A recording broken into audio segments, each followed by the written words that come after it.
Hi everyone, we hope you're doing well. We're hanging in there though honestly, we haven't been getting much sleep lately.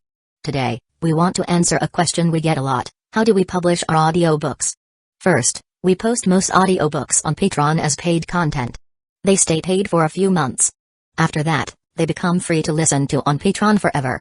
A few weeks later, we post them on other places like YouTube, Facebook, and Twitter, X. Lately, things have been a bit slow in terms of new members. So we'd love your help. Please share our site with your friends or in places like Facebook groups, Twitter, X, Discord, Reddit, or novel forums. Even one share can really help us grow.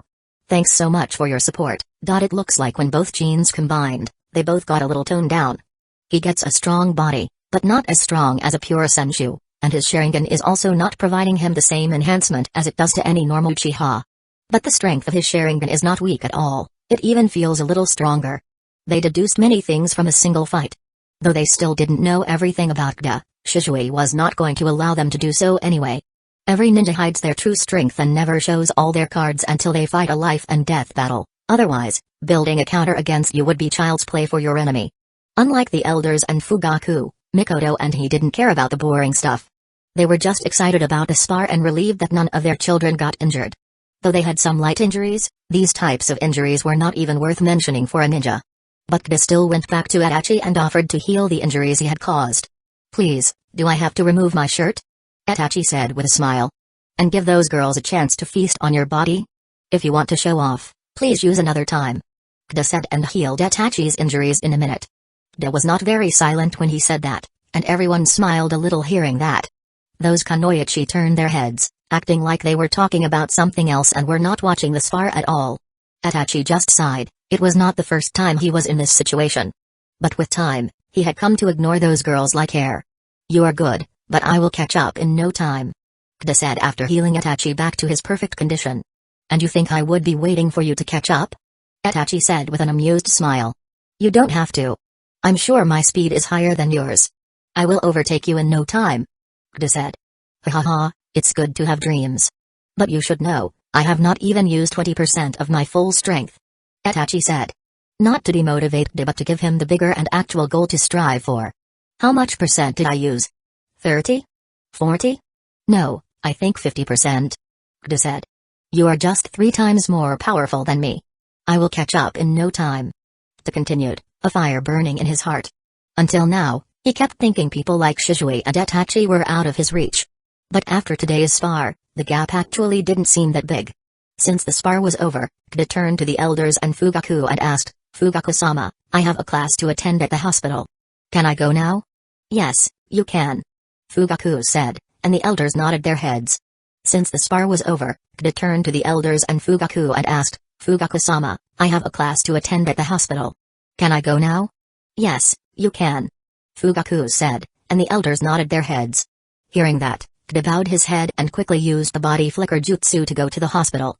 He had become a general practitioner some time ago and had also learned all the advanced jutsu, especially poison creation and cures, as well as the chakra scalpel. In these 2 areas, he could already be considered an expert. Okay, maybe poison creation could be excluded from this, but the chakra scalpel was something he took pride in. The only other person who would be this good at this jutsu is still under Hidden Leaf Village, and he has not yet become the future villain. Also, he hasn't gotten the extra resources he would have received if he had joined Orochimaru. But now, things have changed. Hidden Leaf Village will focus on him more than Orochimaru would have, so in the future, Kabuto may become much stronger than an elite Jonin and might even reach Kage level. But that is the future. For now, Kida's mind was focused on one thing, increasing his strength. After today's spar, that feeling had only intensified. Not only is the future unpredictable, but the strength gap between him and the top ninjas is also very wide, but achievable. And the fastest way for Kida to increase his strength for now is my Tottic Regeneration Jutsu. I have to learn it now, Kida thought as he reached the hospital. He directly went toward Mitsuru's office. Sensei. Kida said, knocking at the door. Come in. Mitsuru said. So you finally got time for learning? I thought you would still be busy showing off your strength. Mitsuru asked, a little anger visible on her face. What do you mean, showing off my strength, sensei? I lost the spar. Heck, I lost when the other party was holding back more than 3/4 of his strength. Kida said, a little dejected. Were you fighting an elder? Mitsuru asked. She knew how strong Kda was. He was already a Jonin ranked ninja.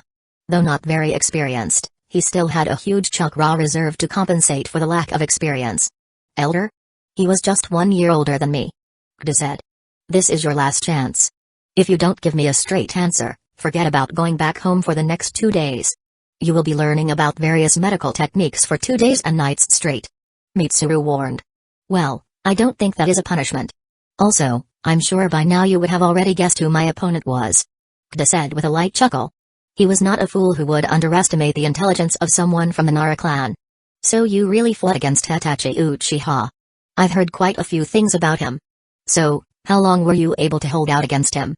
Mitsuru asked. Not much. We fought using only Kenjutsu and Ganjutsu, and even then, I was only able to hold out for 10 minutes before losing. Kda said meekly. Itachi is a genius of the century. It would be a feat in itself for someone 2 years older than him to match him, while you are actually younger than him. Don't think too much about the loss, try to think about how you can improve yourself. Mitsuru said. I was about to ask you about that, sensei. I have already learned all of the jutsu you asked me to. My operation success rate is also 100%. I have already crossed beginner level Fuin Jutsu and will start learning Seal Master level techniques in 2 to 3 days. Kda said. You still haven't forgotten about that jutsu? Mitsuru asked. How could I forget about that jutsu, sensei? It is one of the signature jutsu of a legendary Sannin. Kda said. But I have already told you, no one knows the advanced version of that jutsu except Lady Tsunade. What we know is 1 level inferior to that. Mitsuru said. That will be enough, sensei. Kda said with a smile. Huh, looks like you won't change your mind until I tell you the reality of that jutsu. Fine, listen. The mitotic regeneration jutsu, also known as the strength of 100 seal, allows a user to instantly heal any injuries they sustain during battle by accelerating their cellular regeneration. It also increases the strength of a person multiple times. But there are many drawbacks to this jutsu. The first and most significant one is accelerated aging and a shortened lifespan. The technique rapidly accelerates cellular division to heal injuries, which can significantly shorten the user's lifespan if overused. Each time the cells divide, the user edges closer to their biological limit. Mitsuru explained. I think that is not a bad thing, sensei. If an injury could take someone's life, isn't it better to lose some years and save yourself? Kda asked. He was not that affected by this news, as he already knew about this side effect. You are underestimating it, Kda. Even though Lady Tsunade improved the jutsu to make it useful, the version we have is highly unstable. If activated for 10 minutes, you will lose 1 month of your life, and that effect multiplies. After 20 minutes, you will lose 6 months, half an hour, and you will lose 1 year, and for 1 hour, 10 years of your life. In short, you would be killing yourself every time you activate this jutsu. Also, every time you heal any injury, you will lose another part of your lifespan. Mitsuru said. What about Lady Tsunade? How much time does she lose? Kda asked. 1 hour, 6 months. Mitsuru said with a shrug of her shoulders. No wonder she is known as the best medical ninja in the world. She has almost removed the shortcomings of this jutsu. Sadly, I cannot wait for her to learn this jutsu. Heck, I don't even know what will happen in the next 5 years, let alone wait for 10 years for her to return. I will learn this version for now and modify it when I meet Tsunade in the future, Kda thought. I still want to learn this jutsu, sensei. Kda said. Huh, you are too stubborn for your own good. Fine, for the next month, I will teach you everything you need to know before learning this jutsu. As for Fuin Jutsu, I will tell you the concepts you need to master. Learn them, and we will start the process for you to learn that jutsu. Mitsuru said. Thank you, sensei. You are the best. Kda said with a wide smile. Mitsuru just nodded her head with a smile and gestured for Kda to leave. Kda bowed his head and left the office. Oh, I forgot to tell him about the pain part. Well, let it be a surprise for him, Mitsuru thought with a villain-like smirk on her face. Kda was rereading some of the books when a nurse came to him. Kda, Mitsuru-sama is calling you in room number 44. She said. Kda nodded his head and said. Okay, I will go now. Normally, the nurse would have to give Kda the same respect as any specialist, as he was a personal student of Mitsuru herself. But when Kda heard someone thrice his age calling him Kda-sama, he firmly refused and insisted everyone call him by his name. Everyone was actually happy that their new boss was going to be such a humble person. According to everyone, Kda was going to succeed Mitsuru as the head of the emergency response department for sure. Kda went to room number 44, where he once again saw a familiar scene in front of him. Mitsuru was standing in front of a stretcher, which was covered by a white cloth. "Sensei, are we once again going to practice on a corpse?"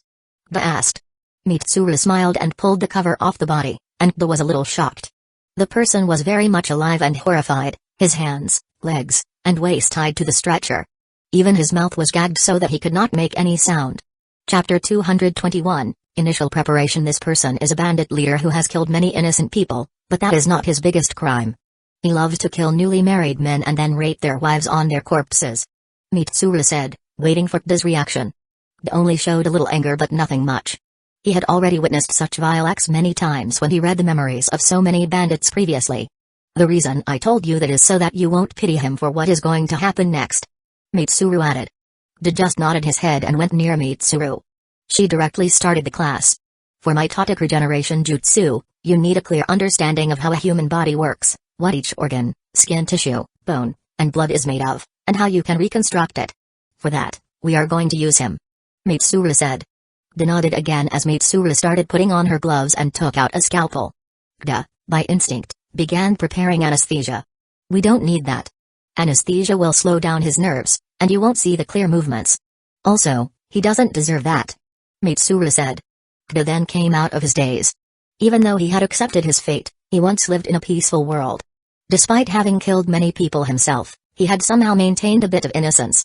Such cruelty always seemed to chip away at that last bit, little by little. After returning to normal, Kda decided to treat the bandit as a dead body and started paying attention to what Mitsuru was teaching. She cut open the bandit's stomach, removed a piece of the liver, and asked Kda to regrow it.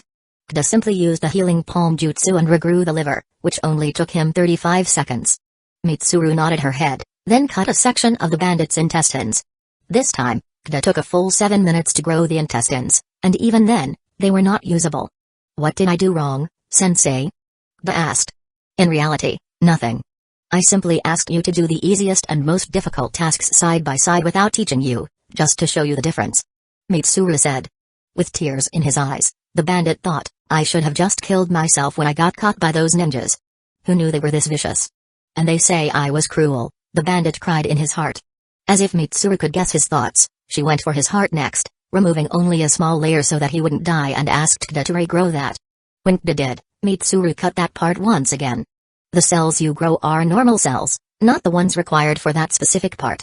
For example, intestines absorb nutrients, and the heart has to pump blood and requires tremendous strength and resilience to do so. What you did made the cells in that area fragile, which would have resulted in destroying his heart the second his heartbeat rose by even a normal amount," Mitsuru explained. Just by hearing that, the bandit's heartbeat rose exponentially. "Then, sensei, why was I able to restore the liver?" Kda asked. "Because the liver has the ability to restore itself over time. When you provided it with healing chakra and nutrients, it actively guided the nutrients to repair itself. Sadly, other body parts don't have this ability, so you will have to learn how to restore each part separately," Mitsuru said. Kda nodded, fully ready to devote himself to learning. Mitsuru was pleased to have such a dedicated student, while the bandit cried over his luck, promising any god that would listen that he would be a saint in his next life if he could just die painlessly now. He had no thoughts of escaping from this place at all. After learning until 4 p.m., Kda was able to restore an intestine a little better than before, but it was going to take time to fully restore the body parts to a normal state. Mitsuru stopped Kda and said, "That's enough for now. We'll continue this tomorrow. This is the list of things you should know in Fuinjutsu before even thinking about my Tautic regeneration jutsu," she said, handing Kda a piece of paper. Kda took the paper and said, "I will try to learn them as soon as I can, sensei." Mitsuru just nodded her head and left for her office. She was very happy that she didn't have to do any paperwork, otherwise, with how things were going in the village, even using every last bit of chakra to make shadow clones wouldn't have been enough to complete it, just like her coworkers. Now they were cursing themselves and their luck forever, suggesting that the position of Mitsuru if Kda didn't become a general practitioner, otherwise they would have to do Mitsuru's paperwork for 3 months. There was still some time before that deadline. As Mitsuru left, Kda read the list she had given him. 1. Storage seals, chakra seals. These seals store chakra, weapons, or other objects in a separate dimensional space.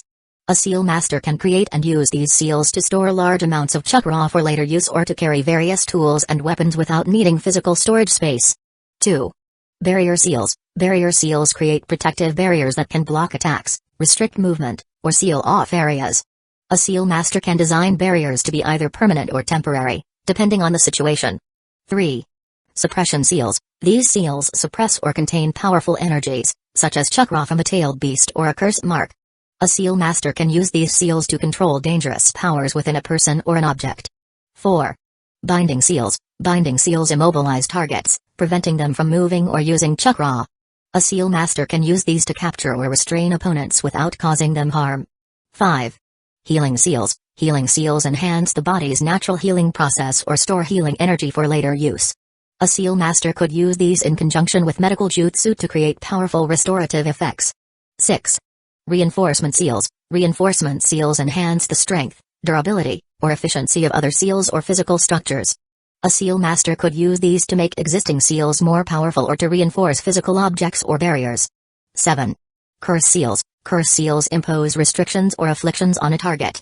A seal master can use these to place powerful curses that can weaken, control, or track others. 8. Time-delayed seals. These seals are designed to activate after a certain period or under specific conditions. A seal master can create seals that trigger effects like explosions, traps, or healing after a set time. 9. Complex array seals. These seals are intricate patterns that combine multiple sealing techniques into a single, powerful array. A seal master would be capable of designing and utilizing these arrays for complex tasks, such as large-scale protection or multi-layered traps. You could easily guess why each of these seals was necessary for learning mitotic regeneration jutsu. Chapter 222, Necessity. You could easily guess why each of these seals was necessary for learning the mitotic regeneration jutsu. He took the paper and went to Sora's house. "Good evening, sensei," he said. Sora was standing in front of him, his eyes swollen for some reason. "It's already 4 p.m. Damn, this is taking so much time," Sora said. "Sensei, you are learning a jutsu that will qualify you as a grandmaster in Fuin Jutsu, and you're treating it as something trivial? You yourself said that this may take months to complete, and it's only been a week. Why are you in such a hurry?" Ba asked. "I'm not in a hurry, it's just that the effects are really exciting. I can't stop myself from working on it when I think about how the finisher array will look," Sora said. To become a grandmaster in Fuin Jutsu, knowledge of arrays and complex seals is not enough. You have to develop something new by yourself, and that innovation should benefit the community in some way. For example, the array that protects Sora's house was his father's invention, which made him a grandmaster in Fuin Jutsu. A grandmaster receives a huge amount of respect and a very high position in the village. Naturally, they have to work hard to reach that position. Leave that aside for now. Let's focus on you. I've been neglecting your progress for quite some time," Sora said. "How is that avoiding me? You always send one of your clones to look after my progress daily." Ba asked. "I haven't taught you anything for the last 2 weeks. Luckily, you learned most of the basics on your own, and now we can start the next part," Sora said. "About that, sensei, there are some seals I want to learn before the others. Is that possible?" Ba asked. "It depends on which seals you want to learn. Some seals can only be learned in sequence," Sora said. Ba nodded and took out the paper Mitsuru had given him. Sora took the paper and skimmed through it. You can learn these 8 seals without any prior knowledge, but this last one, complex array seals, is a very advanced concept and will have to be learned step by step. This is also the one that will take the most time for you to learn," Sora said, noting that an array that can combine multiple sealing techniques into a single, powerful array is a very difficult concept to master. It's also the first step for someone to start the journey to becoming a grandmaster. "Why do you want to learn these seals first anyway?" Sora asked, though he already had an idea. "Sensei, as I told you, I want to learn the mitotic regeneration jutsu. These seals are the ones I need to know for that," Ba said. "So after learning these seals, will you stop learning Fuin Jutsu?" Sora asked. Even though Ba wasn't a super genius in Fuin Jutsu, his talent wasn't bad. With enough practice, he could surely reach the grandmaster level.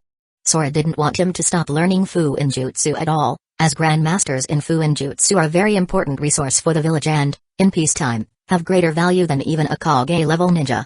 "No, sensei, I really like Fuin Jutsu now. I'll continue to learn it from you even after I learn that jutsu," Ba said.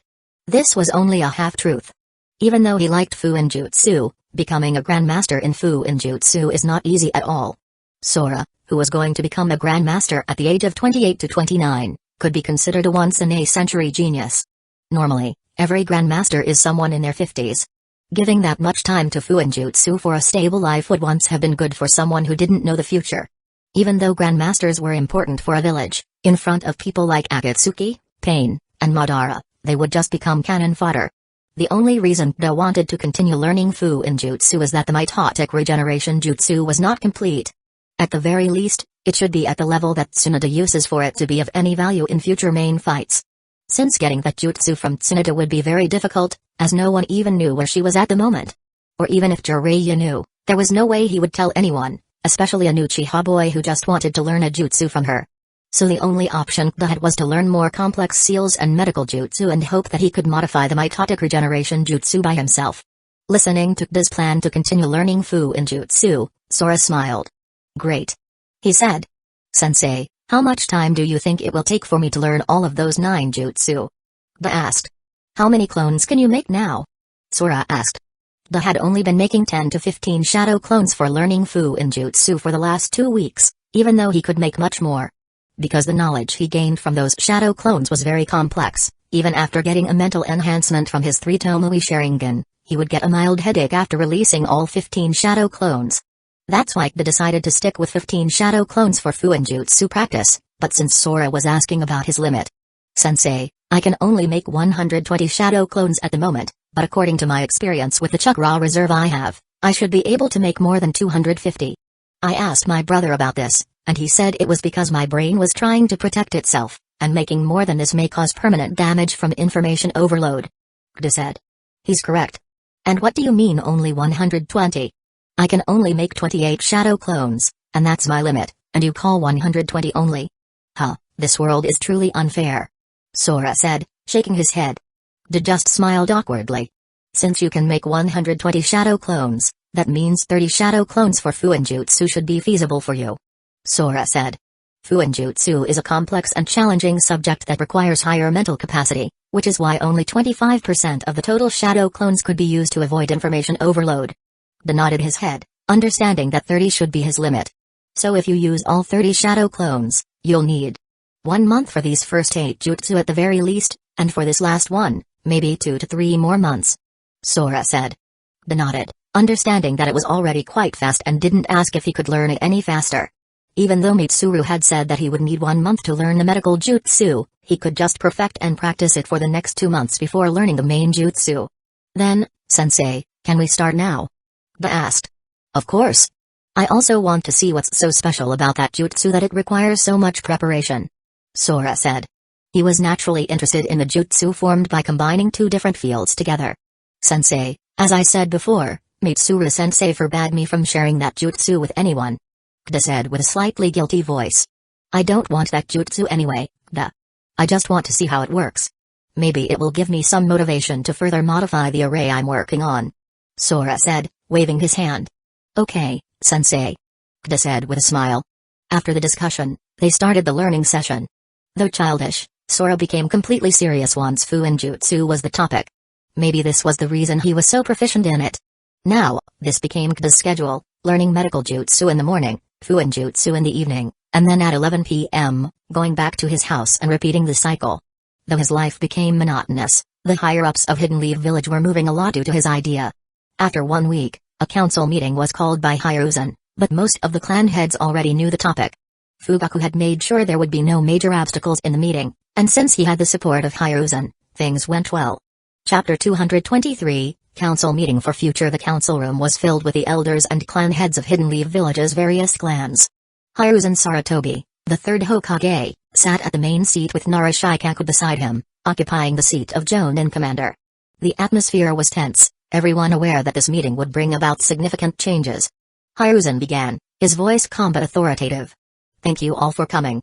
Today's meeting is crucial for the future of Hidden Leaf Village. After careful consideration and discussions, we have made a decision regarding the balance of power within the village. We don't have to keep up the facade anymore. Everyone here knows about the undercurrents in the village for the last 2 weeks. He glanced at Fugaku Uchiha, who took that as his cue to stand. Shizue Uchiha will be joining the Anbu Black Ops, and to maintain the power balance among Hidden Leaf Village's clans, he will also be leaving the Uchiha clan. This decision was not made lightly, but it is necessary. We Uchiha want to fully cooperate with everyone from now on and expect the same in return. Murmurs spread through the room as the various clan heads digested the news. Many had already heard rumors, but some of the smaller clans and elders were still unaware. Yet, there was no dissatisfaction. Most saw this as a necessary step. Uchiha clan having 2 Kage-level ninja, along with their already massive ninja population, would be a thorn in the side for many present. If the meeting had ended here, everyone would have been satisfied, but Hiruzen had one more announcement. Additionally, Naruto Uzumaki will be placed under the care of the Anbu. Shisui, who is already one of our most powerful shinobi, will be personally responsible for Naruto's safety and upbringing.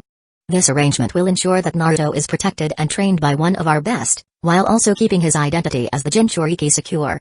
Inuzuka Tsume, the head of the Inuzuka clan, was the first to speak. Hokage-sama, while I understand the need for balance, isn't it too much responsibility to place on Shisui alone? Both being in Anbu and taking care of Naruto at the same time while leaving his clan. Does he know about this arrangement? Everyone present knew the Inuzuka were not the type to scheme for power. Tsume's concerns were genuine, born out of pure concern rather than any ulterior motive. Hiruzen nodded, acknowledging her concern. Shisui already knows about joining the Anbu. As for Naruto, his father gave his life to protect the village, and his last wish was for a better future for his son. But as a Jinchuriki, that has been difficult. Shisui is our best bet.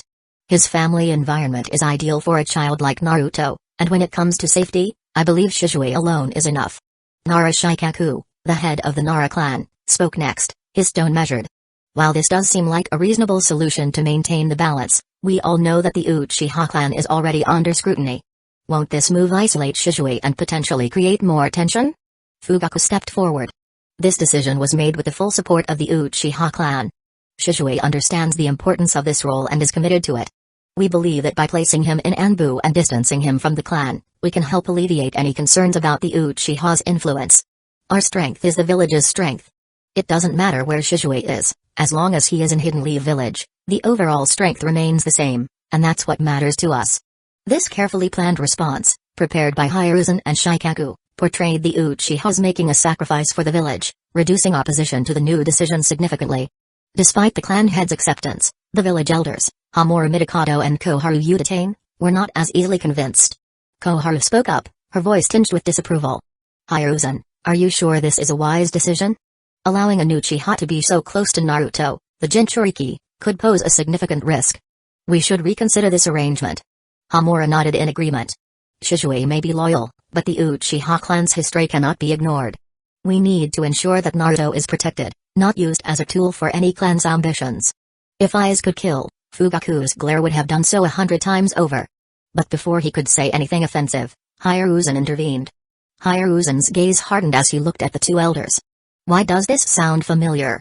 Ah yes, a certain snake used these same words to isolate the son of a hero, making his life miserable just so he could control the boy. And that was the lightest of his crimes. He paused, letting his words sink in before continuing. I'm not in the mood to even discuss this point anymore. We all know that if the Uchiha wanted to do anything, the day of the Nine Tails attack was perfect for that. Most of the village's forces were either dead or distracted, yet they helped us, even when we indirectly blamed them for being traitors. I'm not going to repeat the same mistake twice. The room fell silent as Hiruzen's words hung in the air. Koharu and Hamura exchanged a glance before reluctantly nodding in agreement. Very well, Hiruzen. We trust your judgment, but we will be watching this closely. Koharu said, her tone less confrontational but still firm. Hiruzen nodded, signaling the end of the major discussions. Many clan heads wanted to ask questions, but the only one who dared was Hayashi Hyuga, given the Hyuga clan standing. So, since Shisui will be leaving the Uchiha clan, will he also leave the clan compound? No, that house was built by his late father. They have an emotional attachment to it, and he will continue to communicate with his friends. We are not expelling him from the clan because he did something wrong, so why should he have to suffer without any benefit? Fugaku replied. Though not everyone was happy that Shisui would continue to live in the Uchiha compound, there was nothing they could argue against. Since he would be an Anbu, the Uchiha would not have full control over him anyway. With this, the meeting concluded, and the final details were discussed. After making sure there were no loopholes in the decision, everyone left for their respective destinations. Hiruzen, Fugaku, and Shikaku went to the Hokage's office to discuss a few more things. With this, the inner conflict will subside for some time. Shikaku said. He knew that such peace was only temporary, inner conflicts in any ninja village never truly ended. They only paused during times of war, when the village fought as a single entity. Otherwise, it was always a race to gain the most benefit for oneself or one's clan. Thank you for trusting us, Lord Third. Fugaku said, genuinely happy that the Uchiha could finally integrate into the village and have true peace after so many years. No problem, Fugaku. Just make sure you don't break this trust. My patience is already at its limit after the betrayal we've faced. Hiruzen replied. Fugaku nodded, understanding the weight of Hiruzen's words, and left the office. Chapter 224, Bring him here. Hyuga was in the hospital, and Shizue had just come back from an escort mission. Yami was also out for her sensing and tracking training. Shizue was resting in the hall when a messenger came and knocked on the door. Shizue, check who is at the door. He ordered. I just sat down, Shizue grumbled in his mind as he got up to see who had arrived. 1 p.m. was never an optimal time for visitors. Sir, Fugaku-sama is calling you to his office. The messenger said as soon as Shizue opened the door. Shizue already knew the council meeting took place today, which was why he had returned so quickly. Normally, he would have taken an extra day to come back. Okay. Shizue replied. After receiving confirmation, the messenger went back to the office. Seeing that the messenger was a regular worker from headquarters and not a jonin under the clan head, Shizue understood that nothing bad had happened during the meeting. Fugaku must be calling him to relay the results. Mom, I'm going out for a second. Fugaku-sama is calling me. Shizue said. Okay, but come back before lunch. He called out from her room. Good afternoon, clan head. Shizue greeted as he entered the office. I'm not your clan head from now on. Shizue, from today, you are no longer a part of the Uchiha clan. Also, you have to leave the compound. Lord Third will make arrangements for your living quarters.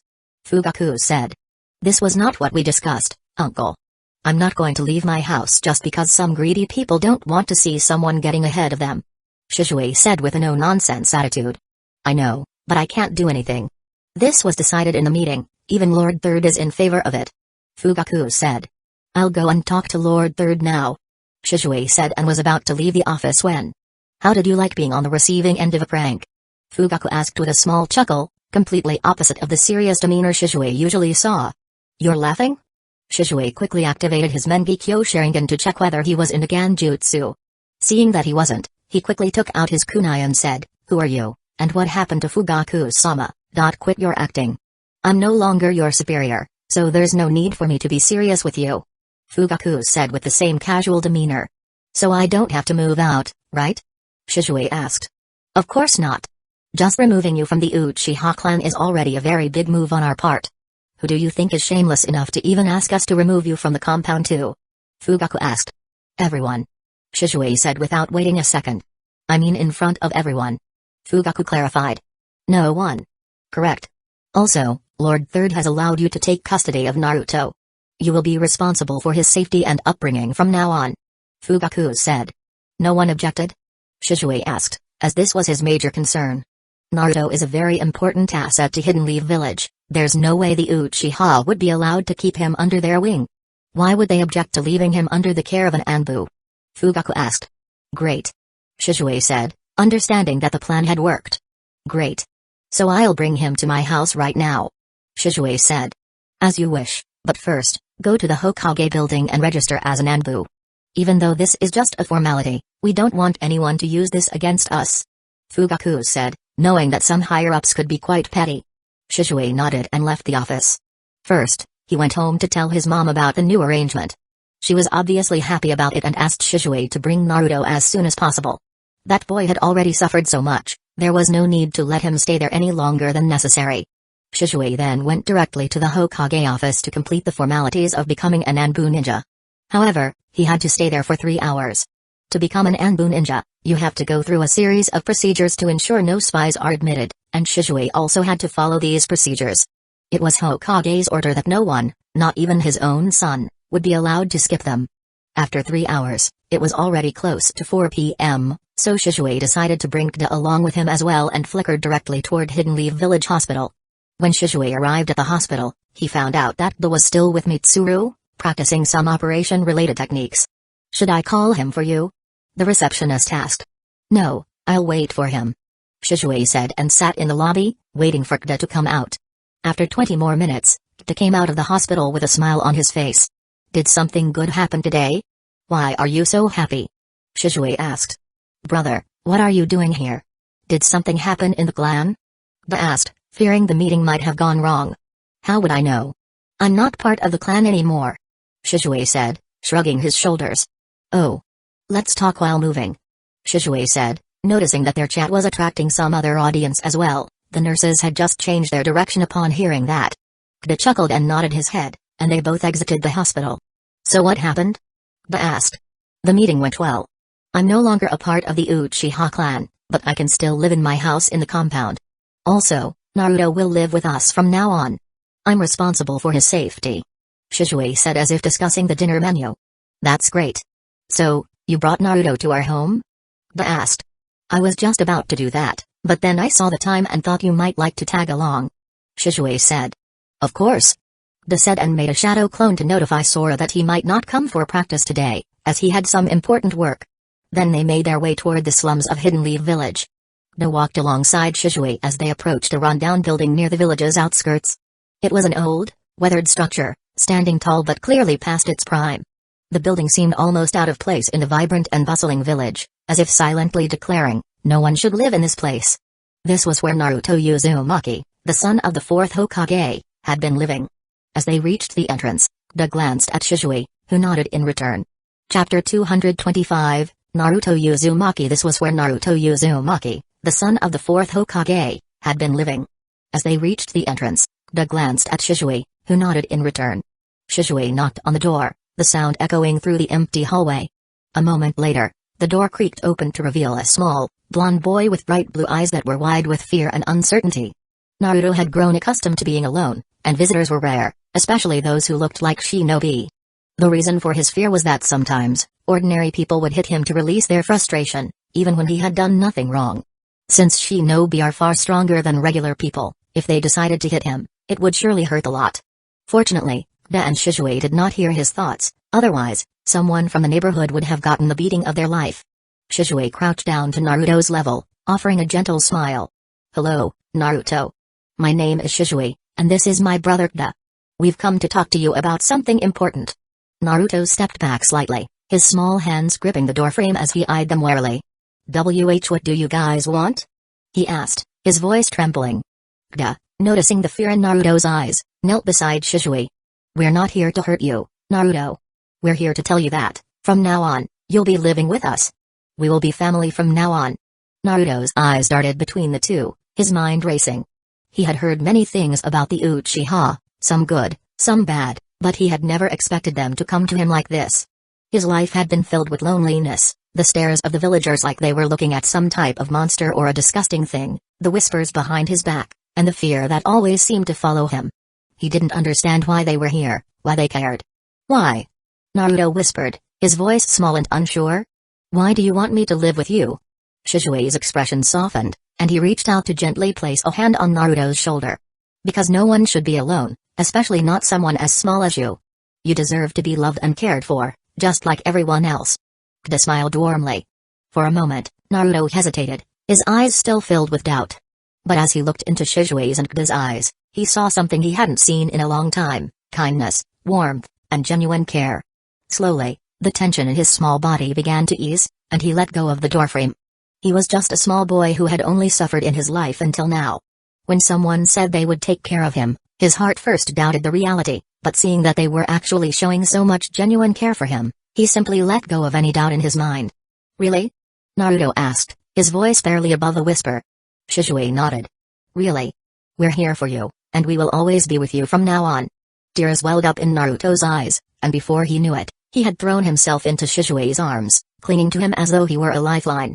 Shizue held him close, his arms wrapped protectively around the small boy, while Kida gently patted Naruto's back, offering silent support. It's okay, Naruto. Kida said softly. Naruto sobbed quietly, overwhelmed by the kindness and warmth he had so desperately longed for. He had been so scared, so alone, but now, in the arms of his new family, he felt a glimmer of hope, a hope that maybe, just maybe, things would get better. After a few moments, Naruto pulled back, wiping his tears with the back of his hand. He looked up at Shizue and Kida, his eyes still red but now filled with a tentative smile. Thank you. Naruto whispered, his voice shaky but sincere. Shizue smiled, ruffling Naruto's hair. No need to thank us, Naruto. We're family now, and family takes care of each other. also smiled at Naruto. Come on, pack your bag. You're coming with us right now. Kida said. Naruto quickly nodded his little head and ran back inside to pack his belongings. Kida and Shizue initially smiled at the sight, but as Naruto started packing, the smiles on their faces vanished. He took out an old cloth bag, mostly used to deliver food, and placed an old bowl and chopsticks in the bag. Then, he took off his clothes, which were most certainly washed by him, as they were still dirty. He was about to place his clothes in the same bag when Kida said, Naruto, leave those things. You don't need them anymore. Why? Oh, don't worry, I'll wash them clean afterward. They won't dirty your house, believe it. Naruto said with a resolute expression. Kida and Shizue were speechless at Naruto's reply. Kida just sighed and thought, maybe Danzo deserved some more hours of torture. I may have released him too soon. Shizue shared the same thoughts. No, since you're going to be the youngest member of our family from now on, I have to give you some gifts, right? Shizue said, picking up Naruto like he was as light as a feather. Naruto had a questioning look on his face. Shizue just smiled and took Naruto out of his house. Kida gave a quick glance around the room to see if there was something important to Naruto. The most significant thing Kida found that Naruto might miss was the bowl of noodles. He just sighed and followed behind Shizue.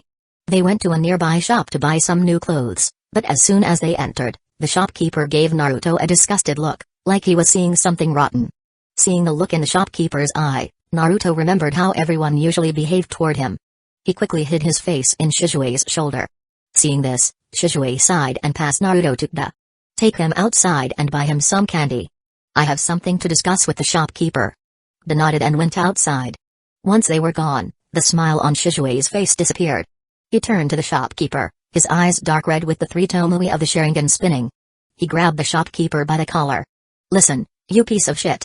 That boy you just gave that disgusting look to is my brother, and if you ever do that again, I will personally show you what true hell looks like. Am I clear? The shopkeeper was so frightened that he couldn't even speak. He just frantically nodded his head.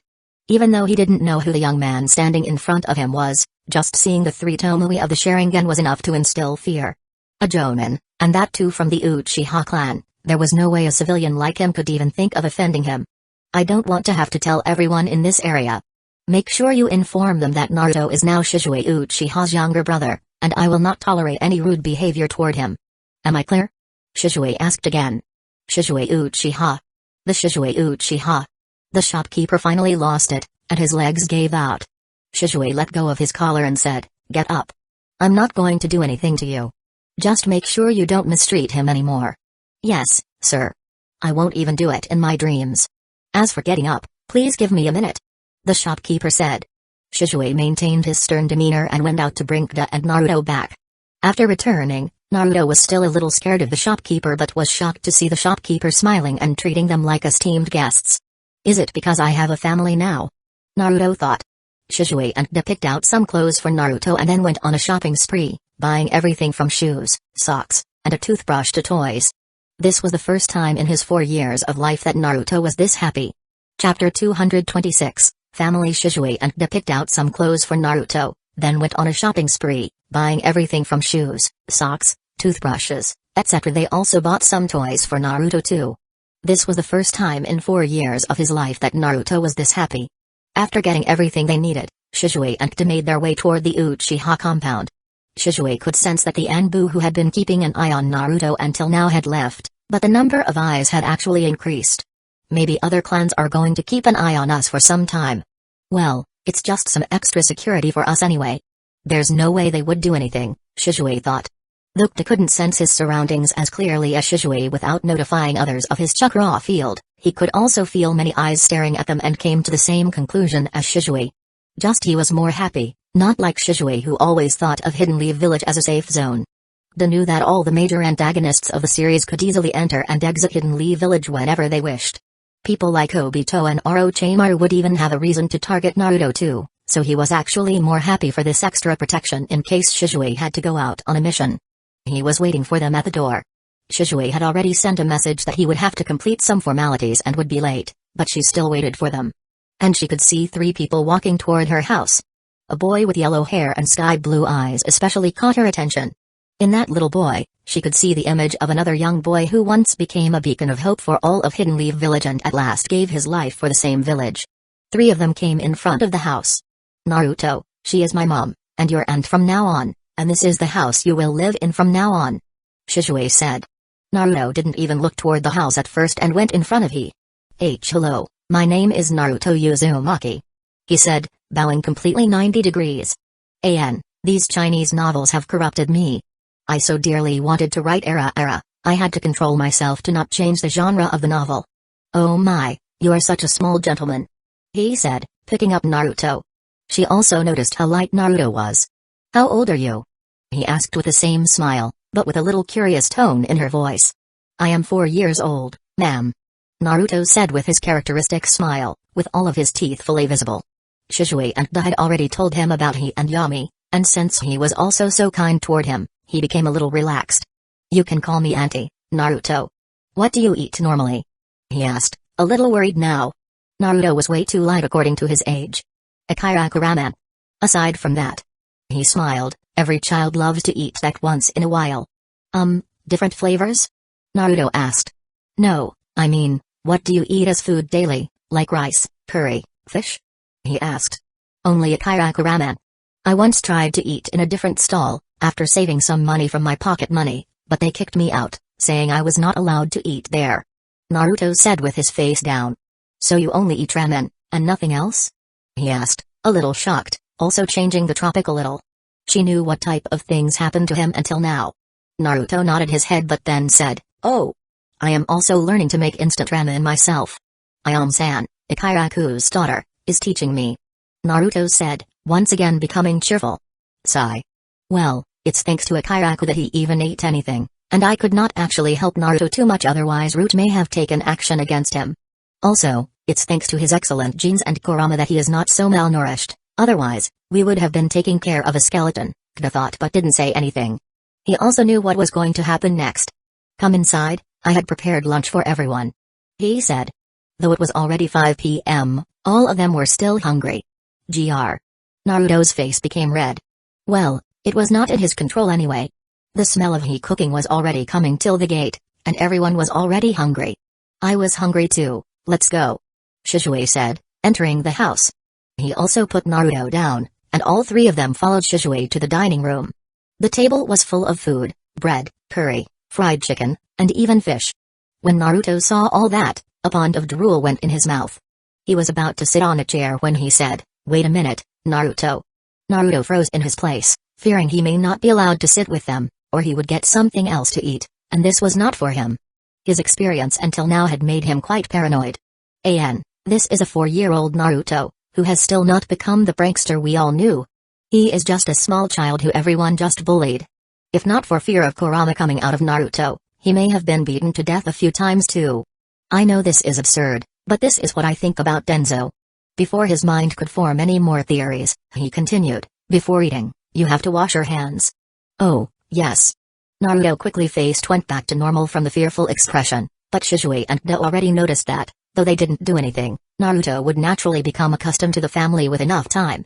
Now that he was going to live with them, there was no reason to rush things. After washing his hands, Naruto joined Shisui and Da at the table, and he started serving food to Naruto.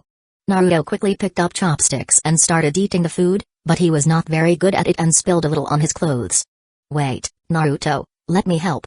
He said, picking up Naruto's rice bowl and started feeding him. Sob sob.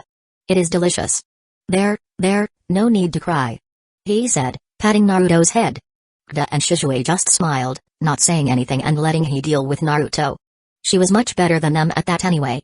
After sobbing a little, Naruto once again started eating, and to everyone's surprise, he ate twice the amount Shisui or Da would normally eat.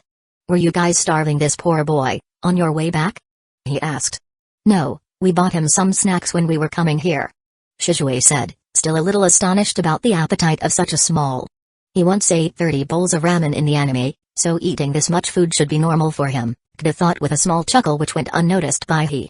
After finishing the food, he removed all the plates and said, Naruto, your clothes are a little dirty, and your hair is sticky too. Come, I will bathe you. He said, rubbing Naruto's hair.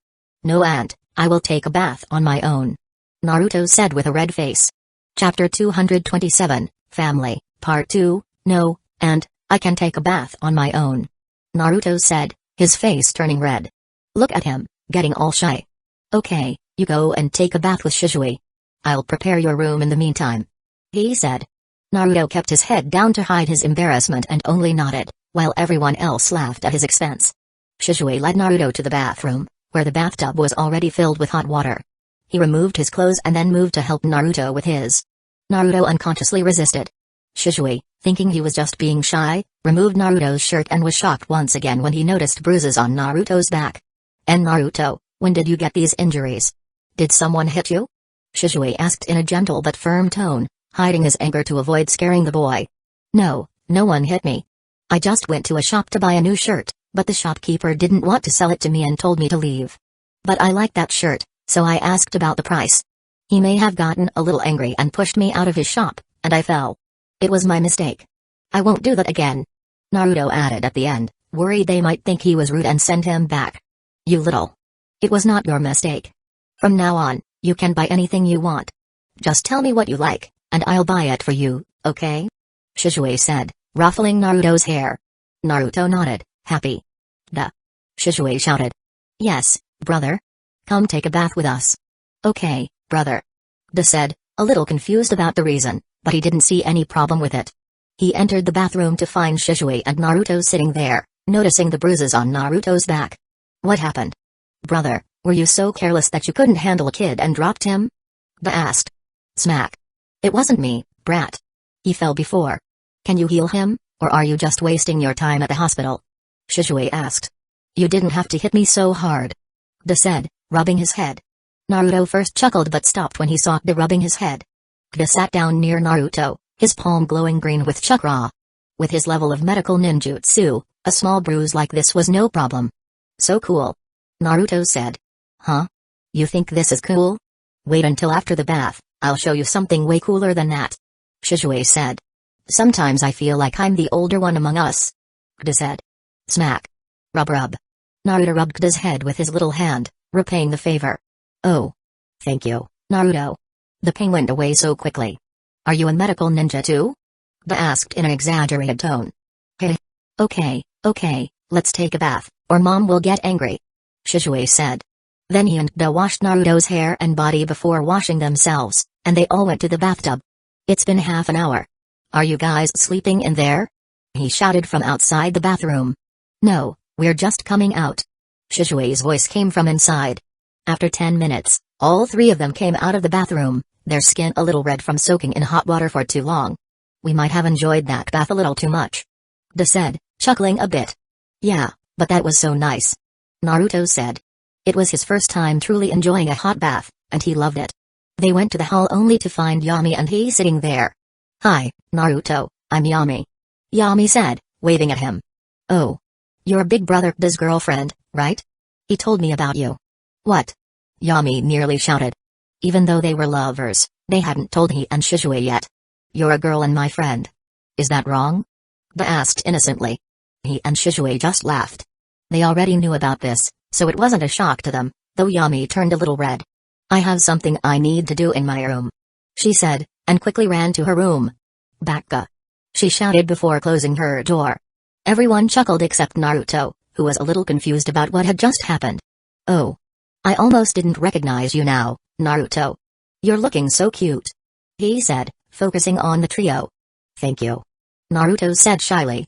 Come on, let me show you your room. He said, leading Naruto to his room, which was right next to hers. The room was decorated for a small boy by he. It had everything, a bed, a chair, a table, an almirah, and a big mirror on the wall, all adjusted for a small boy.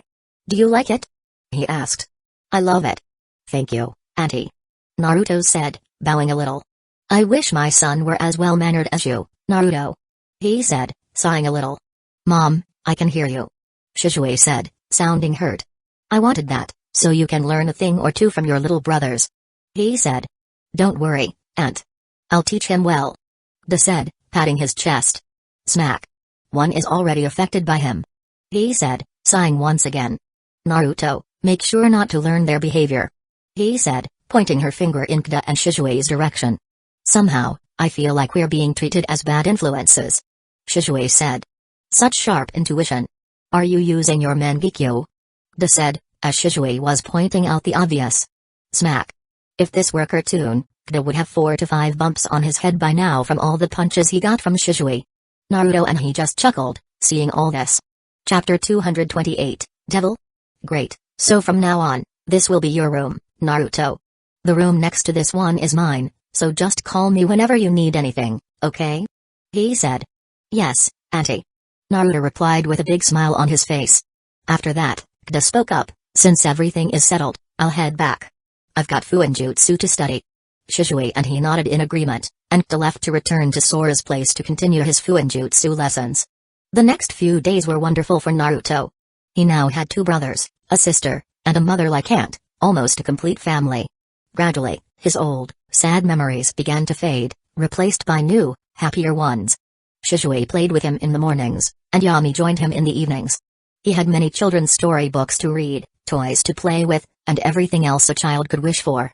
Finally, Naruto felt like he was part of a real family. The number of spies watching Naruto gradually decreased each day, until finally only 3 remained, 2 Anbu ninjas and 1 from the Hyuga clan. These 3 were responsible for keeping an eye on the village's only Jinchuriki. The Hyuga were particularly suited for this task, as they could see through walls, doors, and had a wide range of coverage, making them invaluable for surveillance. One of the Anbu stationed there was also a Hyuga, a decision made to maintain vigilance without being too intrusive. One day, on his way to the hospital, Kda had an interesting thought. Naruto never really had a true drive to become stronger. He just wanted a family, someone who loved him, so he wouldn't be lonely anymore. Hiruzen manipulated him into believing that becoming Hokage would help him achieve that, so Naruto set that as his goal. But what if the Uchiha massacre happens? Just like Sasuke, Naruto might also seek revenge.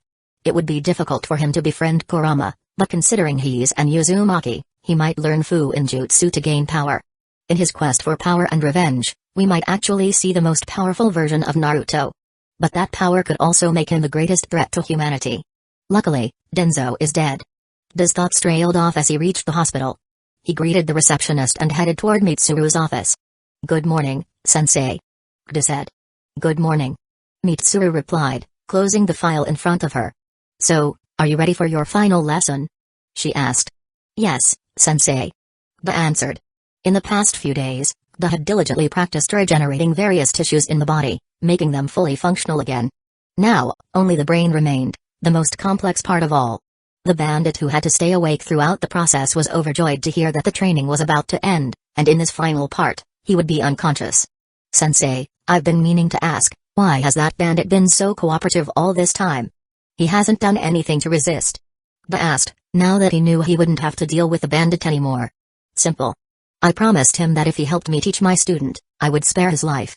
He would just be sent to work in the mines and live a normal life as a miner. Mitsuru said, shrugging her shoulders. Are we really going to let him live after what he did, just because he helped me? Kda asked, clearly unhappy with the idea. When did I say that? It was just an excuse. Don't you think it will be interesting when I tell him it was all a joke? Mitsuru said with an innocent smile on her face. But Kda felt a chill run down his spine. He could almost see a devil's face behind Mitsuru's innocent expression. The poor man had endured inhuman amounts of pain, thinking he just had to last a little longer before he would be set free. When he found out it was all a lie, he might die of a heart attack. For a moment, Kda actually felt pity for the bandit. Enough of that. Let's go. I don't have all day for this. Mitsuru said, changing the subject. Sensei, you do have all day. The other chiefs are handling your work. Kda pointed out. And? I finally got a chance to live a normal life. Do you think I'm going to spend these 3 months sitting in the hospital? If it weren't for emergencies, I wouldn't even be here now. Mitsuru said, stating it as a matter of fact. She stood up and started heading toward the room where the bandit was kept, with Kda following silently, unsure of what to say. The final part of the training involved regenerating brain tissue, the most complex tissue of all. This could only be done in certain areas. If the hippocampus, where memory is stored, was damaged, it couldn't be regenerated. Even if it were regenerated, the person would end up as an empty shell, a newborn in an adult body. That person would essentially be dead. However, other parts of the brain were equally important, and if treated incorrectly, it could result in slower thinking and decision-making abilities, a death sentence for a ninja. They reached the room, where Mitsuru administered a drug that knocked the bandit out. She then used special tools to cut open the man's skull. Now, Kda, pay attention. This part of the brain is the cerebrum, and its function is. Mitsuru began, going into great detail about each part of the brain, what type of tissue it was made of, what its function was, and whether the tissue could be repaired. They paid full attention to everything she said. She also explained which parts were especially important, and if damaged, there would be no going back. This knowledge wasn't only crucial for medical ninjutsu but also in other areas, such as understanding which parts of the head to protect in a fight or how to incapacitate an enemy with precise blows. After explaining every detail about the brain, Mitsuru began demonstrating how to heal specific parts by causing slight damage and then repairing it. After 2 hours of learning, they finally got the chance to practice. Mitsuru damaged the cerebrum, the part we typically picture when we think of the brain, that white, spongy-looking mass, and they had to repair it. They failed in his first attempt. The tissue he regenerated was completely useless, unable to pass the necessary signals, as if all the neurons in that area were dead. No problem. Try again. Mitsuru encouraged. Again. Again. Again. This continued for 6 hours, but in the end, they finally managed to regenerate functional brain tissue. Good. Now, I've taught you everything I needed to. From now on, it's up to you to master everything I've taught you. You should be able to do this with your eyes closed if you want to learn the mitotic regeneration jutsu. Mitsuru said. Okay, sensei. I'll try to master it as soon as possible. They replied. How many seals have you learned so far? Chapter 229. I really like those dumplings. Okay, sensei. I'll try to master it as soon as possible. They replied. How many seals have you learned so far? Sensei, I've learned the storage seal and am working on the suppression seal. They're taking more time than anticipated. Sora-sensei said that once I get the hang of the basic idea, the learning will become easier, but so far, the progress is so slow. They said. Initially, Sora had told him that it would only take a month to learn 8 seals, but it had been almost 3 weeks, and he was still stuck on the second one. This jutsu has the capability to give you healing abilities on par with the first Hokage. Do you think it will be easy to learn? If that were the case, hundreds of ninja would be roaming around the village with this jutsu, and Hidden Leaf Village would be so strong that all the other villages combined wouldn't be a match for us. Mitsuru said. They nodded. He knew that learning it wouldn't be easy, but with his medical training almost finished and Fu-in jutsu barely starting, he worried it might take him a year to learn even an incomplete version of the mitotic regeneration jutsu. That too, only because he had such a large chakra reserve. No wonder others didn't learn this jutsu. Mitsuru understood why they felt that Fu-in jutsu was taking so long, but she simply chuckled. You think you've learned the medical part of the requirement, right? Mitsuru asked. More or less, sensei. I just have to practice what I already know until I perfect it. I don't think it will take much time. They said. You're so wrong. Until now, you've only been able to heal small cuts and tears. When actual damage occurs, you'll have to regrow most of that area and ensure it works perfectly. I once worked on a case where a ninja was slashed at the waist, and most of his intestines were damaged and poisoned. I had to remove 60% of his intestines and then regenerate them. It was almost impossible, even for me. That's the level you need to achieve before even thinking about learning this jutsu. Because this jutsu can heal a lethal injury as if it were just a scratch, but for that, you need to be able to do the same. Mitsuru said. Does that mean I'll need to focus on this for a few more months too? They asked. If you're lucky. I had to practice continuously for 6 months before reaching that stage, but I didn't have your chakra reserves, so who knows? Maybe you can do it in 2 to 3 months if you're lucky. Mitsuru said. They just groaned. Nothing is easy in this world. From now on, you're responsible for finding your own patients. Either talk to the third Hokage for criminals or go capture some bandits yourself. Also, when he wakes up, inform me. Mitsuru said, pointing toward the bandit. Sensei, did he somehow offend you? They asked, curious why Mitsuru wanted to torture the bandit both physically and mentally instead of just killing him. There was an old man who used to sell dumplings from a cart when he came to Hidden Leaf Village from time to time with his village. This bastard killed that man last month. I really like those dumplings. Mitsuru said before leaving the room. The shreds of pity they felt for the bandit suddenly vanished after hearing that. Now, even he was looking forward to telling the bandit about the best joke of his life.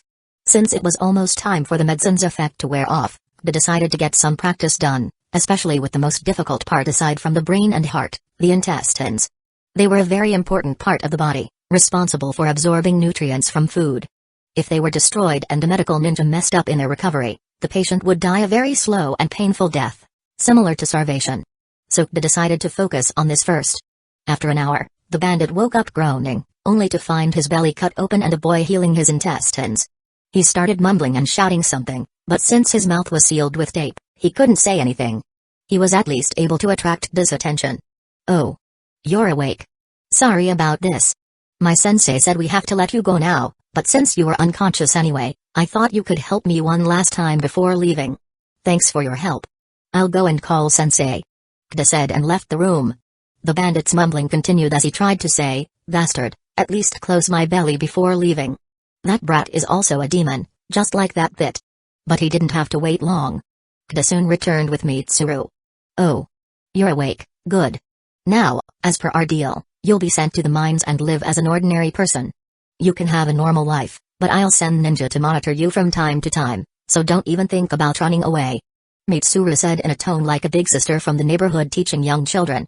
The bandit snorted in his mind, already thinking about running away to another village as soon as he got the chance to resume his old work.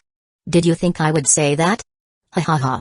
Mitsuru started laughing, seeing the hope on the bandit's face, and then enjoyed every bit of the despair that followed. "I was just joking when we made that deal. You'll suffer the same fate until the day you die," Mitsuru said, her expression becoming more and more frightening for the bandit. He started thrashing around, forgetting about his open belly, only to stop when pain shot through his mind. "Oh. You're trying to resist? Do you really think you have the capability to do so? How cute," Mitsuru said and then made some hand seals before placing her hand over the bandit's head. A black symbol appeared on his head, and now, even if the bandit tried to move his body, it wouldn't budge an inch. It was as if he was in someone else's body, unable to control it. "Juinjutsu?" Kda asked. "Sensei is good at everything. I wonder why she was never shown in the anime. She would have played a very important role if she had become a Jonin sensei for any of Naruto's friends. But considering how busy she is, there's no way she could be one," he thought, his mind wandering from the bandit in front of him.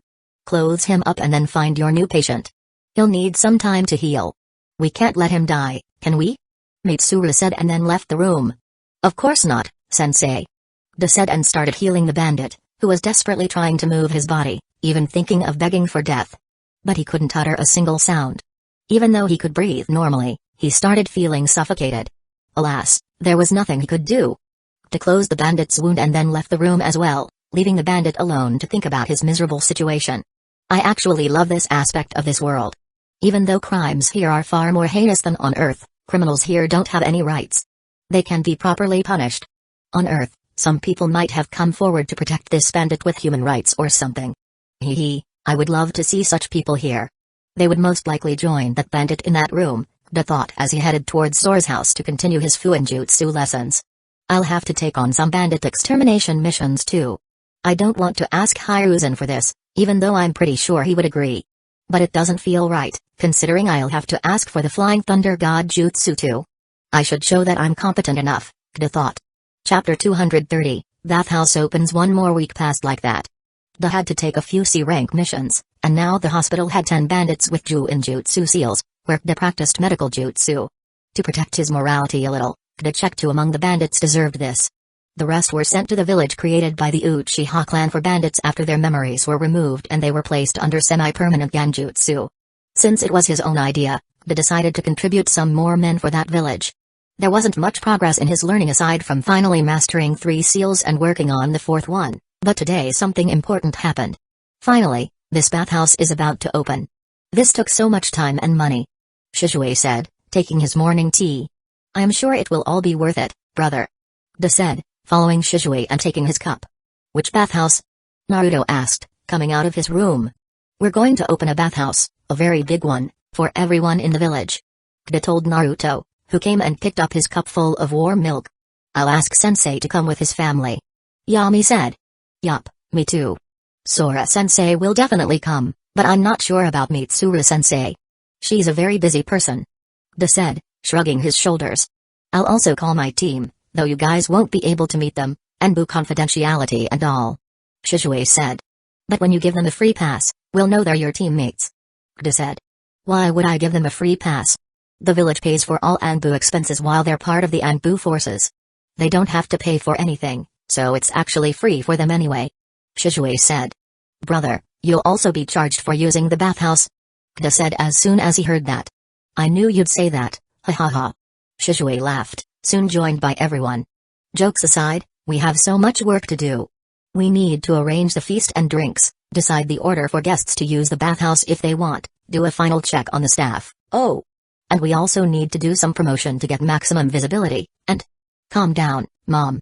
We still have a full day, and all of that isn't difficult to do, so don't stress too much.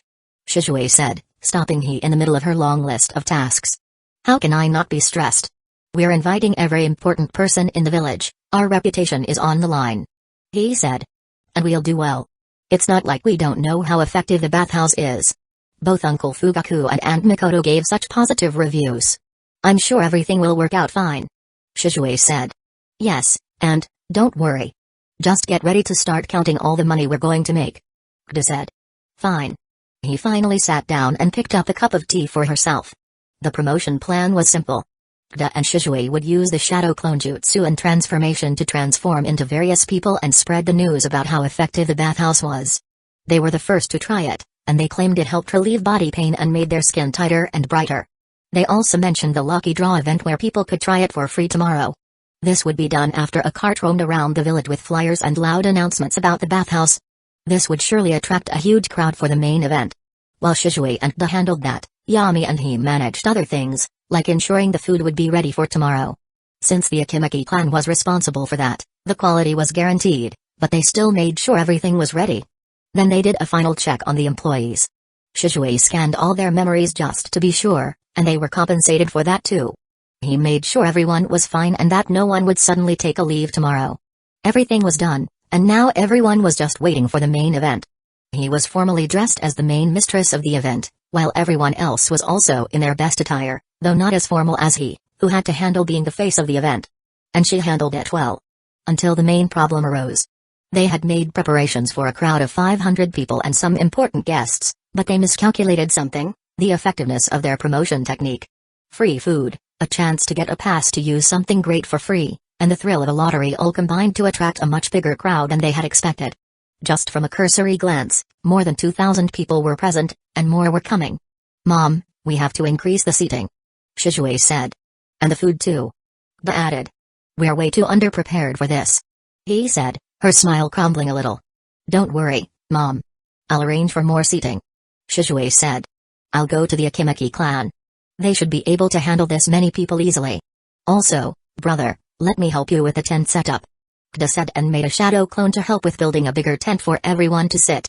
Luckily, they had enough space, as a large part of the Uchiha compound was still empty due to all the relocation stuff done by the village after the Nine Tails attack. Kda then used the wind instantaneous movement jutsu to go to the Akimaki clan headquarters to increase the food order, while Shizue and Kda's clone went to the Kagetsu clan's headquarters. The Kagetsu clan was one of the wealthiest and most politically powerful clans in Hidden Leaf Village. The reason they went directly to the headquarters was because of the urgency. Luckily, they got all the items needed for setting up the tent and seats quite easily. Even though the situation was a little difficult, everyone was still quite elated. The promotion was phenomenally effective, and it was almost certain that the bathhouse was going to become quite famous. This was when the effectiveness of being a ninja was shown to everyone in Hidden Leaf Village. Within 20 minutes, the tent size was quadrupled, and all the seats were arranged, all thanks to nearly 100 clones of Kda and Shizue. Everyone took their seats.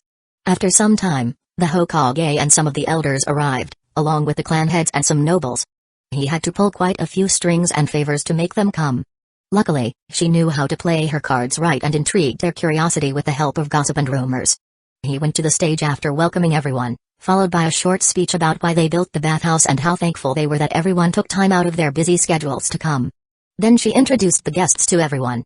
After all that, the Hokage cut the ribbon of the bathhouse, and as usual, he didn't forget to give a small speech about the Will of Fire, followed by food and refreshments. Now comes the final and most awaited part of the event. We will draw 50 balls from this bowl. Each bowl has a number written on it, similar to the number on your seats. Those 50 people will get the first chance to enjoy the bathhouse for free. Yami shouted with a chakra-amplified voice. Just behind her was a large bowl with 2,300 small balls in it. She then started drawing one ball at a time to build up the suspense and anticipation among the crowd, while all the guests of honor were escorted inside the bathhouse, at least those who had shown interest in using it. People like Hyuga and the elders were too busy to enjoy the luxury, but the clan heads were the opposite. They and the nobles decided to try out the bathhouse, even though Fugaku recommended it. Though Fugaku never actually did that, what could he do about the accidental rumors spreading around Hidden Leaf Village? After the clan heads and others enjoyed the medicinal baths, they wholeheartedly decided to become regulars at the bathhouse, while those who got the free pass boasted about how great it was, further increasing the bathhouse's reputation. All in all, the opening of the bathhouse was a spectacular success. Chapter 231, Success. The bathhouse started getting more and more popular day by day. Due to this, he took on a full-time role in managing the bathhouse, while Kda and others started using shadow clones to help with the chores. From cleaning and washing to cooking, everything was done by shadow clones. Everyone was very happy about this development. The bathhouse was doing very well. It had 3 premium baths, rented out at 15,000 ryo per hour. This price wasn't something a regular person could afford, but for extremely wealthy people like the wives of nobles or big merchants, it was well worth it. These guests left the inauguration ceremony with more glowing faces than usual, and after intense talks with their wives that day, the result was clear: the bathhouse's premium rooms were booked for the entire week. Considering the bathhouse's operating hours of 12 hours a day, the premium rooms alone were earning 3.8 million ryo. After deducting the cost of all the medicine used in the premium rooms, the net profit they generated was 2 million ryo from just 3 baths in a week. Besides the premium baths, there were also 2 prime baths for 2,000 ryo each, shared by 10 people, and 2 normal baths for 300 ryo each, shared between 35 people. These were separate for males and females. The largest baths didn't have as concentrated a medicinal effect, but even that was enough for most people. All in all, the bathhouse became so famous that the net profit in just 1 week was 3.5 million ryo, a sum no one was expecting. Initially, they had even decided to keep the prices low in the starting months and then increase them gradually. Because the medicinal effects of the bathhouse are temporary, so once a woman gets used to seeing her face more gorgeous than usual, she can't go back to her old self and becomes a regular at the bathhouse. Even though it sounds bad, this is how business works. A business only thrives through loyal customers, and addiction is the best way to gain loyal customers. This is how the world works, both the ninja world and ours. But the plan of initially low prices changed when they saw how much the guests, especially the main guests, enjoyed the baths. Kda then came to he with an idea. And, I know we initially decided only to cover the medicinal costs of the bathhouse, but I think we can increase the price a little. The response is too good, so I don't think we have to wait a month to increase the price. Kda suggested. I was thinking about the same thing too, but how much should we increase it? If it's too much, it could have the opposite effect. After all, greed does have the power to bankrupt even the wealthiest person. He replied. I think the price for prime and common baths should remain the same. Normal people can't afford a higher price, no matter how good the bath is. Shishui said. Yes, our main target is the premium baths. Yami added. I think I have an idea to get the best price for the premium baths. Kda said with a smile. And that is? Yami asked. Let the nobles take the bath first. Kda said with a small chuckle. After an hour, the guests came out of the baths, and a chubby man made his way toward he. Miss He, your bathhouse does live up to its reputation as a business of the Uchiha clan. I really like the premium bath. How much do you charge for that? The noble, a middle-aged, chubby man with a fat face, asked. Thank you for praising this humble place so much, sir. As for the price, why don't you make a guess? Kda said. And who might you be? The noble asked. His tone was gentle because he knew Kda was someone from the Uchiha clan and also a family member of he and Shishui Uchiha. Oh. Where are my manners? I am Kda Uchiha, sir, son of Iko Uchiha and Asami Sanju. Kda introduced himself. He is my brother, sir. Shishui added, clearing any confusion. Oh. Such a well-mannered child you are. What did you ask? The noble said. I would really like you to guess the price of the premium bath, sir. Kda said once again. Considering how good I feel and how luxurious that room was. Maybe 25,000 ryo. The noble guessed. Every noble had some business under them to increase their already huge financial reserves. So they knew quite a bit about business. That's why Kda decided to use that knowledge to determine the price of the premium bath. Thank you for evaluating it so highly, sir, but you've guessed a little too high. Not everyone is as rich as you, so we kept the price affordable, only 15,000 ryo. Kda said with a smile. He and the others had to try hard to hide their shocked faces. 15,000? Wasn't the original price only 5,000? They all thought. Oh. That's such a steal. I might make it my daily habit to use this as my personal bath. Reina Kagetsu, the headmistress of the Kagetsu clan and wife of the current head, Enzo Kagetsu, said. The Kagetsu clan is an immensely wealthy clan from Hidden Leaf Village and is featured in an anime filler arc in the Naruto series, specifically in episode 187, Open for Business. The Leaf Moving Service. It would be our honor, Lady Kagetsu. He said, bowing slightly.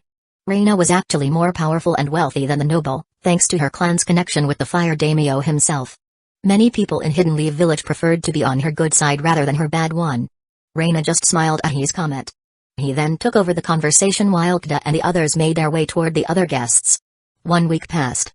Earnings from the bathhouse, after removing the cost of herbs and medicine, staff payments, and tax, amounted to 3 million ryo, an amount no one in the family was expecting.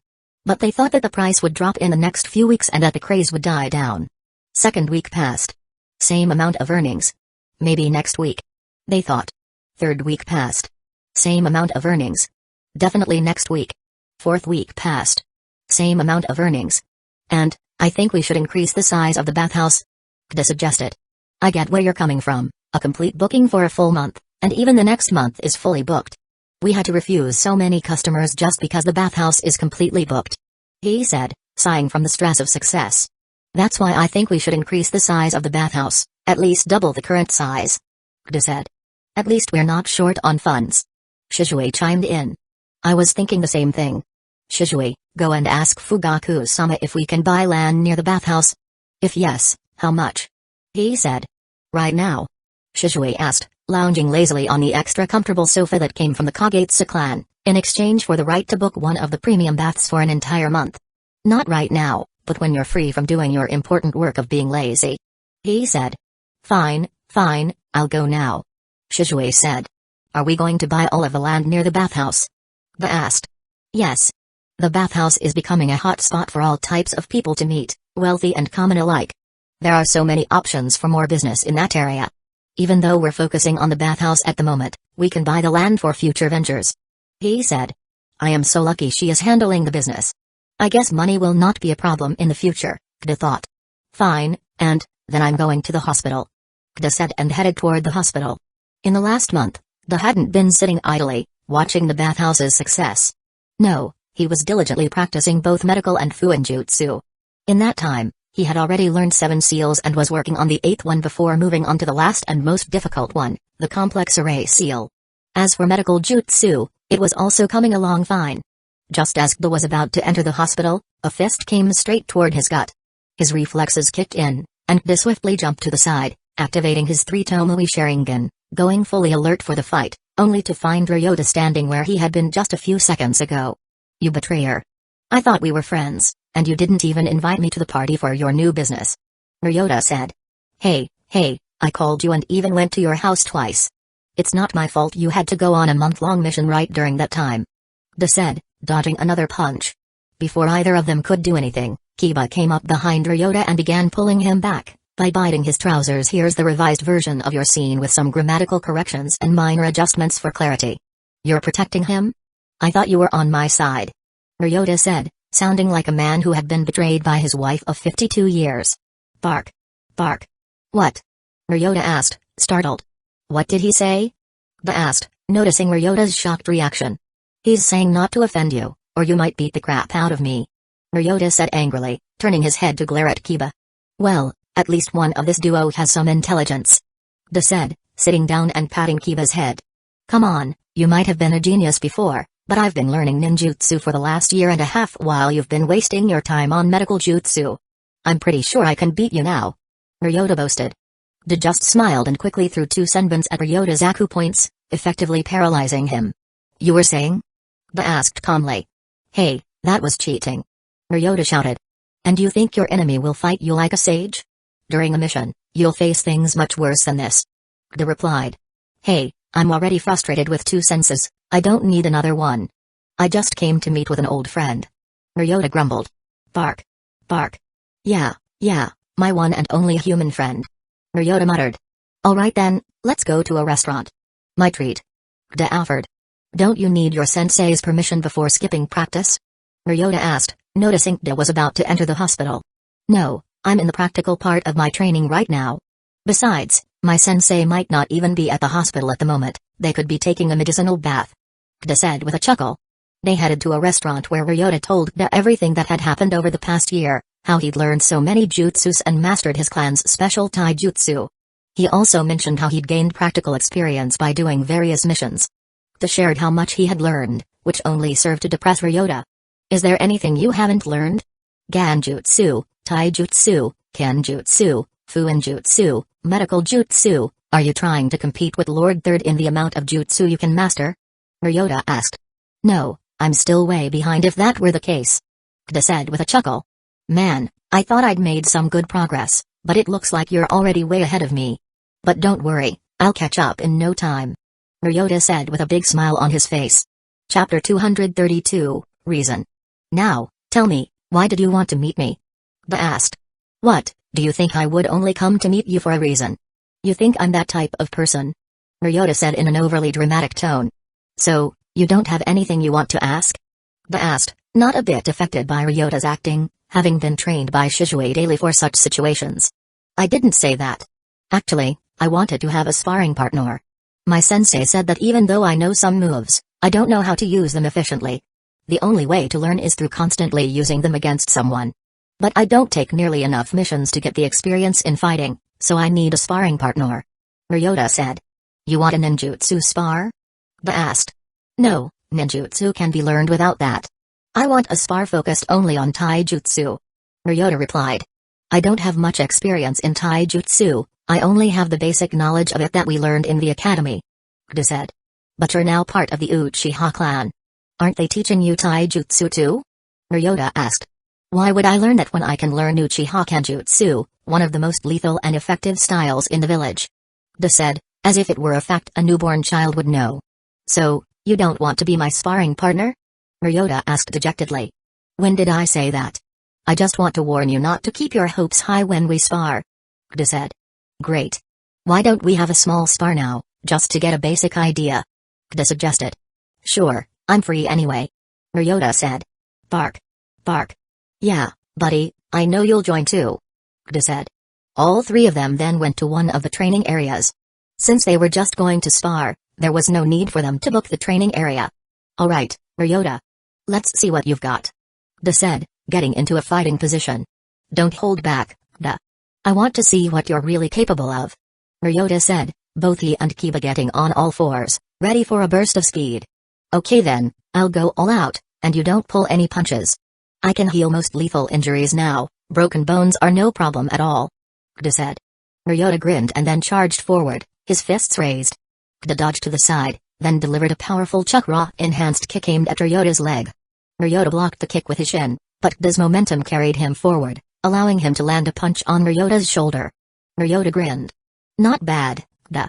But I'm not going to use just punches and kicks. Ryota jumped back and passed uphill to Kiba, who suddenly transformed into a clone of Ryota. Fang over Fang. Then Ryota started making various hand signs. Whirlwind Fang. Suddenly, both Ryota and Kiba transformed into whirlwinds and started attacking Kida from various directions. Kida initially dodged some of the attacks, but the coordination between Ryota and Kiba was too strong. When Kida dodged one of Ryota's attacks, Kiba attacked Kida from one of his blind spots created due to dodging Ryota's attack, throwing Kida some distance away. Ryota didn't let go of this opportunity and attacked Kida once again. This is annoying, I'm not even getting a chance to attack, Kida thought as he dodged Ryota's attack. Luckily for Kida, this jutsu was very chakra-consuming, and Ryota couldn't maintain it for too long since he had still not fully mastered it. He and Kiba stopped spinning and went back to all fours, once again focusing on punches and kicks. Ryota continued his assault, his claws raking across Kida's chest. Kida tried to counter with a chakra-enhanced punch, but Ryota dodged the attack. At that moment, Kiba distracted Ryota with a bite toward his leg. Using this opportunity, Ryota landed a kick to Kida's stomach. Kida stumbled backward, gasping for air. Just as Ryota was about to deliver the finishing blow, Kiba leaped into the fray. Kiba charged at Kida, his teeth bared. Kida was forced to defend himself against both Ryota and Kiba, but now Kida could fight back a little. He suddenly jumped and spun in the air to dodge Kiba's bite attack while landing a spinning kick on Ryota. Ryota used his arm to defend, but it wasn't enough to counter the force of the chakra-enhanced kick. He managed to push Kida away at the cost of his forearm bones, rendering one of his hands unusable in the fight. But Ryota didn't pay any attention to that and ran forward to where Kida would land, throwing a punch straight toward Kida's face. The punch landed squarely on his face, almost knocking him out. Ryota could have followed up with another attack, but since it was just a short spar, this was enough to check each other's level. That was exhausting. Ryota said. You're telling me? I thought I was in better shape. But that last punch almost broke my nose. De said, massaging his nose. Almost? Can you see this hanging meat? It used to be my arm. Ryota said, pointing to his arm, which was broken during the fight. They both laughed, their friendly banter easing the tension of the fight. Seriously though, that whirlwind fang was impressive. I didn't realize you could move that fast. De said, going near Ryota to check the injury. Thanks. I've been practicing a lot lately. But you weren't too bad yourself. You dodged most of my attacks even without using the Sharingan. Ryota said. What can I say, I'm a genius. De said, then started healing Ryota's arm. Luckily, the damage was small because Ryota used chakra to defend against the attack, otherwise, his bones might have shattered and taken longer to recover. I went a little overboard there, De thought when he considered the consequences. Genius? I think you're forgetting that I won. Ryota said, raising his head. So what? I'm not focusing on taijutsu anyway. Want to have a kenjutsu spar? De asked, finishing healing Ryota's arm. No thanks, I'm still not crazy enough to go against an Uchiha in kenjutsu. Ryota said, moving his arm to check if it was fine. Don't move it much. Rest for a few hours before doing anything major with that hand. De said. You're starting to sound more and more like a doctor now. Ryota said. Thanks. That wasn't a compliment, but whatever. So, we're going to continue these sparring sessions, right? Ryota asked. Yes, I want to keep meeting Kiba. De said, patting Kiba's head. When are we going to have spars then? Ryota asked, knowing fully well that De was usually very busy. I go to the hospital at 8 in the morning, so we can have a spar at 7. That way, if you get injured too badly, I can get you fixed up at 8. Chapter 233, 3 months with sparring with Ryota and medical jutsu training at the hospital in the morning, Fuinjutsu in the evening, and spending time with Yami and Naruto during night walks. 3 months slowly passed. However, the effects of those 3 months were monumental in Kida's life. Firstly, he perfected every medical jutsu required to learn the mitotic regeneration jutsu. He also learned every seal except for the last one, the complex array seal, which he had not yet perfected. Mitsuru firmly declined to begin teaching him the mitotic regeneration jutsu until all of the basics were complete. Due to that, they decided to focus entirely on the last array seal. Now, all 30 of his clones were focused solely on the complex array seal, while his daily spars with Ryota were also in full swing. Although his taijutsu was still not at the same level as his kenjutsu, it was becoming more refined day by day. The win-loss ratio against Ryota was now equal for Kida. He was able to win quite a few matches against Ryota, but considering Ryota was not even at Jonin level in taijutsu, it was not a major feat. Kida was tempted a few times to go to Guy for taijutsu training. Considering he was now acquainted with Kakashi, getting along with Guy would be easy, but he decided to put that idea on hold until he learned the mitotic regeneration jutsu, one thing at a time. The bathhouse business was also in full swing. They tripled the size of the bathhouse in 3 months. After increasing the size of the bathhouse by 3 times, they stopped, because some of the baths were starting to be empty from time to time, meaning increasing the size any further was unnecessary. He bought all of the nearby land too. The area surrounding the bathhouse was transformed into a beautiful garden, enhancing the overall appearance of the bathhouse. He was also planning on opening some shops nearby. The number of people visiting the bathhouse daily was not small by any means, and a shop that complemented the bathhouse would undoubtedly be great. They had still not decided which shop they would open first. After a family discussion, they came up with 3 shop ideas: beauty and skincare shops, cafes or tea houses, and nail salons or hair salons. All of these were great, and in the next month, they would open one of the shops. The monthly revenue of the bathhouse was 8 million ryo, which was the reward for some lower S-rank missions. Everyone in the family was happy about this except Kida. For him, this much money was not enough. With the plans he had in mind for the future, money would be a crucial part of them. But still, it was a good start, and with this, the initial fund for something very important could be gathered. However, Kida was becoming more restless day by day. There were many people he wanted to add to his ranks, people like Kimimaro, who could fight Gaara and Lee alone, and that too when he was almost dead due to his disease. Then there was Karen Uzumaki and her mother, who should also be alive at this time. There was also Haku, if he had not already been found by Zabuza. The reason Kida was getting restless was that in just half a year, Orochimaru would find Kimimaro, and in 2 years, Karen's mother would also die due to the overuse of her healing abilities. If Kida wanted these people, he had to take action soon. But the problem was that Kida was still too weak. Yes, he was at Jonin level, but Kimimaro was in a land of water, and it would be very dangerous for a Uchiha to be spotted there. But out of all the people, Getting Kimimaro before Orochimaru was of utmost importance. Orochimaru was already too powerful, he didn't need people like Kimimaro, but Kida did. Kimimaro had almost as much potential as Itachi. When he was brought back to life by the Edo Tensei Jutsu, he was in a class of his own. So, Kida was planning on taking some missions to find Kimimaro first. Even though Hueco was also about to be found by Zabuza, if given a choice, Kida would definitely choose Kimimaro over Hueco, because a Kimimaro trained by Might Guy would most likely be a Kage-level ninja. The same could not be said about Hueco. Though if he got the chance, Hueco would also be added to his team. But for all this to happen, he first needed to learn the mitotic regeneration jutsu. This would be a fail-safe if things went south during the missions. If all went well, Kida should start learning it in a month. Good job, Kida. Now try to make that array smaller. If it's that big, it will lose its purpose. Sora said. But sensei, if I make it any smaller than this, it will become unstable and disperse easily. Kida asked. Yes, and you have to find a way to prevent that. Sora said.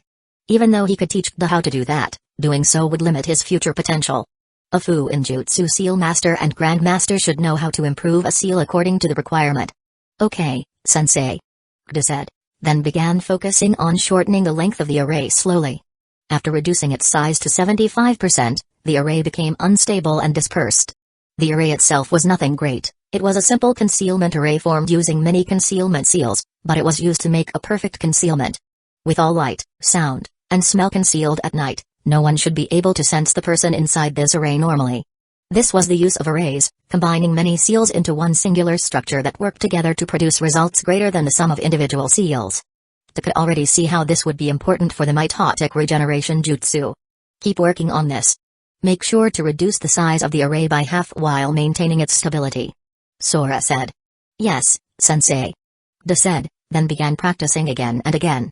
With him and 30 clones working, the progress rate was astounding, to say the least.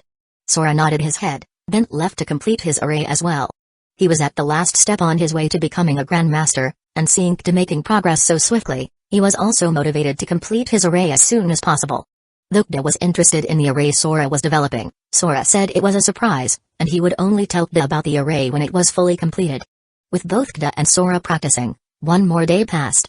Next morning, Kida woke up, completed his morning routine, and then went to the hall to enjoy some tea with his family. I will not come home for the next 3 days. I am planning on eating a soldier pill for training. Kida said. Are you close to any breakthrough? Shizue asked. Yes, brother, I think I will be able to master the last seal by the end of the 3rd day for sure. Kida said. Do as you wish then. Just make sure you don't overdo it. He said. By now, she had came to terms with Kida's tendency to train super hard daily. Okay, Aunt. Kida said. Chapter 234, Preparation complete. Do as you wish then. Just make sure you don't overdo it. He said. By now, she had came to terms with Kida's tendency to train super hard daily. Okay, Aunt. Kida said. I will also do the same. Sensei said that I am finally ready to take the final test. My sensing and tracking training is almost complete. Sensei is now just going to teach me some jutsu to improve it a little, so I am also planning on using a soldier pill. Yami said. That's great, Yami. With this, you could even become a Nanbu ninja if your strength improves a little more. Shizue said. Thanks, brother. Yami said. What's so good about becoming a Nanbu ninja anyway? Kida asked. Nothing, but if a ninja is not from any big clan, then being in the Nanbu is the best way to gain both training materials and connections. Shizue said. But she has us. There's no need for her to join the Nanbu anyway. Kida said. I said could, not should, Shizue said. Oh. Understood. Kida said, then focused back on his tea. So, you two will not come home for the next 3 days, and I will be busy with the bathhouse too.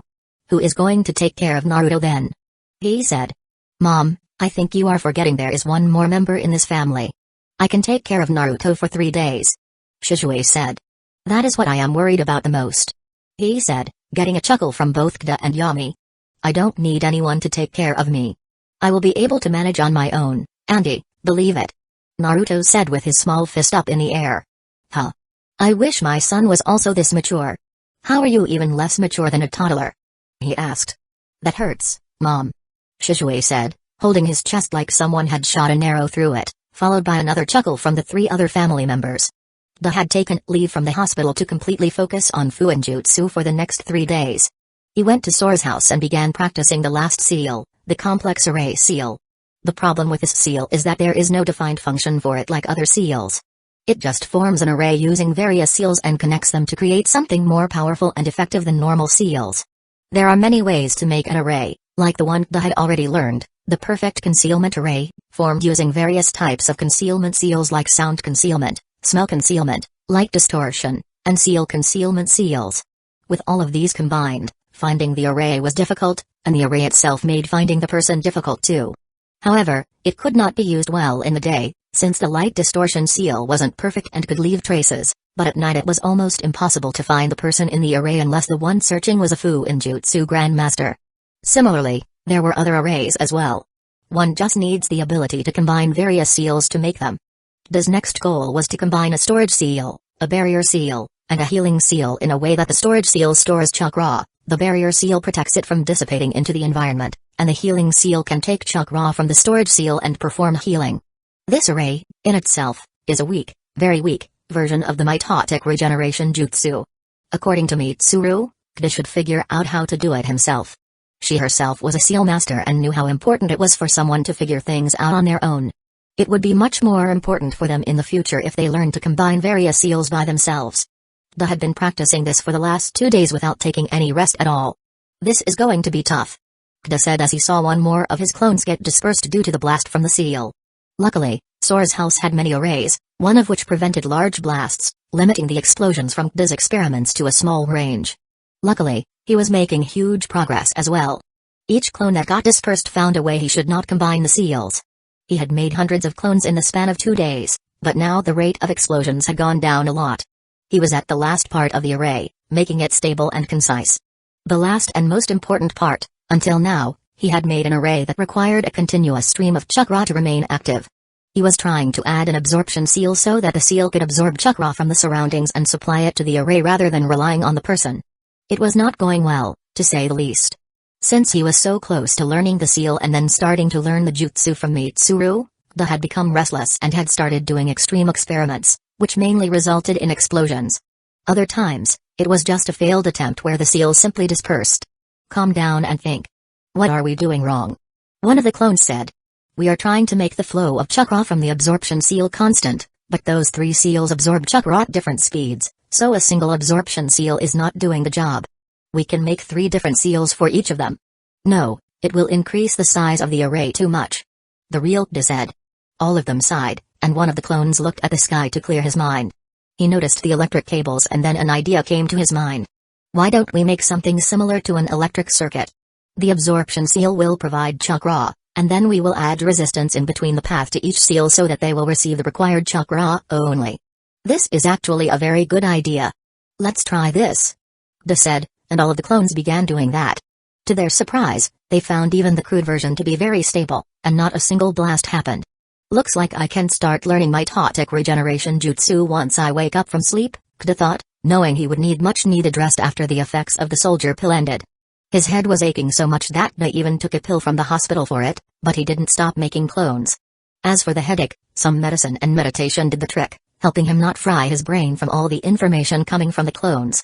At the end of the 3rd day, Sora came out to check on Kida's progress, only to find 5 clones working on seals and Kida sitting in a lotus position, meditating, with a vein popped on his head. Don't tell me he actually practiced for 3 days straight using so many clones, Sora thought. Even he would need many breaks when using shadow clones for practice because of the information overload when his clones dispersed. In Kida's case, he often received clone memories without any notice because of the blasts, which increased his headaches.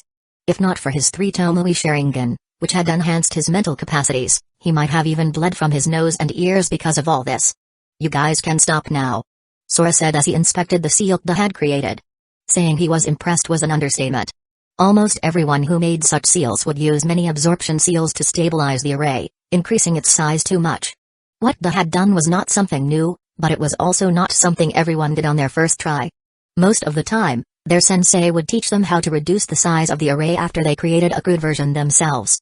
I was correct, he is great at Fuinjutsu, Sora thought before going to Kida and saying, this much is enough, Kida. You can stop your training now. Kida opened his eyes, halting his meditation.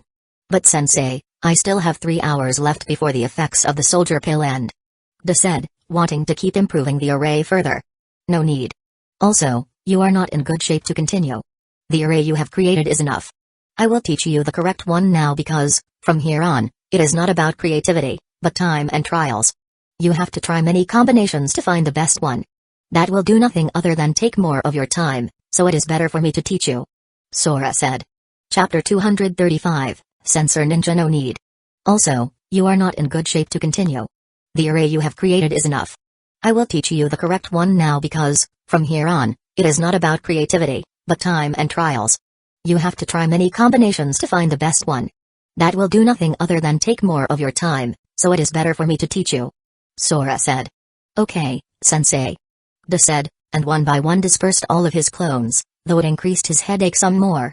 Sora then began teaching Da how to combine the seals he was working on perfectly, well, near perfectly. When Da asked whether it was the best way to do it, Sora said, No, Da, this is the best way we know. There is a very high chance that a better way exists, and we just haven't found it yet, but this one is at least twice as effective as yours. Da wasn't sad about that at all. The upgrade was done by many Fuinjutsu grandmasters through years of research. There was no way he could have reached that level in just 3 days. But even reaching half of that level was impressive. With Sora teaching Da how to make the array in the most optimal way, Da was able to master his last seal by the end of the duration of the soldier pill. While Da was giving his all in Fuinjutsu training, a small forest area around Hidden Lee Village had been unusually busy for the last 2 days. Yami was standing on a tree, her chakra signature completely hidden. 1 minute passed, 2, 3. After 10 minutes, she turned her head to look around the area when an air current passed around her, and then many kunai were thrown, targeting the center of her head. TCH.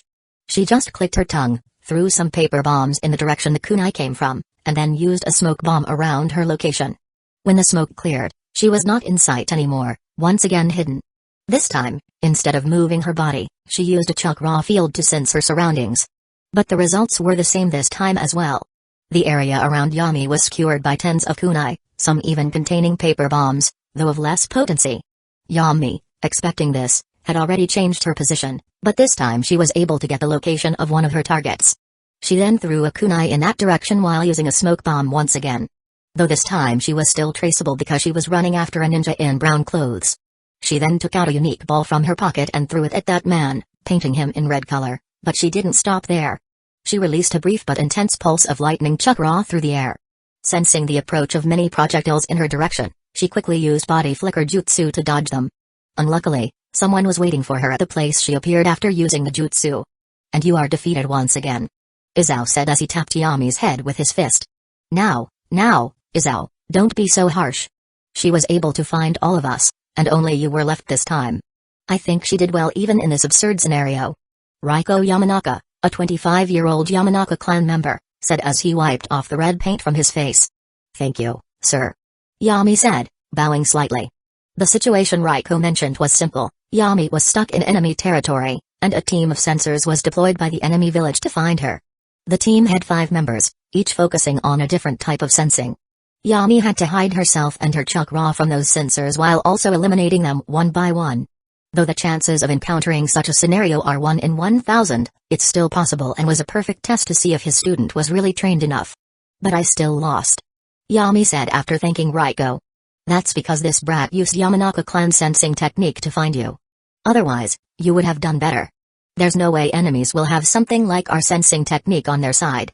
Raiko said, patting Yami's hair. Yeah, you did great. It's a shame you can't learn our clan's sensing technique, otherwise, I would have taught you at any cost, even if I had to adopt you for that. Izao said with a brotherly smile on his face.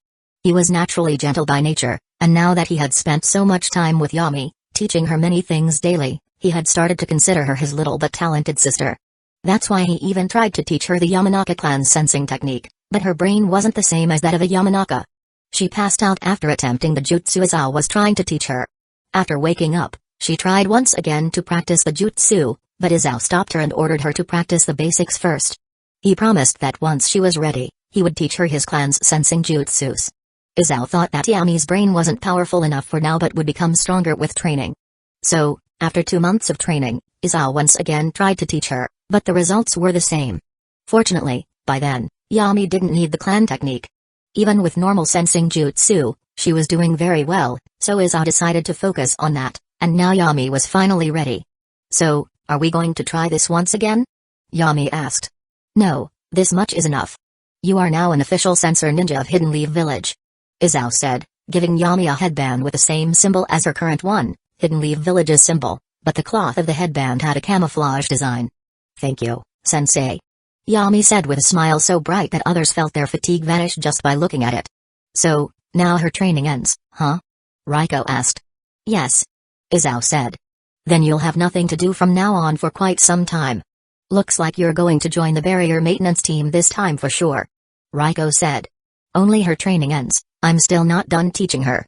I will be taking some missions from now on to get her real-life experience of what it means to be a censor. Izao said. It's just an excuse to evade the duty. You can prove nothing. Izao said, turning his face to the side. Yami just shook her head. From what she had learned about Izao in all this time, he hated the job of the barrier maintenance team for some reason. According to him, it's like a civilian job, from 8 to 6, and not something a ninja would love to do anyway.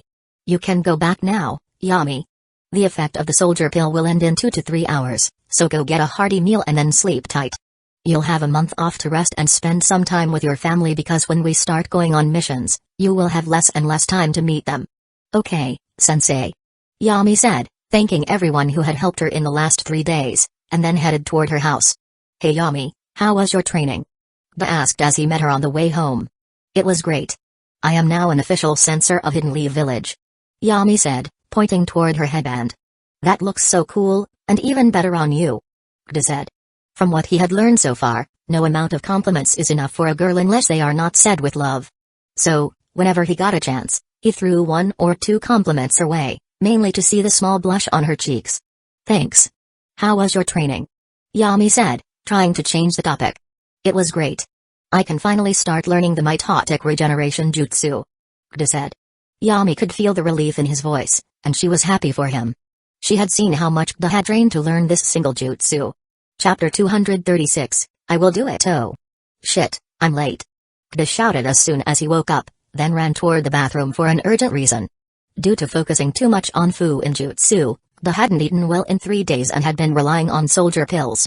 That's why, when he finally returned home, he ate enough food to feed 10 people before heading straight to bed, but not before telling everyone how happy he was about completing all his preparations and how he was going to learn the best medical jutsu soon.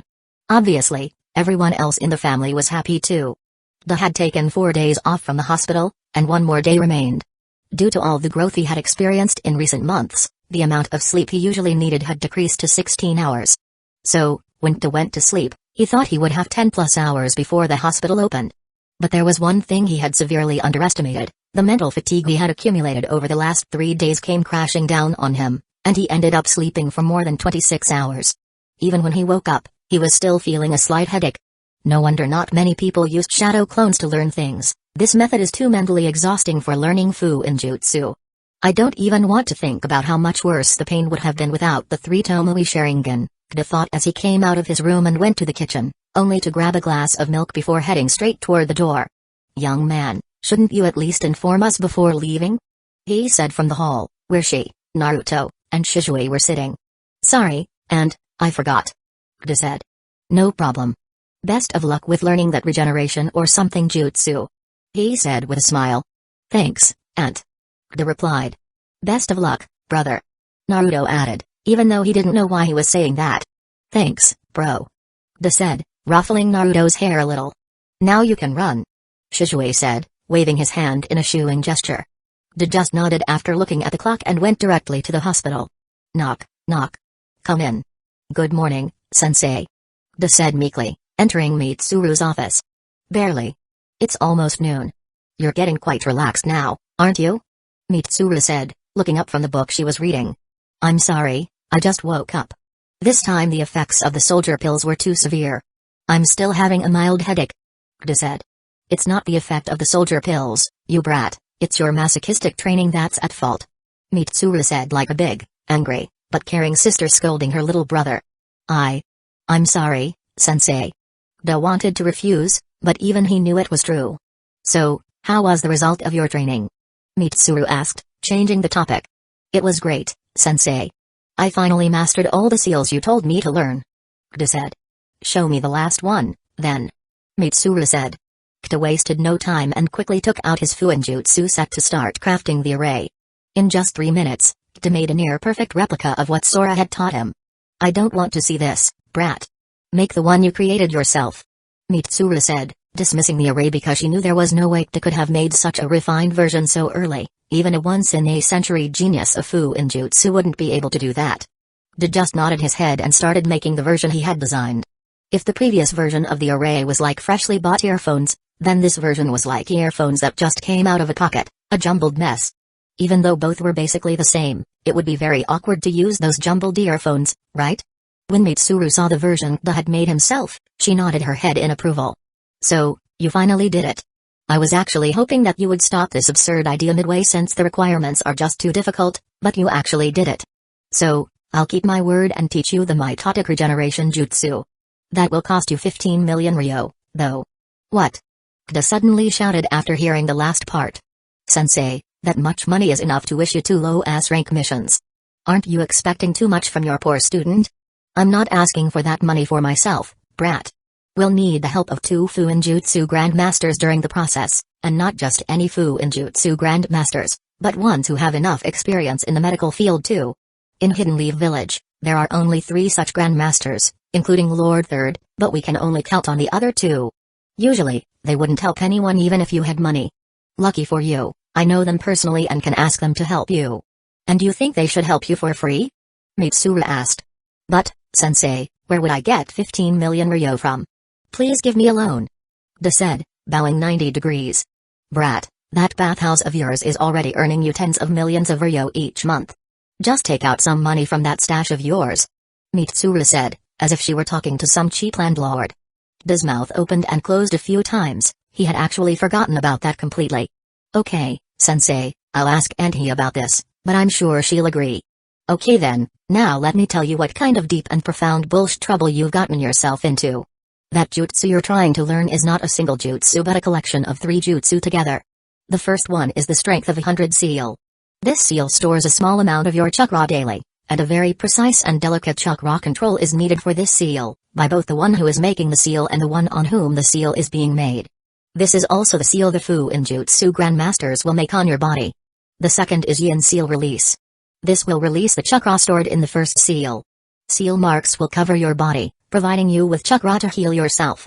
This will also be done with the Grandmaster's help, but you will play a major role in the process. And lastly, Creation Rebirth, a jutsu created by Lady Tsunade herself. This jutsu uses a very large amount of chakra but has the capability to heal any injury, no matter how lethal. One could say you'll become semi-immortal after you activate this jutsu. But this is the most gruesome part, and the final chance for you to back down one last time. Mitsuru said. In this part, you'll have to suffer injuries to each part of your body and then heal those injuries yourself. The healing seal will be made to perform that same thing once chakra is provided, so during battle, healing will become automatic.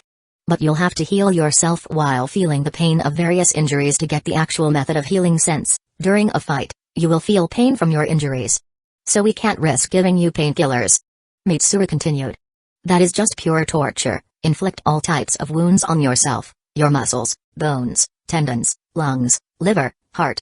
And the list goes on. I may die from the pain, Kda thought. Mitsuru saw the fear in Kda's eyes, and that was a perfectly natural response. Even the thought of getting all those injuries is enough to cause fear in the heart of any living being. But to Mitsuru's surprise, Kda's eyes regained their resolve very soon. I'll do it, sensei. Kda said, while his thoughts were, I've invested too much time in this to back off now just because of some temporary pain. I can surely bear this much pain, not knowing how wrong these thoughts were. Chapter 237, Now I'll do it, sensei. Kda said, while his thoughts were, I've invested too much time in this to back off now just because of some temporary pain. I can surely bear this much pain, not knowing how wrong these thoughts were. Very good, then let's start. Mitsuru said, standing up from her chair. Now. Don't we need to prepare before that? Kda asked. I am all the preparation you will need. Heal yourself, and I will make the healing seal for you. There is nothing to prepare for. Mitsuru said. Then at least give me some time to mentally prepare myself, sensei. Kda said, backing away a little. The more you think about it, the more difficult it will seem. Mitsuru said, laughing mischievously. She was having a good time seeing Kda scared like that, acting like a child for the first time. But before Kta could say anything else, Mitsuru was standing right in front of him. No buts. Either you want to learn it, or you don't. There is no middle ground here. Mitsuru said. Okay, sensei, let's start. Kta sighed. There was nothing he could do anyway. Very well, let's go. Mitsuru said, and they went to the room where the bandit was initially placed. Kta was lying on a stretcher, with Mitsuru standing in front of him, instructing him on what to do. We will first start with the easy part, skin and muscles. I will make some cuts and bruises on various parts of your body. Heal them normally so that I can create an all-purpose seal for every type of injury.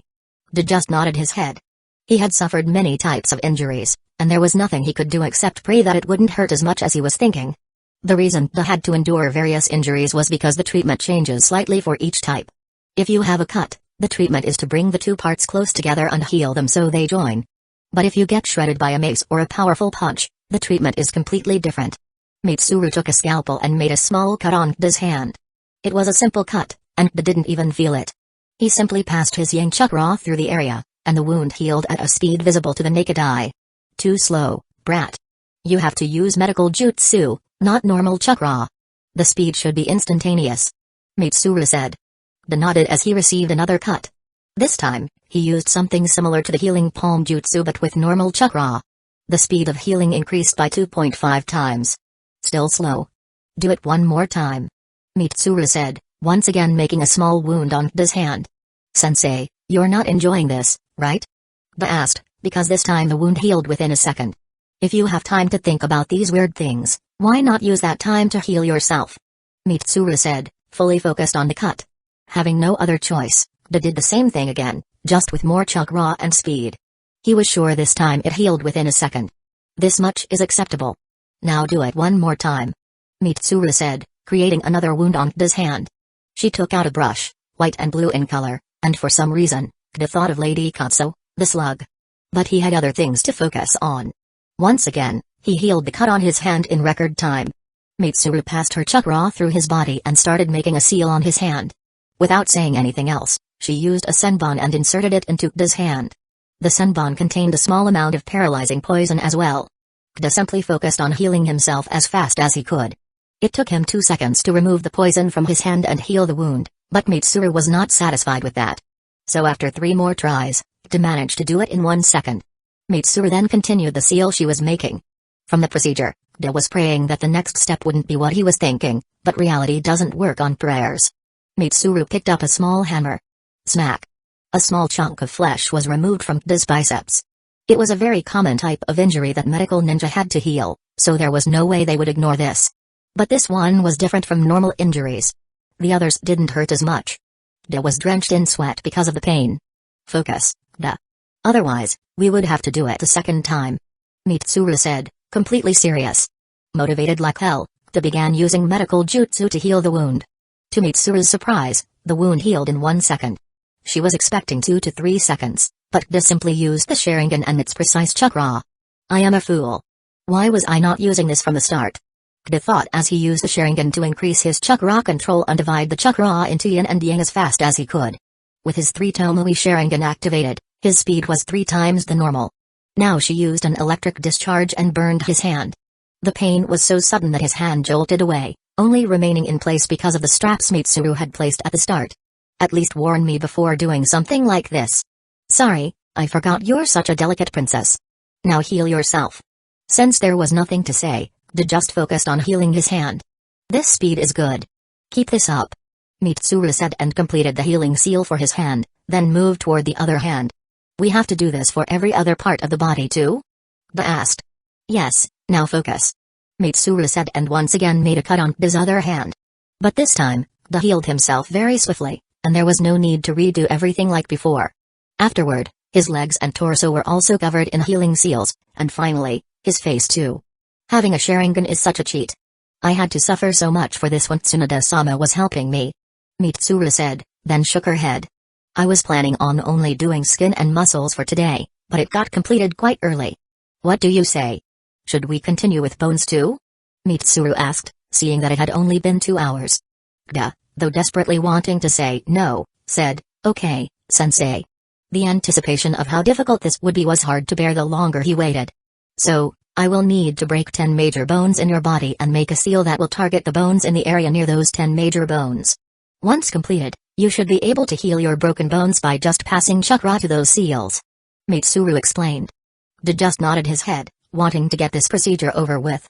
If he had known about this before he started preparing to learn this jutsu, he would have surely left the idea of learning it in a dustbin or something.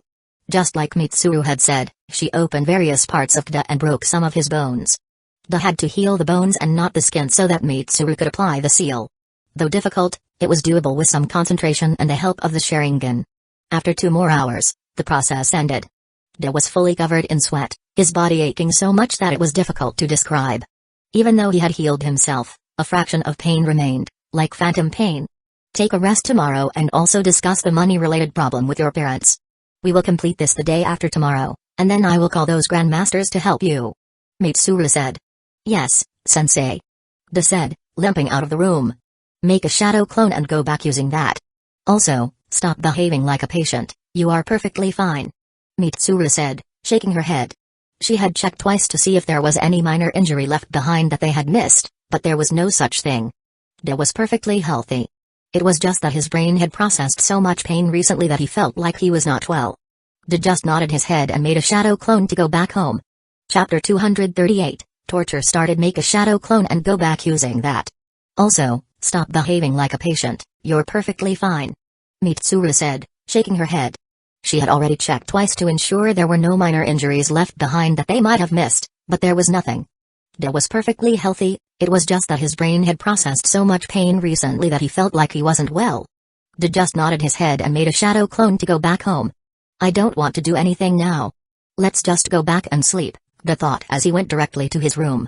By constantly using the Sharingan and healing himself from so many injuries, his chakra was at rock bottom. Combined with the mental fatigue of performing perfect healing on different wounds each time, he was completely drained. Although his family members wanted to know what had happened at the hospital after seeing Kda return so early, they decided to save their questions for dinner, given the look of utter exhaustion on his face. After sleeping for 8 more hours, Kda came downstairs. It was already nighttime, and from the sweet and savory aroma in the house, he knew dinner was ready. He headed directly to the kitchen. We were waiting to see when you'd wake up, sleepyhead. Came Shishui's voice from the hall. Kda understood that everyone was in the hall, so he changed his direction from the dining room to the hall. Sorry for the wait, everyone. Kda said. It's all right, Kda, but what happened at the hospital today? You looked so exhausted when you came back, even though you were quite early. He asked. We started the process of learning that jutsu, and it was quite a different experience. I can't share the details because I promised sensei. Sorry. Kda said. Don't worry about such things. Now, let's have some dinner. He said, waving her hand. Before that, I want to ask something. Kda said. Go ahead. He replied. Sensei said that to learn that jutsu, I would need the help of 2 Fuinjutsu grandmasters. How much money is required? He asked with a smile on her face. She had guessed from what Kda had said that he needed something. 15 million ryo. Kda said. This will be a little difficult. We have 10 million in liquid funds at the moment, the rest is already invested in expanding the bathhouse and securing the nearby land. We can take a loan, Mom, and with the revenue from the bathhouse, the loan could be paid off next month. There's no need for that, brother. The procedure we're doing now will take at least a month to complete, so there's no urgent need for money. Kda said. He had already discussed this with Mitsuru, and she had said that his body would need some time to familiarize itself with the seals. They could start the procedure next month anyway, so there was nothing to worry about. In that case, there's nothing to worry about. I'll send the money directly to Mitsuru's account next month. He said. Thank you, Aunt. Kda said, bowing slightly. Why are you being so thankful all of a sudden? He said, giving Kda a forehead flick. He. Came a chuckle from Naruto and Yami. Let's go. The dinner is getting cold. He said. So, what is the effect of this jutsu you're learning? Yami asked. Nothing big, I can just do this. Kda said, and he made a cut on his hand, which healed within a second. Isn't that something you were able to do before as well? Though your speed has increased, I don't think it's as impressive as you made it sound till now. I didn't do anything this time, Yami. Before, I had to use medical jutsu and concentrate on healing. Now, I can just supply chakra, and the wound will heal automatically. When the jutsu is complete, I will become semi-immortal once I activate it. Kda said. That's so cool, but are you sure there's no side effect? Because that sounds too good to be true. Shishui chimed in. Everyone was taking a night walk before bed. It had become quite common for the family in recent days to take a small night walk where they would discuss how their day went. This was also the only time Kda was spending with Yami. Considering how Yami was going to take many missions from next month and how they might not see each other much, Kda had decided never to skip these walks, no matter how busy he was. Yes, brother, it has a side effect, aging. The more injuries I heal through this jutsu, the more I will age. Kda said. Acceptable price for something that will save your life in dire situations. Shishui said. Yeah. Brother, let's eat ramen. Naruto said as soon as he saw a small stall in the Uchiha compound. You just ate dinner, you brat. How can you even think about eating so soon? Shishui asked. There's always some space left in my belly for ramen. Naruto said, patting his little bloated stomach. But that one is not as tasty as a kairaku ramen, so save that ramen space. We'll go to a kairaku soon, then you can fill that space. Kda said. Nice idea, brother. Naruto said, giving a thumbs up. With everything said and done, Kda reached the hospital the next morning, but this time he was not as excited as before. Mitsuru was already waiting for him. So you came. I thought you'd chicken out. Mitsuru said. I was afraid, but I won't back down because of something like that. Kda honestly replied. Good. Now, let's go. Mitsuru said. Kda was once again lying on the stretcher, and Mitsuru stood near him. From today onwards, we will target a single organ in your body every day and slowly complete the seals. Mitsuru said. Heart as well? Kda asked. He was sure it would be difficult as hell to heal his own heart, especially in the case of different types of injuries. If you leave any part, it will become your weak spot in the future. So it's better to take some risks now and not regret it in the future. Mitsuru said. Initially, she didn't want Kda to learn this jutsu because of how difficult it was, but now that they had started, Mitsuru wasn't going to leave any loose ends. So Kda's days of torture began. Chapter 239, Safe? Kda's days of torture began. For the next 15 days, his body was subjected to a grueling routine. Each new organ within him was cut, maimed, and burned, forcing him to heal while enduring immense pain. This was a level of pain he'd never experienced before. The normal pain of cuts or even broken bones was manageable, but the pain of internal organ damage was something entirely different. His brain wasn't prepared to process it all at once, especially when they reached his heart. Kda nearly died from a heart attack, and Mitsuru had to leave everything to help him survive. She even suggested skipping the heart and focusing on other parts. However, Kda knew that would leave a weakness. He was determined to give it one more try, unlike Chinese novel protagonists who recklessly endanger their lives for a little extra power. His life wasn't technically in danger, so he decided to push through. With his body now accustomed to the procedure, he was able to endure the second round of heart torture and complete it successfully. One unexpected benefit of this suffering was an increase in his pain tolerance. In previous fights, Kda always had the upper hand, so he'd never had to suffer major injuries. This meant he'd never had to fight while in pain. But he knew that wouldn't always be the case, so having high pain tolerance would allow him to think clearly in dire situations. With this unexpected gain, Kda's days of torture ended on the last day of the month, marking the completion of his training for this jutsu. Finally, it's complete. You're a monster brat. I took 3 months to complete this, even with Lady Tsunada's help. Mitsuru said. Then maybe you're better than Lady Tsunada. Kda replied weakly. No matter how many times the procedure happened, he always felt a mental fatigue afterward. I wish. Mitsuru said. I really think the village should forcefully add Uchiha to the medical division. Having a Sharingan and not using it for medical jutsu should be a crime. Kda had used his Sharingan throughout the process. The result was not only his record-breaking healing time but also the precise amount of chakra used to heal each injury. This would be beneficial when using the mitotic regeneration jutsu, as there would be no wasted chakra during the healing process. Sensei, when will we start the next part? Kda asked. Now that the most painful part was over, he was eager to complete the jutsu as soon as possible. I'll ask the Grandmaster when they're free and schedule an appointment. You can rest at your home until then. Mitsuru said. Okay, Sensei. Kda said, standing up. Before going home, he suddenly bowed to Mitsuru. Thank you for helping me so much, Sensei. He said.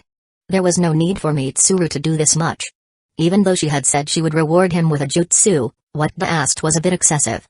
It was like asking for an S-rank jutsu for a simple reward. But Mitsuru didn't back down from her word and actually helped him. Kda was truly thankful for that.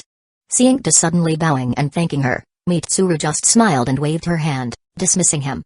They returned home, but he was alone. He was at the bathhouse with Shisui because a big noble from the fire capital was visiting today. Yami had taken Naruto out for ramen. He knew all this because they had left a note in the dining room along with some food. I also want to eat some ramen, Kida thought and headed to a kairaku ramen.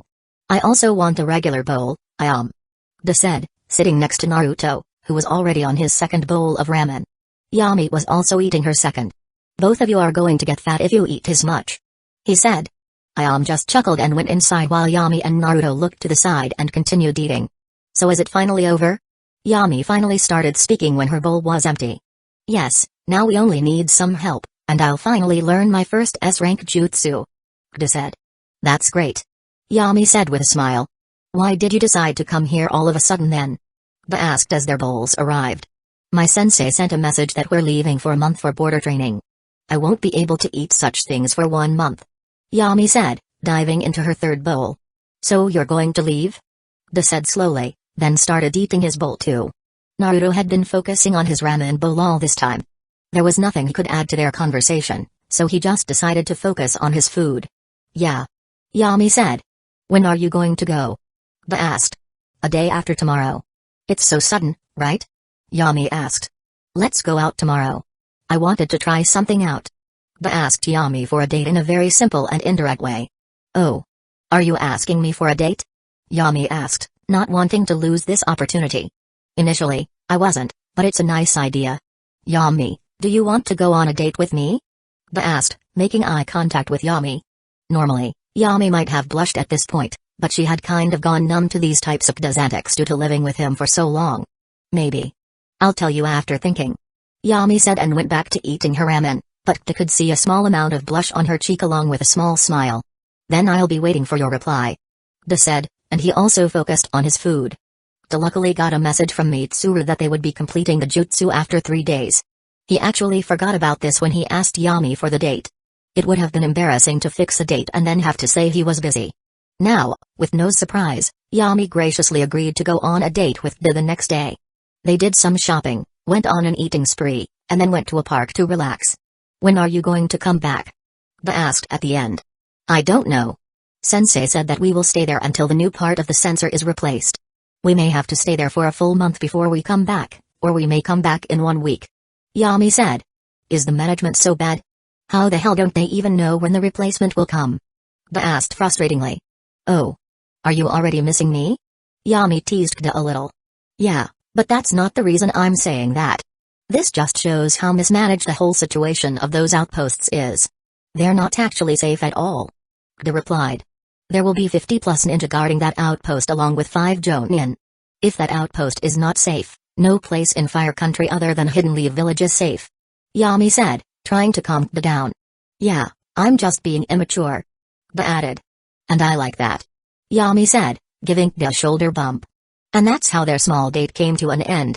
Chapter 240, Urgent Need for Strength. The next day, Yami was getting ready to leave for the border outpost. The whole family was out to bid her farewell. Make sure you eat on time and take proper care of yourself, he said, hugging Yami tightly. Okay, Aunt. Yami replied, returning the hug. If things get too hectic there, just use my name and come back. I'll handle the rest, Shisui added, patting her head gently. Yes, brother. Bye, sister. Please come back soon, Naruto exclaimed. I'll be back before you even notice I'm gone, Yami assured him with a smile. Bye, was all Kida said. Bye, Yami echoed before heading outside, where she found Ryota waiting for her. Are you here to say farewell to Yami? Kida asked. Ryota had become a regular guest at the house because of his frequent sparring sessions with Kida. No, I'm here to take my partner. I'm also going to the outpost as part of the sensing and tracking unit, Ryota replied, followed by the familiar sound of barking. Bark. Bark. Yes, along with Kiba, of course, Ryota added with a grin. Oh. Thankfully, I won't be alone at the outpost, Yami said, patting Kiba, the Inuzuka hound. Yeah, I was also relieved to hear that you'd be coming with us, Ryota said, smiling at her. It's great you're going too, Kida said, feeling slightly more at ease about Yami's safety. Having sparred with Ryota regularly, the new Ryota was at mid-jonin level when fully powered. At least, they'd be able to escape if something went wrong. Over the past week, Da had repeatedly told Yami to run if her life was ever in danger. He was confident she'd heed his advice unless, of course, something extreme happened, like if her sensei was taken hostage. He knew Yami might choose to fight rather than flee in that case. But these were just worst-case scenarios swirling in his mind. Being aware of the world's harsh truths, Da couldn't help but worry. With Yami, Ryota, and Kiba on their way to the village gates to join their team, the morning ended quietly. Da had one more day off, staying home with Shizui and Naruto, while he went to the bathhouse. Their plans to expand the bathhouse business were temporarily put on hold due to the sudden expenses related to Da's training. But there was no rush. Even earning 10 million ryo per month was a great achievement. With the bathhouse gaining popularity, others had considered entering the same business. However, no clan dared openly compete with the Uchiha. To do so would be a subtle acknowledgement that the Uchiha were superior. No one wanted to admit that. He was skillfully leveraging the Uchiha name to suppress any competition. In 3 more months, their dominance would be solidified. With low prices and excellent service, it would be nearly impossible for anyone to overtake them in this field. The day passed, and finally, it was time for Da to complete the jutsu training he had been working on for months. Learning the mitotic regeneration jutsu wasn't a priority at the start of his journey, but over time, it became crucial. The reason Da had chosen medical jutsu was simple: it was the easiest and most guaranteed path to obtaining an S-rank jutsu. Learning the Flying Thunder God technique was unrealistic. Only Minato had mastered it, and even then, 3 others had to assist him. So, it was impractical to think Da could learn it. The mitotic regeneration jutsu, however, was different. It was well known that Hiruzen knew every jutsu in Hidden Leaf Village, except for the Flying Thunder God technique, so there was a chance Da could master this jutsu even without Tsunoda's help. That's why he chose this path. But now, he desperately needed the strength boost this jutsu would provide to protect those in need and to form a powerful team. Today, he was about to gain that strength. Excited, he headed straight to the hospital after having breakfast with his family. "Good morning, sensei," Da said as he entered Mitsuru's office. "Good morning. You look quite excited." Mitsuru replied, noticing the expression on his face. "I am, sensei." "When do we start the procedure?" Da asked eagerly. "Soon. I've called both Fu and Jutsu masters, and they'll be here within half an hour. You have some time to rest until then, because once the procedure starts, there won't be much time for that," Mitsuru explained. "Okay, sensei." Da waited in his room, reading a book, when a nurse came in to summon him. "Da, Mitsuru-sama is calling you." The nurse informed him. "Yes, ma'am." Da responded out of habit and went to the room next door. "May I come in, sensei?" he asked, seeing that the door was already open. "Yes, come in, Da. Meet Danzō-sama and Kiyoshi-sama. They've come here to help you today," Mitsuru said, gesturing toward 2 elderly men sitting before her. Understanding the importance of the moment, Da bowed at a 90-degree angle. "Thank you for coming all the way here to help me, sir." Danzō, an elder wearing the Sarutobi clan symbol, chuckled. "No need to thank us. It's our job as elders to help young people like you." Kiyoshi, though silent, smiled kindly. He bore no clan symbol, but the fact that he had reached Fuinjutsu Grandmaster level without any clan support was an impressive testament to his talent. After hearing this, Da straightened up. "Shall we begin the procedure?" Mitsuru asked the 2 men, eager to avoid prolonging the interaction and risking any offense. "Of course. Let's start," Kiyoshi said as he stood up slowly with the aid of his cane. In a flash, Da appeared beside him. "Sir, may I assist you?" Kiyoshi smiled warmly but waved him off. "No need, son. I still have enough strength to manage myself." "See? He never likes accepting help," Danzō said with a laugh. "Why trouble others when I can handle things myself?" Kiyoshi replied as they both made their way out, followed closely by Mitsuru and Da. As they walked, Mitsuru whispered to Da, "Make sure you don't offend them. They're well connected, and you don't want to be on their bad side. Fortunately, they're kind people and don't abuse their power. Not everyone is like that."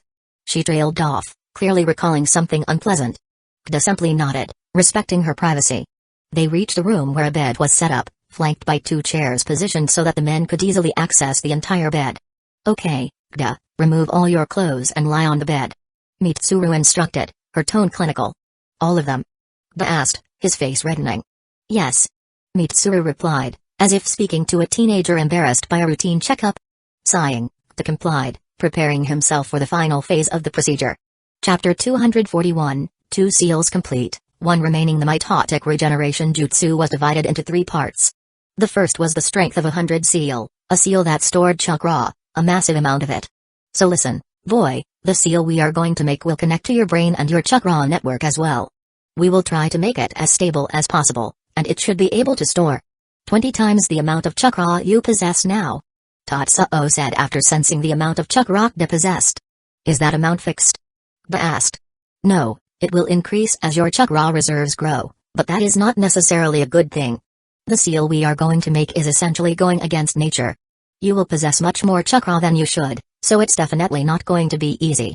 It will be unstable by nature, no matter how well we craft it, and its instability will increase as its storage capability grows. You will have to maintain its stability consciously. And though the damage that occurs while you sleep may be minimal, it could accumulate, so you will also need to repair it. The seal will be made using your own blood, and you will have to maintain it for your lifetime. Though there isn't much to do, just make sure to check if everything is fine. Also, the seal itself will use a small portion of the chakra you store, so you must ensure there is always a sufficient amount of chakra in the seal. Kiyoshi explained. Yes, sir. Kdo said. Mitsuru had already told him about this. Since there was not much to do, and the repairs could be completed in 5 minutes, it wasn't really a problem. Okay then, let's start. Danzō said as Mitsuru handed them the same brush she had used previously while creating the healing seals on his body. Stay still, boy. Don't move during the process. Danzō added as he and Kiyoshi began making various strokes on Kda's body. Initially, they used normal ink, but then they channeled chakra into the brush, causing its bristles to harden and prick Kda's skin with each stroke. Kda realized how they were going to use his blood for the seal. After enduring the torture of the past month, these little pricks didn't bother him much. He remained perfectly still during the process. After about 3 hours of drawing various strokes, the process ended. Kiyoshi stood up and moved to Kda's head while Danzō moved to his legs. They began channeling their chakra into the seal, making hand signs. Slowly, all the seals shifted toward Kda's forehead, and the same mark as Tsunoda's appeared on his head. Both Danzō and Kiyoshi were visibly tired from the process, and their chakra was almost completely drained. This seal is as tough as always. Kiyoshi said. Yeah. Danzō agreed. Thank you for your hard work, sir. Please take some rest in my office. I've arranged some refreshments for both of you as well. Mitsuru offered. Yeah, we could use that. Until then, boy, try to fill the seal as much as you can. It will be important for the next part. Danzō said. Yes, sir. Kda replied. He remained in position, focusing on filling the seal. It felt odd, like his chakra was flowing into a hole. Since there was no mechanism to use that chakra yet, it almost felt like he was wasting it, but he knew better and continued filling the seal. Danzō and Kiyoshi left the room with Mitsuru, leaving Kda behind. He kept filling the seal, but when he had transferred almost 30% of his chakra, he felt something, like a repulsion. Initially, it had been easy to store chakra, but as he continued, it became harder. He had to concentrate intensely, and his speed slowed. However, with nothing else to do, Kda decided to force more chakra in, especially since he had a cheat up his sleeve. Slowly, his eyes began glowing red, and 3 tomoe appeared within them. 3 tomoe Sharingan. By the time he had transferred 75% of his chakra into the seal, the others returned. How is it, son? Were you able to make any progress? Kiyoshi asked patiently. Sorry, sir. I could only send 70 to 75% of my chakra into the seal. The more I filled it, the harder it became. Kda admitted. Yes, that's the limitation of the seal. Since it's an organic seal, it works somewhat like a magnet. You have to force your chakra in the first time. Now that you've transferred 70%, if you empty the seal and refill it, it will be significantly easier. Danzō explained. So only the first time is difficult? Kda asked. Yes, and with your speed, it should be quite easy for you. Normally, a person would only be able to transfer 40 to 50% of their chakra into the seal on the first day. 70% is quite impressive. Kiyoshi said. Kda wanted to say he wasn't at his limit yet, but he held back, thinking it would sound like boasting. He wasn't the type to brag about his talents like a typical Chinese novel protagonist, especially since he had used the Sharingan during the process. We should move on to the next part, then. Danzō suggested. Are you ready, boy? Or would you like some rest? Kiyoshi asked, concerned about Kda since he had just been poked all over his body. It was quite painful, and the same process would happen again. No, sir. I'm perfectly fine and ready for the next step. Kda replied, excitement evident in his voice. Haha, youth. Fine, let's begin. Kiyoshi said. From their discussion, they deduced that, even though both Danzō and Kyoshi were grandmasters, Kyoshi seemed to be the senior, not just in age but also in position for some reason. They thought it would be the opposite since Kyoshi wasn't from any clan, or at least wasn't wearing any symbol. Maybe he is from a clan and just not wearing the symbol, they thought, but the respect he felt for Kyoshi remained the same. Despite his power, Kyoshi was gentle by nature, and they admired that. Now, Mitsuru and the others began preparing for the second part of the seal, the Yin seal release. If the previous seal was like a tank to store chakra, then this one would be the valve and pipes to move the chakra to the necessary parts when required. Mitsuru stepped forward and began marking Kda's body, using ink of various colors. From the location of the marks, Kda understood the reason. The healing seals Mitsuru had made earlier were completely invisible. Kda could feel them in certain locations but couldn't see them. Since they needed to make the second seal to supply chakra to the healing seals, knowing their locations was important. Mitsuru marked the positions, using different colors if the seal was present inside the body or on the organs. Clench your teeth, boy. This is going to be painful. Kyoshi warned, his face completely serious, devoid of the grandfatherly smile he usually wore. Kda nodded, understanding the gravity of the situation. Kyoshi and Danzō nodded in return and began channeling their chakra into the seal. Chapter 242, Complete Clench Your Teeth, boy. This is going to be painful. Kyoshi warned, his face completely serious, devoid of the grandfatherly smile he usually wore. Kda nodded, understanding the gravity of the situation. Kyoshi and Danzō nodded in return and began channeling their chakra into the seal. After accessing the seal, both of them began making more seals, each taking the left and right sides of Kda's body, as if they were creating some type of symmetrical painting on Kda's skin. Once again, Kda's body was covered in seals from head to toe. This time, both Kyoshi and Danzō placed their hands on Kda's head, and all the seals began shrinking into the main seal. Kda could instinctively feel the chakra he had stored inside it diminishing at an alarming rate.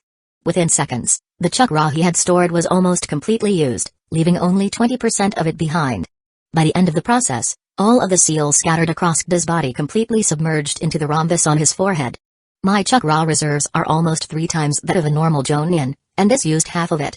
That means 2 Jonin level chakra reserves are required just to make this seal. Considering how minuscule the amount of chakra needed to make those arrays was, these seals are on a completely different level from what I can do. For now, Kda thought. Maintain it for some time. I need to catch my breath. Kyoshi said, removing his hands. Danzō became visibly more tense and started supplying more chakra into the seal. This time the seals was to make a passage and hole in a dam which store chakra. It was a very delicate process and needed quite a high amount of concentration and chakra, that's why both Kyoshi and Danzō were tried from just this much once again. But after just 2 minutes, Kyoshi returned and passed his chakra into the brush. The bristles once again became hard. He started drawing a straight line emerging from the rhombus on Kda's forehead. Slowly, he covered each point on Kda's body that represented the healing seal on the surface of his skin. But as soon as he completed that, the bristles, already hard, turned into something resembling small knives. Much like chakra scalpels, they began making seals inside Kda's body while leaving the skin intact. It was a very dangerous process, which is why a Fuinjutsu Grandmaster was required, otherwise, the chakra pathways in the body could be damaged. After completing the seals on the skin, Kyoshi began creating the lines to supply chakra to the seals inside Kda's body, on his bones and organs. At that moment, Kda understood why Kyoshi had told him to clench his teeth. As soon as Kyoshi made the first line, Kda screamed so loudly that even the people outside heard him, though the room was soundproof. It felt like his organs were being scratched with a sharp knife. The pain he had felt before when Mitsuru was making seals was from small cuts and burns, but this time the damage was far more severe. Since the pathways for chakra had to be large, the brush was quite large as well, and the injuries it caused were not small either. Luckily, Kda was already strapped to the bed, so the process was not ruined by his movements. Hang in there, boy, it will be over soon. Danzō said, maintaining the seal on Kda's head. Until all the pathways were made, the seal was in a volatile stage and could potentially disperse without constant maintenance and chakra supply from Danzō. Kda bit his lower lip to stop himself from screaming, knowing that Danzō wouldn't be able to hold on for the whole day. Kyoshi couldn't stop his work, so he continued making the pathways. Kda bit his lip so hard that blood began to flow. Mitsuru even worried he might bite his lip off, so she quickly gagged his mouth with a clean cloth. The process of making the pathways ended after 5 minutes. Kyoshi double-checked to ensure he hadn't missed any seals. After confirming that all the marks were covered, Kiyoshi moved to Da's forehead and began making the final seals, joining the rhombus, the cluster of hundreds of other seals, with the pathways he had created. Only then did Danzō finally remove his hand and release a sigh of relief. "You can remove the cloth now, Mitsuru," Kiyoshi said, sitting down and taking deep breaths. Ha, ha, ha. Da panted heavily from all the pain he had endured, but luckily, due to the sudden flow of chakra from the seal on his forehead to the healing seals when Kiyoshi connected them, his injuries healed rapidly. As a result, Da felt no pain after the process ended. That was really painful. Da finally spoke after calming his breathing. "Yeah, but you'll get used to it, since we'll have to repeat this process every 2 months," Mitsuru said. Da's face went pale, his brain working in overdrive. "Is 2 months enough to complete all of my plans? Can I get the most out of this time? If not, what should my priorities be?" But not for a second did he think he would go through this again in 2 months. Absolutely not. Only a mentally ill person would consider doing that again when there are so many other ways to get the power he needed. "Ha, don't scare him so much, Mitsuru. He's just been through so much." Kiyoshi laughed, lightly scolding Mitsuru. He, sorry, Kiyoshi-sama. I couldn't resist getting that reaction." Mitsuru chuckled, pointing at Da's still pale face as if he had seen a ghost.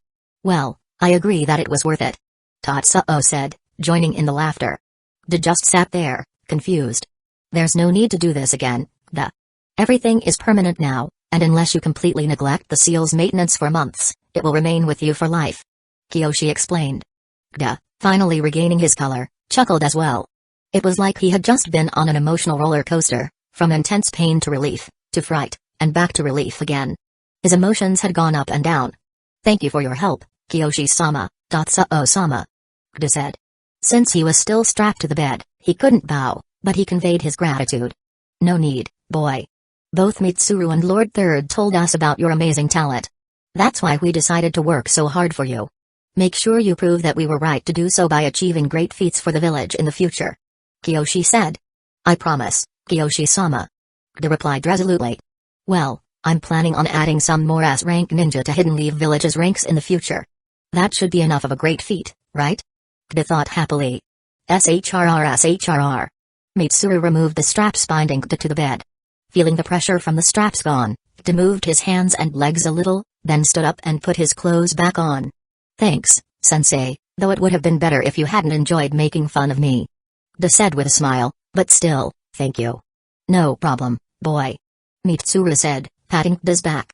"There should be no problems with the seal, but just in case you feel anything, come to us and we'll fix it. After all, we can't do a crappy job after taking money from you, right?" Danzō said. Da nodded, knowing that the money he had given them was definitely not enough for this level of assistance from a Fuinjutsu Grandmaster.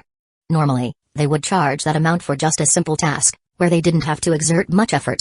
Da had only paid the bare minimum, most likely due to Mitsuru and Hiruzen's recommendation. But there was no reason to refuse the extra help. "I would be very grateful for your help if such a situation arose, though I'm sure it won't," Da said with a smile. "Silver tongue, nice skill to have, boy," Danzō said with a laugh. "Take care of yourself, son," Kiyoshi said, standing up.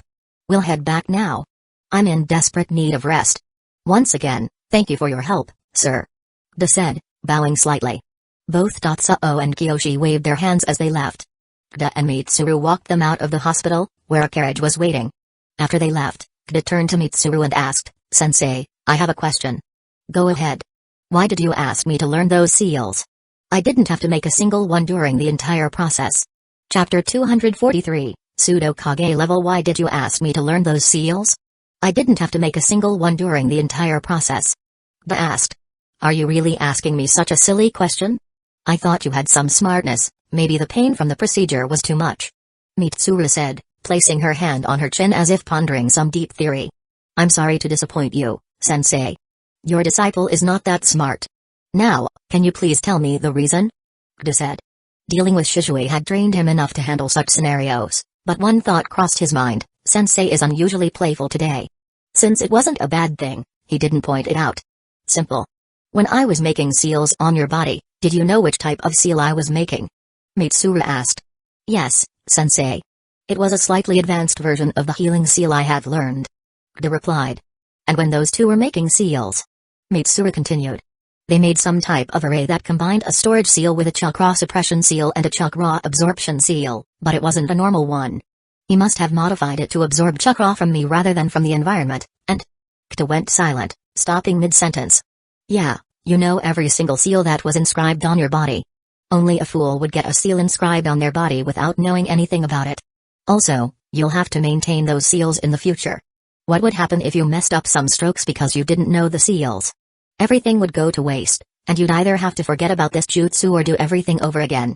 Mitsuru explained. Kta shuddered at the thought of such a future. I understand, sensei. Kta said. Good. Now, you can go back and take some rest for today. Don't even think about using the seal. Let your body get accustomed to them first, and only start filling the seal with your chakra tomorrow. Mitsuru gave a strict warning. Okay, sensei. Kta said with a smile. He once again thanked Mitsuru for her help and then headed back to his home. Oh. You're back. How did the procedure go? Shizue asked as soon as he saw Kta entering the house. It went well, brother. Kta replied as he entered the house, a silly grin on his face. I now have an S-rank jutsu, and one of the best ones at that. Great, show it to me. Shizue replied with the same energy. I'm currently very low on chakra because of the procedure, but I can at least show you a nerfed demonstration. Kta said, his grin still intact. But then he remembered Mitsuru's advice to let his body get accustomed to the seal first before using it. Though it mainly applied to adding more chakra into the seal, he decided to hold off activating the seal for now as well. Brother, sensei told me not to use the seal today. I'll show it to you tomorrow. Kta said. No problem. What matters is that you finally achieved your goal. Shizue responded. While Kta was having an ideal talk with his brother, the higher-ups of Hidden Leaf Village were having a different type of conversation. So, he's learned the mitotic regeneration jutsu. Hiruzen said, puffing out a thick cloud of smoke from his pipe. Yes, Lord Third. As per your orders, Lord Kiyoshi and Lord Danzō themselves made the process as perfect as possible. Both of them are resting at the moment because of the fatigue, but according to them, the process went seamlessly and the results were perfect too. Though it's not at the same level as Lady Tsunade, that boy now has the second best healing jutsu in Hidden Leaf Village. The Anbu reported. Do you think it was a good idea to teach that boy something so precious, and without even asking Tsunade, since this is her jutsu? Hamura asked, adjusting his glasses. There's no need for me to ask permission from my student. As for that boy's qualifications, his talent is his qualification. Having a 3-Tomoe Sharingan, going toe-to-toe with Itachi and Kenjutsu, and possessing specialist-level medical jutsu capabilities, not to mention his progress in Ganjutsu and Fu-in Jutsu, he might be the most versatile ninja among the younger generation right now. So, if he wanted to learn something, what reason did I have not to let him? Hiruzen asked, releasing more smoke from his pipe. Because he's an Uchiha. Koharu added with a tinge of annoyance in her voice. And? I'm still waiting for the reason. Hiruzen said. Don't play games, Hiruzen. You know the power balance will be shattered if the Uchiha get their hands on this jutsu. Koharu argued. And how will they get this jutsu? Will they dissect that boy and break through the concealment seals made by 2 of Hidden Leaf Village's best Fuinjutsu grandmasters? And that too, when I've given him my protection? Hiruzen asked, as if he had just heard some kind of joke. We don't know. They might try. Don't you remember just a few months ago they were showing rebellious tendencies? Who knows, maybe their curse of hatred is awakening again. Koharu warned. We both know the reason for that, Koharu. Danzo forced them into that position, killing so many Uchiha and giving them all life-threatening missions under my name. How do you expect them to behave? Hiruzen asked. Why are you taking their side so much, Hiruzen? Hamura chimed in. It was unusual for Hiruzen to support the Uchiha so strongly. I'm not supporting them. You two are just trying to portray one of the most important clans in our village as villains. Just imagine if the Uchiha weren't part of Hidden Leaf Village. Our village would lose 1/4 of its strength. Hiruzen stated. It was a bold claim, as comparing a clan to 1/4 of the village's strength meant Hidden Leaf Village depended on them. Even though Koharu and Hamura wanted to deny it, deep down, they knew it was true. The Uchiha, with their high number of Jonin and their Dujutsu, were a crucial part of Hidden Leaf Village's strength. But that was also the problem, everyone was uncomfortable with how powerful they were. This resulted in the ambiguous situation where everyone knew the Uchiha were important for Hidden Leaf Village, but they didn't want them to grow any stronger. That boy will also join the Anbu in the future. He's not only an Uchiha but also a Senju, so don't worry too much. Hiruzen said, understanding what the 2 elders really wanted to express. Fine. Koharu said simply. Even if they had more to say, Hiruzen's tone in his last sentence left no room for further discussion. After they left, Hiruzen turned to the corner of his office. What do you think? It's good for the village that we now have a pseudo-S-ranked ninja. Shikaku finally spoke, having been silent throughout the discussion because there was no need for his input. Pseudo-S-rank. Quite a new term there. Hiruzen commented. He's not really Kage level at the moment, but if he activates the mitotic regeneration seal along with his 3 Tomoe Sharingan, he may reach that level for a short period of time. But that's it. It's not permanent, and considering the side effects, he won't be able to use it often either. So, he's not truly a Kage level ninja, not even low Kage level. But he could reach that stage. That's why I call him a pseudo Kage level ninja. Shikaku explained in detail. Fine, but you know I wasn't asking about that. Hiruzen said. The Chunin exam? Chapter 244, Silent Struggles of Hidden Leaf Village. Hidden Leaf Village was devastated after the Nine Tails attack. Not only had they suffered in the war, but they also lost thousands of ninjas, a Jinchuriki, and a Hokage in the attack. But even that wasn't the end of Hidden Leaf Village's losses. There was one more thing a ninja village needs besides power: trust. The trust of their people and other countries in their power. The trust that they were powerful enough to help them was lost. A village that can't even protect the people inside their walls, how will they protect us? This was the general sentiment among people, and it began to spread. The other 4 big ninja villages seized this opportunity to spread the agenda as much as they could. And what did Hidden Leaf Village do to retaliate? Nothing. Nothing at all. They didn't have the strength at that moment to do anything. The result? Hidden Leaf Village lost 40% of their mission revenue every year after the Nine Tails attack.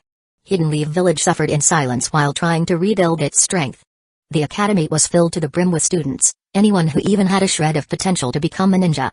Even if they would remain genin for their entire lives, Hidden Leaf Village desperately needed to rebuild. If everything had gone according to the original story, they would have needed another year to stabilize enough to address their damaged image. However, recent events changed things. Initially, Danzō hid the number of ninja Root had under his command, the number of Jonin, and especially the number of talented ninjas that he had almost ruined. Now, Hiruzen had a complete understanding of Hidden Leaf Village's situation. Even though they had lost yet another S-rank ninja and the shadow of Hidden Leaf Village, which further reduced Hidden Leaf Village's strength, somehow, the situation looked better than before. The Chunin exam? Shikaku asked. Yes. We've now recovered 70% of our strength. Even though the number of ninjas is the same as it was before the Third Great Ninja War, most of them are genin and would only become cannon fodder if war broke out. But the number of Jonin we initially thought we had was wrong. By adding the root ninjas to the Anbu, we've now increased our number of Jonin by 1.5 times, and Chunin by 2-fold under your command. Shikaku said. Hiruzen nodded, already knowing these details. There was something else he wanted to hear. Even though we've recovered a lot, it still only brings us back to the starting line. Shikaku said. Yes, we're now at the same strength as when the Third Great Ninja War ended. Considering how even Tsunade left the village, it's slightly less than at that time. Hiruzen replied. And if we go ahead with the Chunin exam, it will be like showcasing our power to the other ninja villages. Though we may be powerful in one-on-one situations, we can't go against them if they combine forces, like in other ninja wars. Shikaku said. They can't do that right now. Hiruzen responded. Yes, Hidden Mist is entangled in a civil war, Hidden Sand Village is our ally at the moment, and even if they aren't genuine, they won't be able to join the opposition in a war. As for Hidden Stones Village and Hidden Clouds Village, they're tough, but manageable. Onoki is famously known as a fence-sitter, so we don't need to worry about him initiating a war. Shikaku said but paused. I know we don't need to take this risk now. In 3 to 4 years, we'll be back to peak strength, and it would be most optimal to act then. Hiruzen said, releasing a puff of smoke from his freshly lit pipe. One major reason they weren't as desperate as in the original timeline was the Root. Root was an economic black hole for Hidden Leaf Village. Danzo had been siphoning off every last Ryo he could without collapsing the village, claiming it was for training new Root ninjas and maintaining peace. He was also leveraging the other elders to take as much as he could.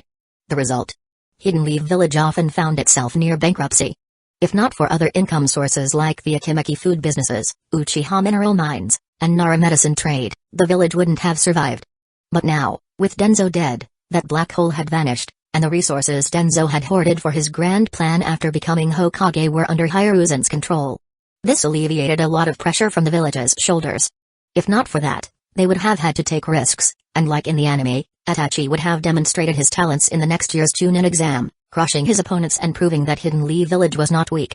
Because the Chunin exam isn't just a normal exam, it's also a way for villages to showcase the strength of the next generation, as well as a source of entertainment for nobles. But in the last few years, Hidden Leaf Village had been performing subpar in exams hosted in other villages, trying to remain as unnoticed as possible. Even now, staying mediocre for a few more years to build strength and then counter with full force was an option. Yes, it would be most optimal to do that if we want to regain our strength without any hiccups. Considering the talent in the younger generation, it wouldn't be surprising if we had 2 or 3 more S-rank ninjas by then. But Shikaku trailed off. Yes, it's this, but that's affecting my decision. Hiruzen said with a sigh. Our ninjas, both old and new, grew up hearing that Hidden Leaf Village is the strongest ninja village. But now, they feel scorned wherever they go, due to our mediocre performance in the Chunin exams. Not only nobles, but even common people are beginning to underestimate our ninjas. This is seriously affecting their morale, which has led to some incidents already being reported by nobles of various smaller nations. Shikaku said. He didn't point out how some ninjas had killed their own clients because of the condescending way they spoke, treating Hidden Leaf Village ninjas as mere bodyguards and threatening to choose ninjas from other villages next time. Killing was actually tame, considering some of the heinous crimes committed by others whose pride had been wounded. These ninjas had to be punished by the Hokage himself, some were killed, others had their chakra sealed and were removed from service, depending on the severity of their crimes. Although these cases were still minimal, they were on the rise. There was no way to stop such incidents. What could they do? Tell their ninjas to accept blows to their egos for the village? No, that wasn't going to happen. With power comes a fragile ego that starts to control your decisions, but it can be shattered by the slightest blow. And condescending comments from people who a Chunin could kill without even blinking do the most damage to that fragile ego. Who are you thinking of sending to the Chunin exam? Shikaku asked after considering various scenarios but realizing he needed an answer to this important question.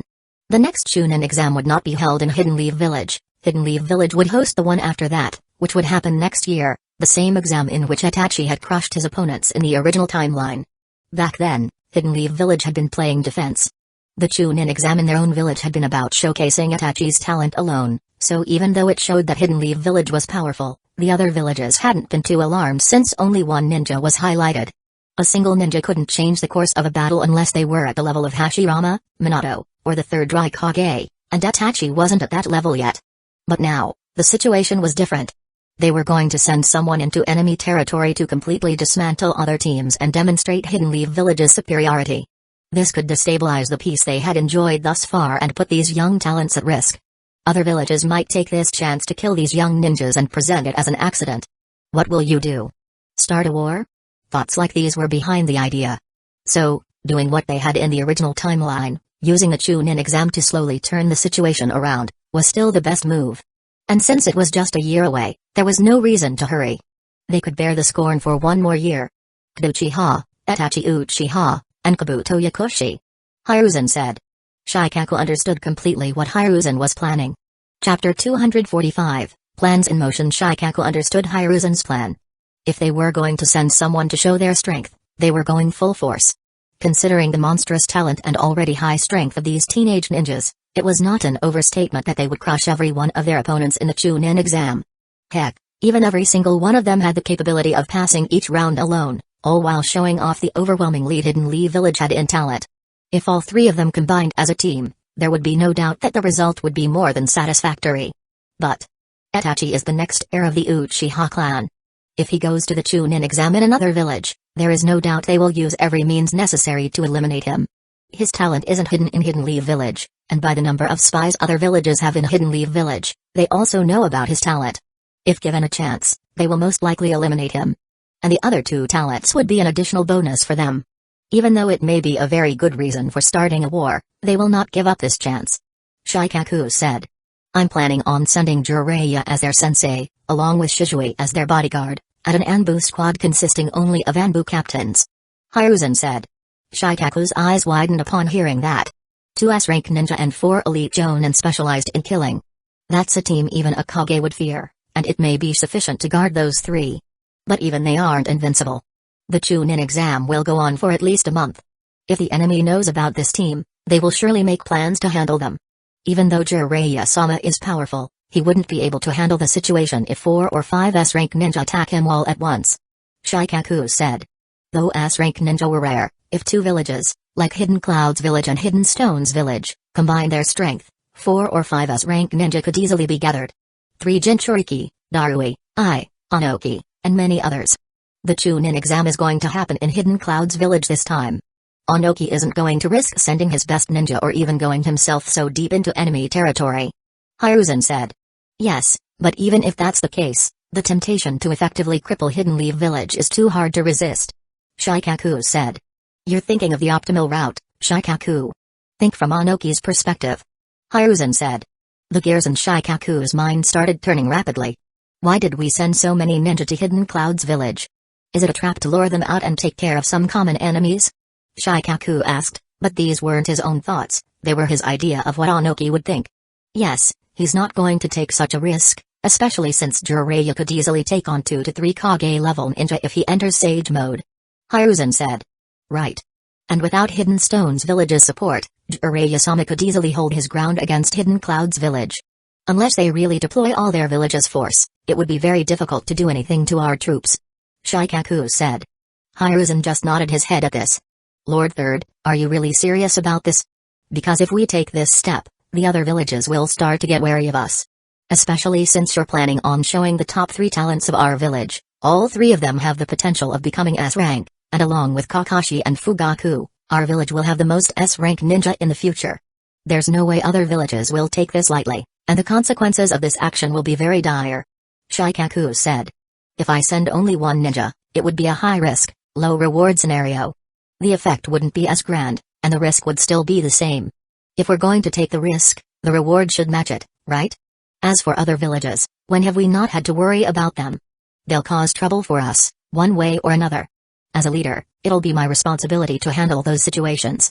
But for now, this is final. Start making preparations. The Chunin exam is in 1 month. Hiruzen said. Yes, Lord Third. I'll call Fugaku for a meeting as soon as possible.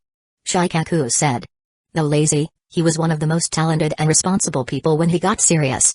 He quickly went to his office and sent an official order to Fugaku for a meeting with the Hokage. Though the timing wasn't mentioned, Fugaku was asked to come as soon as possible. As a clan head, they couldn't summon him whenever they wanted, so this type of order was sent. Fugaku was sitting in his office, enjoying some rare peaceful time. Ever since Danzō was removed from the equation, his workload had become far less hectic. He didn't have to worry about assigning life-threatening missions to his clan members anymore, nor did he have to worry about the increasing number of D-rank missions that not many would take. Though he still had to assign missions, they matched the skill and level of the Uchiha, reducing his workload. Knock knock. Come in. Fugaku said. Sir, an order came from the Hokage building. His secretary entered, carrying a letter in her hand. Okay. Fugaku said. As soon as he took the letter, the secretary left the office. A summons, huh? What happened this time? Fugaku thought. Since he was already free at the moment, he decided to visit the Hokage building right away. Knock knock. Come in. Hiruzen's voice came from inside the office. Sir, Fugaku-sama is here for the meeting. Send him in. Hiruzen said. Fugaku entered the office after a couple of minutes, only to find that someone other than Hiruzen was also present. Shikaku is joining the meeting? Did something serious happen? Fugaku asked as soon as he entered the office. First, take a seat, Fugaku. Hiruzen said, his tone firm.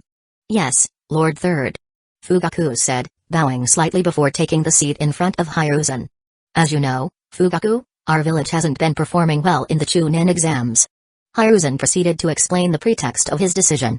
So, since we've now recovered sufficient strength, I've decided to stop holding back. We're going to send the best team for the Chunin exam this year. Hiruzen said. I understand, Lord Third, but I still don't understand why you're telling me all this. Fugaku asked, though he had already guessed the reason. The team I'm planning to send is Itachi Uchiha, Uchiha, and Kabuto Yakushi. Hiruzen said.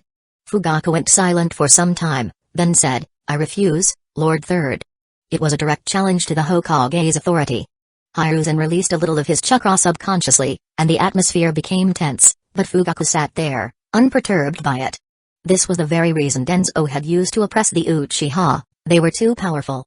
Even though Hiruzen, the Hokage, was powerful in terms of both strength and rank, Fugaku was not weak either.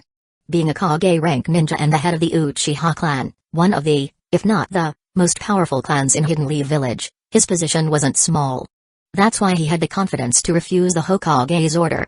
If there were any other clan head in his place, they would have to accept the order, whether they wanted to or not. But Fugaku had power, and with that power, he had the chance to negotiate, which he did. I'm sorry, Lord Third, but I'm sure you can understand why I'm refusing. 2 out of the 3 members are from the Uchiha clan, and my son Itachi is a once-in-a-generation talent and the hope of not just me but my whole clan. I can't put his life at risk. Then there's Kda, a young prodigy just like my son. He's on the same level of talent. If something happens to them, not only the Uchiha clan but the entire village will face a huge loss. Fugaku said, trying to explain his reasoning. I know what you're thinking, but don't worry. Their lives won't be in danger. Jiraiya will take responsibility for their safety. I'll also send an Anbu squad consisting only of Anbu captains, and Shizue will accompany them as well. If this doesn't guarantee their safety, then nothing will. Hiruzen said. Fugaku's face hardened. On the surface, it looked like a perfectly good idea, but for him, it was a double-edged sword.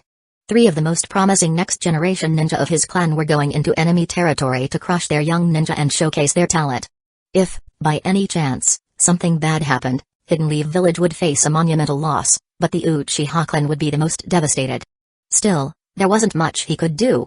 I agree, Lord Third, but just to be on the safe side, I would like to send an Uchiha squad with them as well. Fugaku said.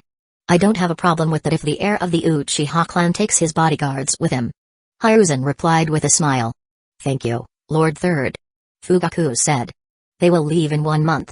You can use this time to train your son a little more. As for Kda, tell him to come and meet me tomorrow. Hiruzen added. I can take care of his training as well, Lord Third. Fugaku offered. He is already a strong Uchiha, but not yet a strong Senju. Let the boy try to maximize his full potential, Fugaku. Hiruzen said, his tone gentle, though Fugaku knew there was no room for argument now. He simply accepted the order. As you wish, Lord Third. I will send him here tomorrow. Fugaku said. Okay. Fugaku bowed and left the office. The Uchiha are becoming a little autonomous. Shikaku noted.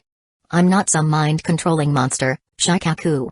It's good to have someone who can question your decisions once in a while. That role used to be filled by Danzō, but now maybe Fugaku will take it. Hiruzen said, puffing out smoke from his freshly lit pipe. You should stop doing that, Lord Third. You're getting old, and it's not good for your health. Shikaku advised. Yeah, I'll quit tomorrow. Hiruzen said, waving his hand dismissively. Now go and send a letter to Jiraiya. Tell him to come back as soon as he can. Hiruzen ordered. Chapter 246, Beyond the Limits of the Sharingan. Now go and send a letter to Jiraiya. Tell him to come back as soon as he can. Hiruzen ordered. Lord Third, we lost contact with him after he completed his last mission. Shikaku reminded Hiruzen. That brat, always taking time off, even in such situations. You can go now, I will contact him myself. Hiruzen said. Shikaku bowed his head and left. Hiruzen then wrote a note on special paper and made some hand seals. Poof. Oh, Hiruzen, you're aging very rapidly. It feels like just yesterday you were such a small human child. Said a small toad that appeared suddenly in the Hokage's office. It's nice to meet you as well, Kaku-sama. I have an urgent message for Jiraiya, could you please deliver it to him? Hiruzen said respectfully. The toad in front of him was more than twice his age and quite powerful. Though not at Kage level, it could handle some Jonin level ninja on its own. Considering it was just a messenger toad, this spoke volumes of its strength. Don't worry, I'll deliver it within an hour. Kaku said, taking the paper from Hiruzen. Thank you, Kaku-sama. Hiruzen replied, and poof, Kaku disappeared in smoke once again. Jiraiya was doing his research at the moment, just about to head towards his favorite location in the land of hot water. It was a spot where he could directly see inside his study area. But before he could take a look. Poof. Jiraiya boy, long time no see. What are you? Jiraiya quickly closed Kaku's mouth, but it was already too late. The ladies inside the bathhouse ran out, brandishing various weapons ranging from mops to knives. I'm going to kill that pervert this time. One young girl shouted. No, first we'll torture him. I want first dibs. Another one said. Okay, I'll take second place then. A third chimed in. Cold sweat dripped from Jiraiya's forehead. I think you should run now. Kaku said, still in Jiraiya's grasp. Without wasting a second, Jiraiya ran at full speed. After running across the village, he stopped at a natural hot spring, a little away from the village. So, Kaku-sama, why did you ruin my research this time? Jiraiya asked. Clearly, This wasn't the first time this had happened. Though I'd like to point out that what you were doing was not research, there's no point in arguing. I'll get to the main reason I'm here. Hiruzen sent this letter for you. Kalk handed the letter to Jiraiya. Jiraiya took the letter, ignoring Kalk's earlier remark. I hope this letter finds you not in the middle of research at some questionable bathhouse. If you are, please consider this an urgent reminder that peeping does not count as a diplomatic mission. We both note Tsunade would throw you across the continent if she found out. Now, to the main topic, I need you back in the village in 2 days. Make sure you take this seriously, or I will personally come for you with Tsunade. She is still mad about the earlier incident, but I'm sure there will be no need for that, right? The letter ended. Sensei is unusually forceful this time. Did something happen in Hidden Leaf Village? Jiraiya asked. I don't know, but from Hiruzen's complexion and tone, I didn't feel there was any major problem in Hidden Leaf Village, at least nothing urgent. Then why is Sensei calling me? Is it because of the Danzō incident? Jiraiya asked, mostly to himself. What happened to that boy? Kalk asked. He was plotting something against the village, killed many young ninja, especially Uchiha. The Uchiha blew up his base to expose him to the whole village. Sensei had no chance to save him, and he was killed by the Uchiha. Jiraiya explained briefly. He didn't want to go into full details. And how did Jiraiya know all this? For those of you who don't know, Jiraiya was the spy master of Hidden Leaf Village. He knew about many major events, even about Akatsuki, long before anyone else, so knowing something that every major village knows is no big deal for him. Poor boy, I always told him his ambitions were too big and destructive for his own good. Looks like he didn't listen to my advice. Well, anyway, my job here is done. Take care, Jiraiya boy. Kalk said, patting Jiraiya's back before disappearing with a poof. Well, I'm free anyway. Let's give my village a visit for a change. Jiraiya said before vanishing from his position. Da had just woken up from a deep sleep. After suffering through the procedure, he was both physically and mentally exhausted. As soon as his head hit the pillow, he lost consciousness and only regained it after 10 hours. Man, that was some good sleep. This much time should be enough for my body to get used to the seal, right? Da thought, then started pushing his chakra into the seal. By the time he had stuffed 50% of his chakra into it, it became difficult to push any more. I must have reached the same amount of chakra I filled last time. Now, let's push some more, Da thought as his eyes began to glow red, with 3 tomoe appearing in them. Slowly, they started rotating. If someone with a Sharingan or Byakugan had been watching, they'd have seen how Da's chakra was flowing into the seal, slowly but steadily, like honey dripping down a slope. The amount of chakra inside the seal started increasing from 70% of Da's reserves to 80%. Then 85%. When he reached 92%, it became increasingly difficult to push any more in. Let's take a break and go downstairs. What? Da was shocked to see the time. It was 12:15 p.m. It had taken him 4 hours to push just 17% more chakra into the seal. Though surprised, this was actually very fast. For comparison, Sakura took 3 years to completely fill her seal. In contrast, Da would only need 2 to 3 months at most. That was the power of the Sharingan, advanced control over chakra, though it also increased strain on the body. Now, Da's chakra reserves were almost empty, and even after waking up from such a deep sleep, he was once again feeling mentally exhausted from using his Sharingan for 4 hours. Even with his Senju bloodline, Da's eyes were aching so badly. Almost like someone had poured a freshly crushed red pepper, the hottest ones, in his eyes. He went to the kitchen and took out some ice to put on his burning eyes. What were you doing that you need ice for? Shizue asked, walking into the kitchen. I was using the Sharingan to fill the seal. Da said, pointing to his forehead. Pain evident in his voice. But without realizing it, I used it for 4 hours. He continued. What? You used the Sharingan for 4 hours? How the hell are you not blind right now? Shizue asked, though his actions contradicted his words. Not anger but care, he went into his room and came out with a dropper. Hurry, show me your eyes. Shizue said, dropping some of the medicine into Da's eyes. Instantly, Da's eyes stopped burning. Wow, brother, I feel completely fine now. What is this medicine? Can you give me a bottle too? Da asked. This bottle cost me around 10 million ryo, though I paid with contribution points. Considering the exchange rate, it was about that much. If you want it, go do some S-rank missions and buy one for yourself. Now stop changing the topic. Why the hell did you use the Sharingan for so long? Shizue asked, clearly a bit angry. I'm sorry, brother. I was so focused on filling the seal that I forgot about everything else. Da explained. What the fucking nonsense are you spouting? Your eyes should have been burning after just 1 hour. Shisui said, because this was the norm for every other Uchiha. Well, they did start hurting like they were burning, but only after I stopped using my Sharingan. De said, still a little surprised. You cheater. Having a senju body is such a cheat, a complete cheat. Shisui grumbled as he walked toward the hall. What happened, brother? Why are you acting this way? De asked, following him. Any normal Uchiha with a 3 Tomoe Sharingan can only use it for 15 minutes without a problem. After 30 minutes, their eyes start burning. After an hour, the blood vessels inside the eyes begin to get damaged. Though the damage is curable, it reduces the performance of the Sharingan over time. That's why no one uses their Sharingan for that long. You're just lucky, you have a much higher capacity to use the Sharingan compared to others. Otherwise, you might have gone blind by now. Shisui explained, emphasizing the seriousness of De's recklessness. Why the hell do I have 8 times the normal capacity? De asked, completely ignoring Shisui's warning. Smack. Is that the question you should be worried about right now? You nearly went blind. Shisui said, landing a square punch on De's head. I know, brother. I won't do it again. I'm just curious about the reason. De said, rubbing the small bump on his head. I don't know.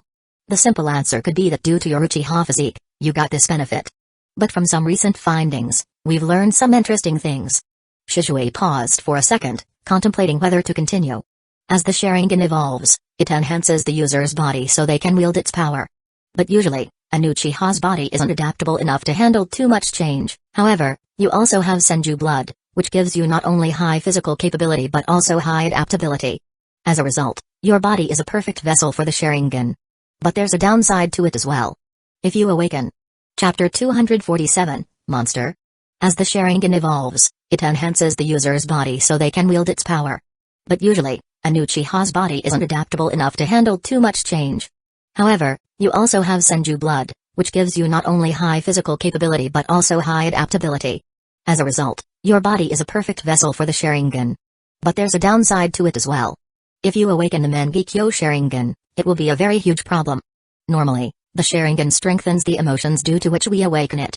Until the 3 Tomoe stage, it's still manageable. Since you awakened your Sharingan because of anger and grief, those 2 emotions were strengthened and further amplified when it upgraded to 3 Tomoe. But since it's still within a normal range, you may or may not have felt that. But once you awaken the Mangekyō Sharingan, these emotions leave the realm of normal. Your anger will go through the roof, and you'll do anything to stay away from grief because it will also be many times stronger. And since your body is adapting quite well to the Sharingan, maybe, just maybe, your other emotions may also get strengthened after that. Shisui explained. But brother, I still don't understand why this is such a big problem. If it's just anger, I just have to manage it well, and everything will be alright, right? De asked. You are underestimating it quite a lot. Let me give you a scenario. Your friend went to a village to deliver a package, a simple D-rank mission, right? Shisui asked. De nodded. But later you find out that the sender of that package was an enemy spy who was sending hidden leave village ninjas to their deaths. Your friend is now dead because some people in the village were also collaborating with the enemies and poisoned your friend. But we can't find them among the many people in the village. What will you do now? Shisui asked. Is this some kind of interview question to check my personality? De thought but kept those thoughts to himself and simply gave the answer he thought was appropriate. I will kill that spy first. Because of him, my friend died. His death won't be painless. Then I'll go to the village, read the memories of those who are already suspects, and eliminate all the enemies. De replied, feeling that this was the most logical course of action. There is nothing natural about that. Now I'll tell you what a normal, non-Uchiha ninja would do. They would raise a formal complaint to the Hokage's office if they knew about the spy. Then it would be the village's job to handle it. Regarding the villager, reading memories with the Sharingan damages the brain, so that would be the job of someone from the Yamanaka clan. And, obviously, the spy would die, but through a procedure. What you're saying is the result of many deaths by your hands, combined with the effect of the Sharingan. Alone, both are manageable, but together, they change a person's mindset. Shisui explained. Kta went silent, deep in thought. Was the first time I killed someone influenced by the Sharingan? No, at that time, it had just awakened. I couldn't have instantly switched some flip inside me. So I was already a killer from the inside, and the Sharingan just amplified that part of me? Am I becoming a monster, brother? De asked. Why would you think that? Shisui asked, amused by De's conclusion. As soon as I got power, I started killing those weaker than me. Isn't that something only a monster would do? The asked, his eyes downcast. Well, if that's the case, recite the list of names of the people you've killed, who you think were innocent. Shizue challenged. See, there's not a single person. Duh, as a ninja, I've done many atrocious things. Why? Because that was my mission. I still feel the guilt of doing those things, but I know they were important. So, what makes me different from the monster you're speaking of? Shizue asked. The guilt? The asked, unsure? Yes, but not completely. It's the values I hold in my life. There was a time I had to kill civilians to avoid a war between two small villages. Those innocent people didn't do anything wrong, but to save many lives, their sacrifice was necessary. So, I completed the mission. When I was about to kill the mother and daughters sleeping peacefully, my hands shook. Those same hands never shook when I killed tens of enemy ninjas during the war. And that shaking makes me different from a monster. There are many people in this world who have already let go of their values of right and wrong, and they may have become the monster you're speaking of. But you haven't, and I'm sure you won't either. Shizue said with a smile. But brother, who decides what's right and wrong? Who decides whether it's right to kill someone or not? The asked, getting more confused. No one. No one can decide that. But you can think of the consequences of your actions. What would happen when you kill that person? If you kill a bandit, it'll save many lives. If you kill a doctor, you won't just kill that person, but also hundreds of others that doctor would have saved in his life. There's no right killing, just the right intention. Shizue said, rubbing his hair. Don't push yourself too hard. Think about it carefully, there's no need to rush. Okay, brother. De replied. Now go take a bath. You're stinking. Shizue said, pinching his nose. No, I'm not. De protested. Maybe your nose suffered along with your eyes. Shizue teased. Fine, I'm going. De said, heading to his room to bathe and freshen up. Shizue looked at a letter placed on the table in the hall. Your life is about to get interesting, brother. He said to no one in particular. De emerged after half an hour. Oh man, I'm super hungry now. Mom kept food in the fridge for you. Warm it up and eat. Also, here's a letter for you. Shizue said. A letter? De took the letter and opened it, surprised to see it was from the Hokage's office. Why does Lord Third want to meet me? De wondered aloud after reading the letter. Shizue pointed his finger at De's forehead. Because I learned an S-rank jutsu? But he agreed to it. De said. Why are you thinking negatively? Maybe he wants to congratulate you. You're almost at elite Jonin level, and that too before reaching the age of 10. Shizue said. I'm not that strong, brother. The effect of this seal is temporary, and without it, I'm not that strong. De said. Do you know who you're talking to? I'm much more experienced than you, have the Mangekyō Sharingan, which increases chakra reserves by 5 times, and still, you, cheater, have nearly the same chakra reserve as me. And you think you're not strong? Just think, if by any chance you awaken the Mangekyō Sharingan, you'll be among the top-level ninjas, not just in the village but in the world. Shizue said. Well, if you put it that way, maybe I am just too awesome. De said, placing his hand on his chin. Still not as awesome as me. Shizue retorted. You're petty, brother. De pointed out. So, when do you have to go to the Hokage's office?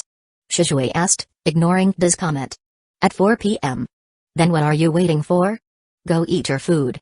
Shizue said. Yes, brother. De said, once again reminded of his aching stomach. Hyuga, as usual, was looking at reports sent by spies, censors, and scouting teams, thinking about the various undercurrents in the ninja world and how they might affect Hidden Leaf Village. With Danzo now dead, he also had to think of ways to alter events in Hidden Leaf Village's favor. Suddenly, 4 Anbu ninjas appeared around Hyuga, protecting him from the sudden intruder sitting at the window, face hidden by a hat. How many times do I have to tell you to use the gates instead of the windows? Hyuga sighed. Chapter 248, Master and Student. How many times do I have to tell you to use the gates instead of the windows? Hyuga sighed. With Hyuga's casual tone and finally seeing the intruder, the Anbu guard platoon of the Hokage took a sigh of relief. What's the fun in that? This way, we can check whether these guys are taking their job seriously or not. The intruder said, lifting the hat from his face, revealing a cheeky grin. You guys can leave now. Hyuga said, taking out his smoke pipe from his drawer. Upon receiving the orders from the Hokage, the Anbu ninjas suddenly disappeared from the office, but Jiraiya followed their movement with his eyes. This simple move was a testament to Jiraiya's strength. Following the movement of a ninja using the body flicker jutsu was not an easy feat. One could only predict the point they would appear, But once you reach a certain stage, it becomes easy to sense the fluctuation of chakra caused by using this jutsu. So, care to explain why you took 4 weeks to return to the village when you completed your mission in 1 week? Hiruzen asked. Because the mission had an estimated time expectation of 2 months for completion, and I still have 1 more month. Jiraiya replied, picking his ear. That was the estimated time for others, not you. How do you always find such creative excuses anyway? Hiruzen asked, taking a puff from his smoke pipe. This is the talent that helped me become the best author in the world, known as creativity. Jiraiya replied. Okay. Hiruzen responded, causing a chill to run down Jiraiya's spine due to the tone as he continued. Use that talent of yours 1 more time, and I'll make sure you become the next Hokage no matter what. Even if I have to break your legs to keep you from running away. I'm sorry. I won't do it again, sensei. Jiraiya replied, straightening up like an elementary school student. Here. Hiruzen said, handing a file to Jiraiya. If you called me here for a mission, it's such a waste. You could have just sent the file to me. Jiraiya was saying as he opened the file. But as soon as he read the first page, his joyful demeanor vanished, replaced by the proper demeanor of the second strongest ninja in Hidden Leaf Village. This is madness, sensei. We are still not strong enough to take on other ninja villages. Jiraiya said. Continue reading. Hiruzen said casually, enjoying his leisure time while smoking. Jiraiya resumed reading. There were many things in that file, even some reports he had sent were present. Those reports alone didn't have much value, but combined, they created a much bigger picture of what was happening around the entire ninja world. Everyone is too busy to do anything against us at the moment, and those who aren't busy will be soon. That's why we're planning to go ahead with this plan. Hiruzen said. You're planning to initiate a war between 2 small villages just for this? Jiraiya asked, looking at Hiruzen as if he were seeing his true face for the first time. I'm not starting that war, brat. That war is inevitable. I'm just pushing it forward by a month and planning to save various orphans. If this war was going to happen no matter what, what's wrong with getting some benefit out of it? Hiruzen asked. But that's not how Hidden Leaf Village does things. Jiraiya said. No, that's how I didn't do things. When Danzo was alive, it was his role to handle such matters. But now that he's gone, I've taken on that role. Hiruzen said, taking a deep puff of smoke. Don't be too hard on yourself, sensei. It wasn't your fault, there was nothing you could have done. Jiraiya said, fully understanding the weight of losing a friend who had faced countless life and death situations with you. For a second, Orochimaru's image flashed in his mind. Let's leave that topic aside. You understand your role, right? Hiruzen asked, regaining his serious demeanor. Becoming a sensei of 3 again, how nostalgic. Well, if these are your orders, there's nothing I can do other than follow them. Jiraiya said. If you're ready to handle this, you'll be training one of the ninjas yourself. Itachi is going to be trained by Fugaku, so you can choose between the other 2. Hiruzen said, passing 2 more files to Jiraiya. Jiraiya took the files and skimmed through them. One is a medical prodigy rivaling Tsunade, having Chunin level strength only because he never trained seriously, but still powerful enough to handle Jonin one-on-one due to his exceptional medical knowledge. The other is a combination of the best clans of Hidden Leaf Village, possessing both the Senju clan's body and the Uchiha's Sharingan, and 3 Tomoe Sharingan at that, along with an S-rank jutsu. My Tataku Regeneration Jutsu? Sensei, this brat is almost a Kage-level ninja. Jiraiya said, pointing to this file. Yes, he's worked really hard for this and recently learned the My Tataku Regeneration Jutsu. He's still not proficient in it, and the version he learned is inferior to the one Tsunade uses. She didn't share that version with me, and I only have the inferior one. So, which one do you want to choose? Hiruzen asked. What about the other one I don't choose? Jiraiya asked. I'll handle him. Hiruzen said. Then I choose him. Jiraiya said, pointing to one of the files with a big grin on his face. A little before 4 p.m., Da entered the Hokage building. Hey, I'm Uchiha. I was ordered to come here at 4 p.m. Da introduced himself to the new receptionist. Yes, please wait in front of Lord Third's office. He's currently in a meeting and will call you as soon as he's free. The receptionist replied curtly. Da nodded and went toward the Hokage's office. He was about to sit in the chair in front of the office when he suddenly froze, seeing the face of the ninja sitting nearby. Kabuto? What is this monstrous genius doing here? Da thought. Then his mind began working overtime, deducing that Kabuto should still be under Danzo's command, and since Danzo was dead, Kabuto must now be under Hiruzen. Now, this is a welcome bonus from all that hard work, Da thought. Chapter 249, Lucky Kabuto? What is this monstrous genius doing here? The thought. Then his mind began working overtime, deducing that Kabuto should still be under Danzo's command. Since Danzo was dead, Kabuto must now be under Hiruzen. Now, this is a welcome bonus from all that hard work. The thought. It was reasonable for him to be this happy. The person in front of him was Kabuto, the person who had mastered Sage Mode and become a perfect sage, perfected Edo Tensei, and much more. In a sense, there weren't many people who would have been a match against Kabuto during the Fourth Great Ninja War, maybe not even the Kage from the Great Ninja Villages. But the most impressive feat that showed how much of a genius Kabuto was to the viewers was when Tsunade used Ranshinsho, body pathway derangement, on him. This technique scrambles the target's nervous system signals, causing them to misfire. As a result, when Kabuto tried to move a specific body part, like his hands, another part of his body would move instead. This would make a normal person paralyzed, even walking straight would become extremely difficult, let alone fighting. But what did Kabuto do? He simply trained his body in a few minutes to work completely fine and was able to put up a fight against a Sannin in this condition. During the fight, he was controlling every part of his body as if there were hundreds of switches he had to press simultaneously, and he did that seamlessly. That was the type of genius sitting in front of Kda. Kda simply made his way toward the seat next to Kabuto. Were you also called by Lord Third? Kda asked. Yes, but who are you? Kabuto asked, a little reserved. He had recently been admitted to Root, and Danzo hadn't had much time to train him. That's why, for the time Kabuto was under Root Ninja, he was just surrounded by gloominess and seriousness, which made him a little reserved. Luckily, Danzo hadn't taught him much yet, resulting in him not losing all of his emotions and all that other stuff. Oh. Sorry, I forgot to introduce myself. I am Kda Uchiha. Lord Third summoned me here today. Kda replied, mustering the best friendly smile he could make. My name is Kabuto Yakushi. I am from the orphanage in the outskirts of the village, and yes, Lord Third summoned me here too. Kabuto replied after a little pause, as if he was thinking whether he should even talk with this person or not. Oh, I was also from the orphanage too, until my aunt from the Uchiha clan adopted me. Kda said, but there was a little guilt in his mind. He was trying to become acquainted with Kabuto using his soft spot at this time, but he gave himself the justification that, I don't know when I will meet him again. It's better to have a little acquaintance now, so that in the future I could build a better relationship with him. Before Kabuto could say anything, the gate of the Hokage's office opened, and a tall, lean man with white hair, a colorful cloak, a mischievous grin, eccentric charm, but contrasting white eyes came outside. Were you guys waiting for long? Jiraiya asked. Is today my lucky day? Not only Kabuto, now I also get to meet Jiraiya the Gallant, Kda thought. No, sir. Kda replied respectfully. That's great then. Now come inside. Sensei is waiting for you guys. Jiraiya said and opened the gate a little wider. Good evening, Lord Third. Both Kda and Kabuto said. Normally Kda would have said Grandpa instead of Lord Third. But today it felt like something official was going to be discussed, so he decided to stick with a formal tone. Good evening. How are you guys? Hiruzen asked with his famous grandfatherly tone.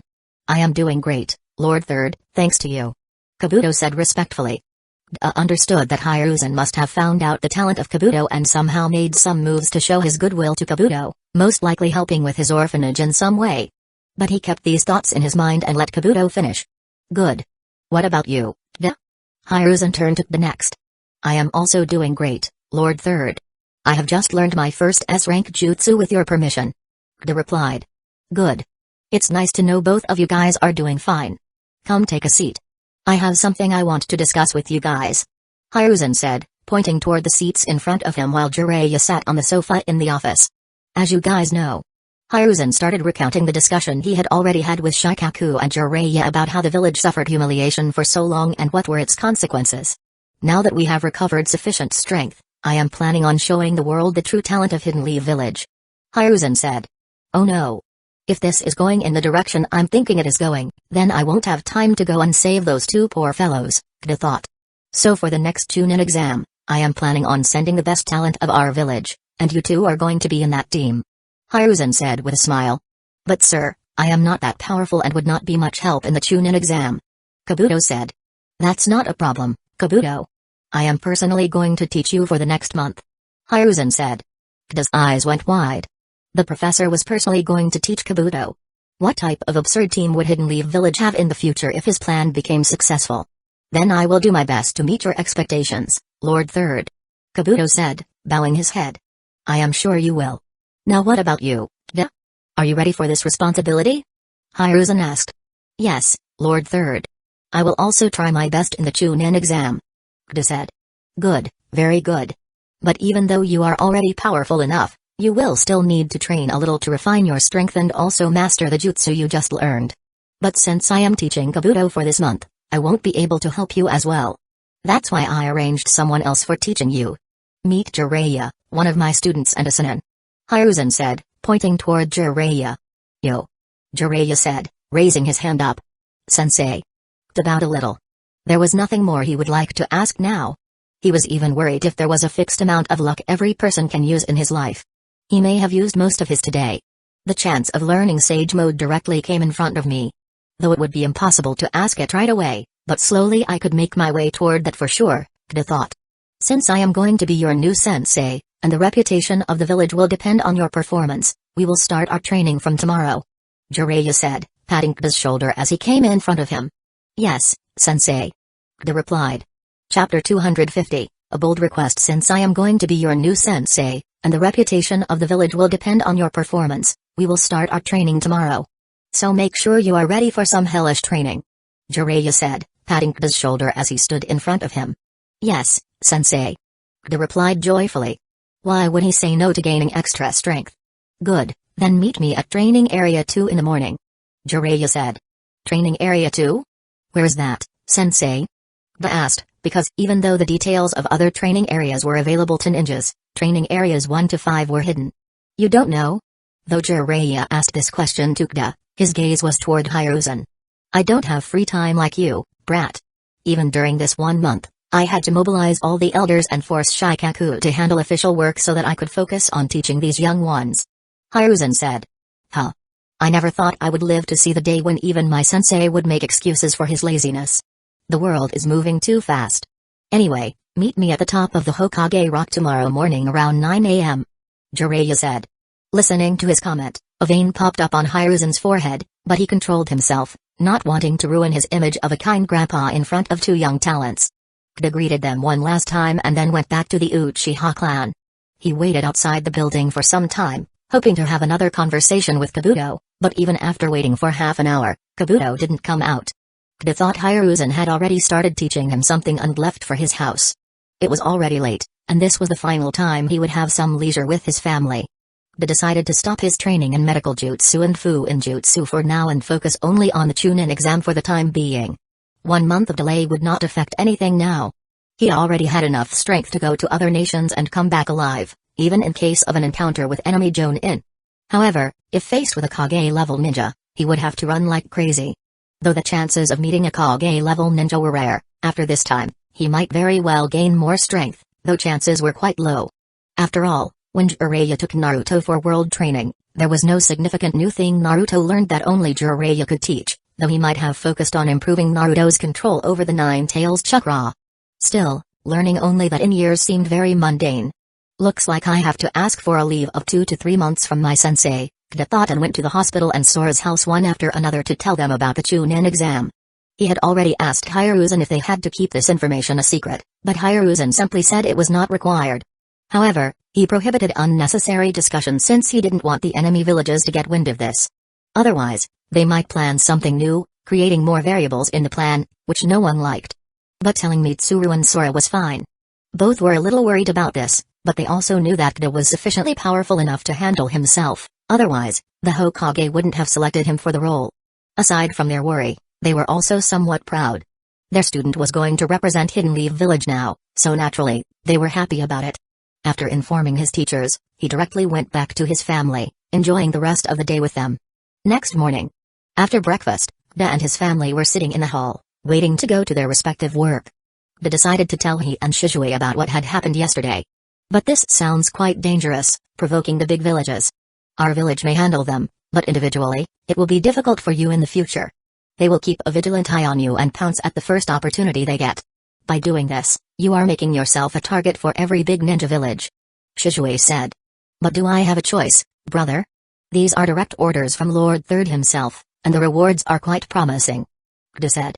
What reward is enough for you to put yourself in such a difficult position? He asked. Kida smiled, remembering the most important point from the meeting discussion. Since you guys are doing so much for the village will also do something for you. After coming back from the Chunin exam, you guys will be directly promoted to Jonin rank, and I will allow you to ask to learn any single jutsu. Hiruzen said. Any jutsu, Lord Third? The asked. Yes, but it should not be a forbidden jutsu. Your safety is very important to the village. Hiruzen replied.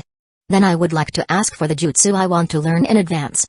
De said with an ear-to-ear smile, thinking, since I am already using so much of my luck, why not try a little more? I may not get such a golden opportunity again anytime soon. Okay, which jutsu do you want to learn?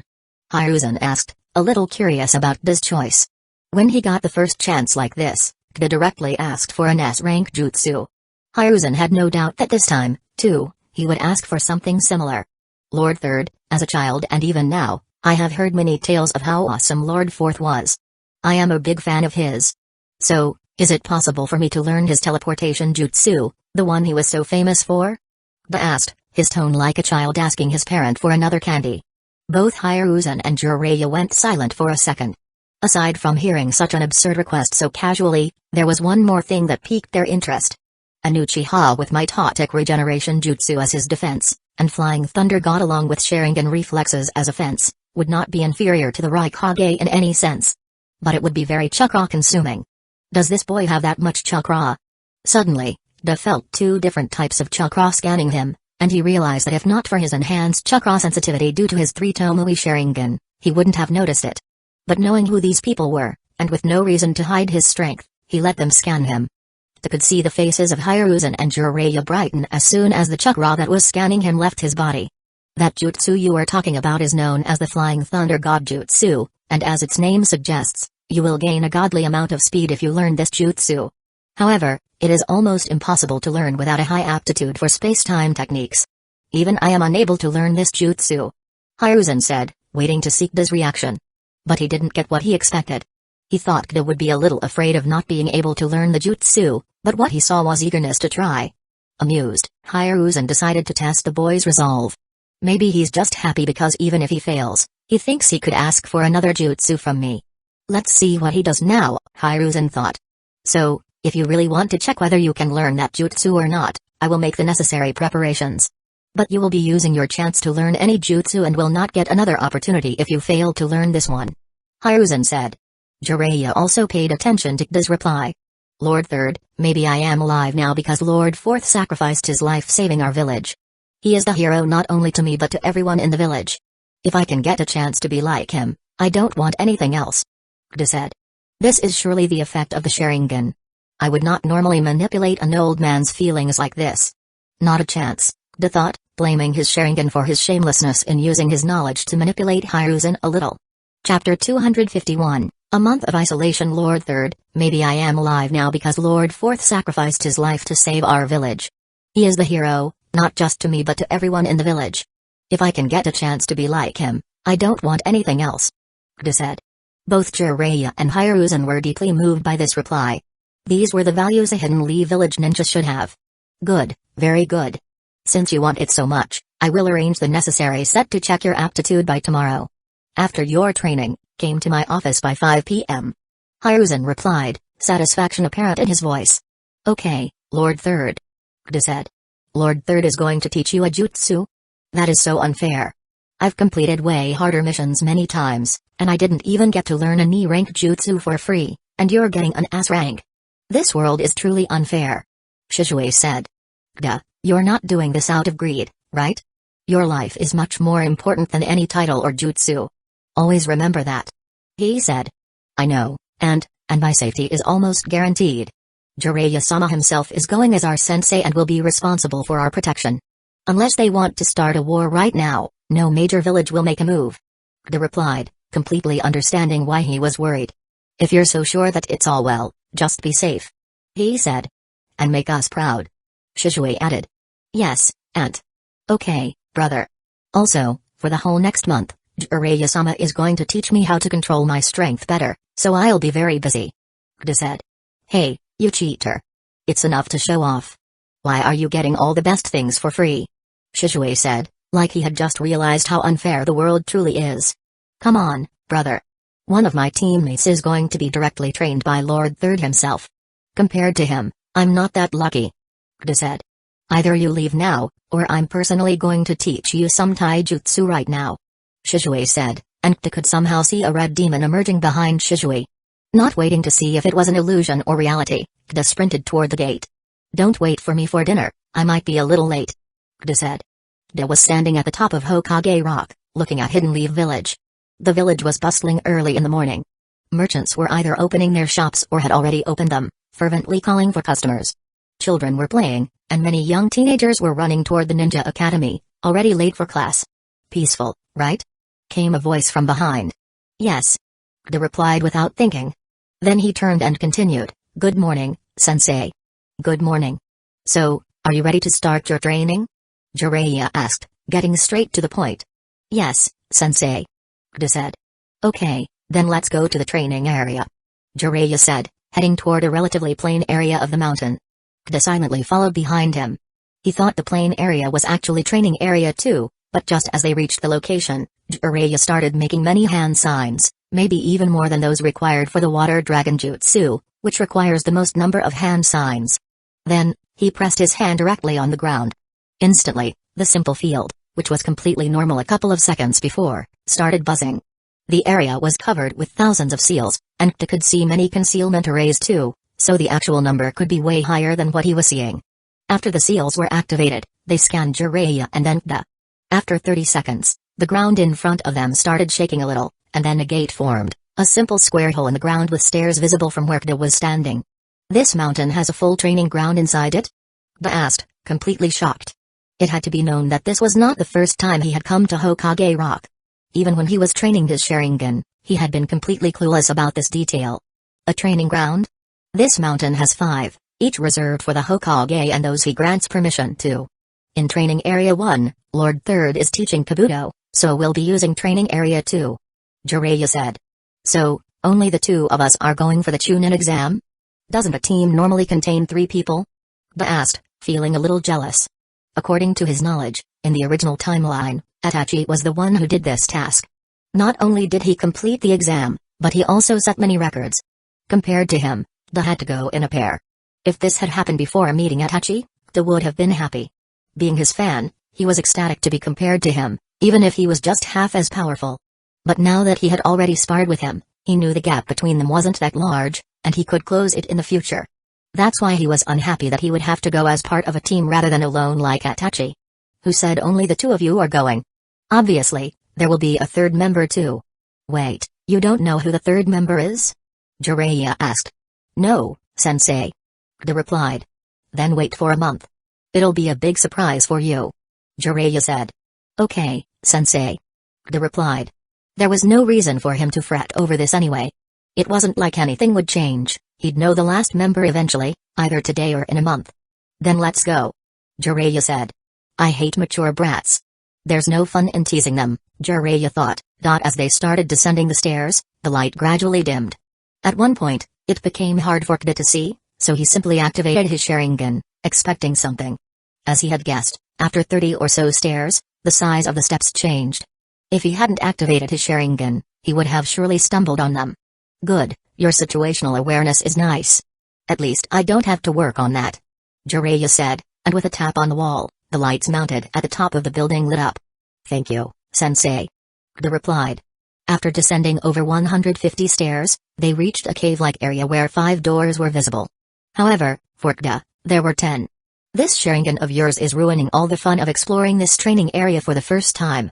Jiraiya said, noticing Kda looking toward the hidden doors. These doors in front of you are traps, and the real doors are hidden by an illusion array. Jiraiya said, but with a 3 Tomoe Sharingan, a simple illusion like this wasn't much. Okay, let's go. This is the training area we'll be using. Jiraiya said, pointing toward a door with the number 2 written at the top. This is going to be your home for the next month. Jiraiya said, standing in front of the training area. What do you mean by home, sensei? Kda asked, a little confused. Well, I thought it was clear. Since we only have 1 month, you're going to live here for the whole next month. This room has enough food for a year and even a bed for you to sleep on when you get tired. There will be no clock inside, so you can focus on training without thinking about time. Jiraiya said as if it were common knowledge. But I didn't inform my family about this. They'll get worried if I don't return for a whole month. Kda said. Don't worry. I'll send someone to inform them. Focus on your training from now on. There's no need for you to think about anything else. Since you're going to take on this important responsibility, you have to put in the same amount of hard work. Jiraiya said. Yes, sensei. Kda replied. He was only worried that his family would be concerned about him. He had no aversion to training at all. Okay then, let's go inside. Chapter 252, 10-minute. Okay then, let's go inside. Jiraiya said as he opened the door to the training area. As soon as the gate opened, the lights of the training area turned on automatically. An area 3 times the size of a football field came into view. This is much bigger than I expected. Kda said, entering the training area. This is a training area for a Hokage. Of course, it's going to be big. Now, we're not here for sightseeing. Even though I've already read about your strengths and weaknesses in your file, that can't give me a true estimate of your capabilities. So let's do this the old-fashioned way. I won't attack you for the next 10 minutes. Your goal is to land a single attack on me. You have to use your full power, like you're trying to kill me. If I feel you're holding back, you'll regret that decision quite a lot. Jiraiya said. Okay, sensei. Kda said and quickly made a shadow clone, then another, and then another. Hey, what are you doing? Jiraiya asked. I'm making shadow clones, sensei. Kda replied simply. I can see that, but why are you making them one by one? Jiraiya asked. I still don't know the multi-shadow clone jutsu, sensei. I had a bet with Yukihiro-sensei that once I landed a single attack on him, he'd teach me, but I haven't seen him in quite a while. Kda explained. I don't need the full story. Also, why the hell hasn't anyone taught you that yet? You already know the shadow clone jutsu. Sigh. Fine, I'll teach you after this. Now carry on. Jiraiya said. Hearing that, Kda continued his preparation. After making 11 shadow clones, he finally faced Jiraiya. Then one of the clones came next to Kda, used the transformation jutsu, and suddenly transformed into a sturdy, katana-like sword, completely black in color. Another clone threw 2 smoke bombs on the ground.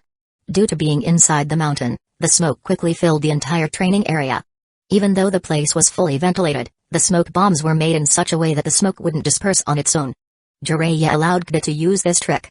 If he wanted, he could have easily used a C-rank wind gale jutsu to blow away the smoke.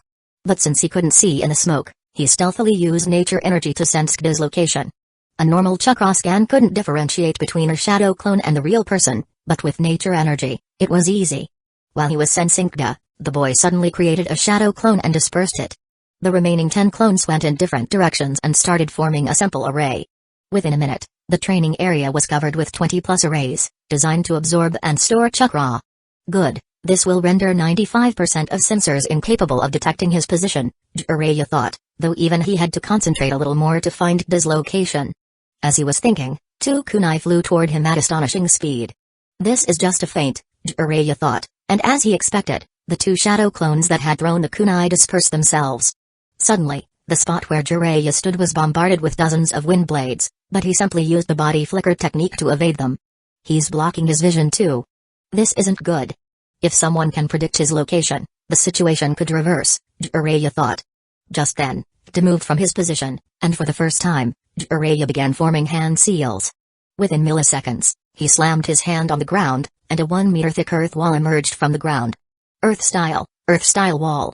The reason for the wall became clear in a second, as the meter-thick wall was sliced in half by Kda's chakra sword, which was overflowing with fire chakra. The earth wall was like butter in front of that sword, sliced cleanly in 2. By then, Jiraiya had already moved, this time jumping instead of using body flicker.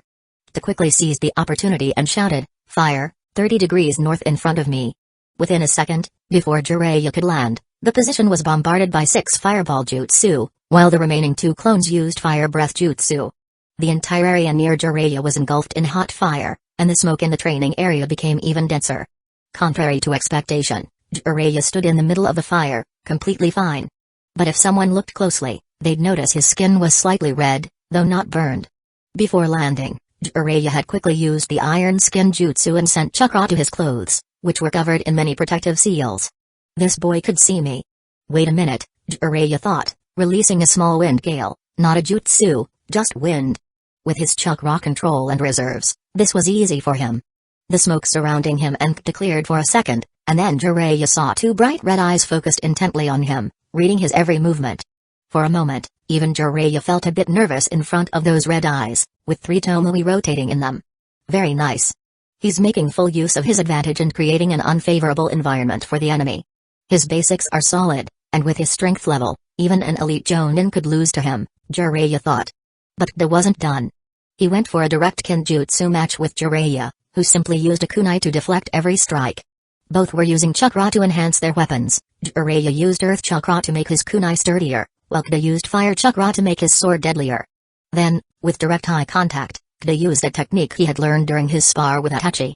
He cast a simple Ganjutsu on Jiraiya to make his sword strike appear as a vertical slash, while it was actually a simple waist-level strike, not deadly at all.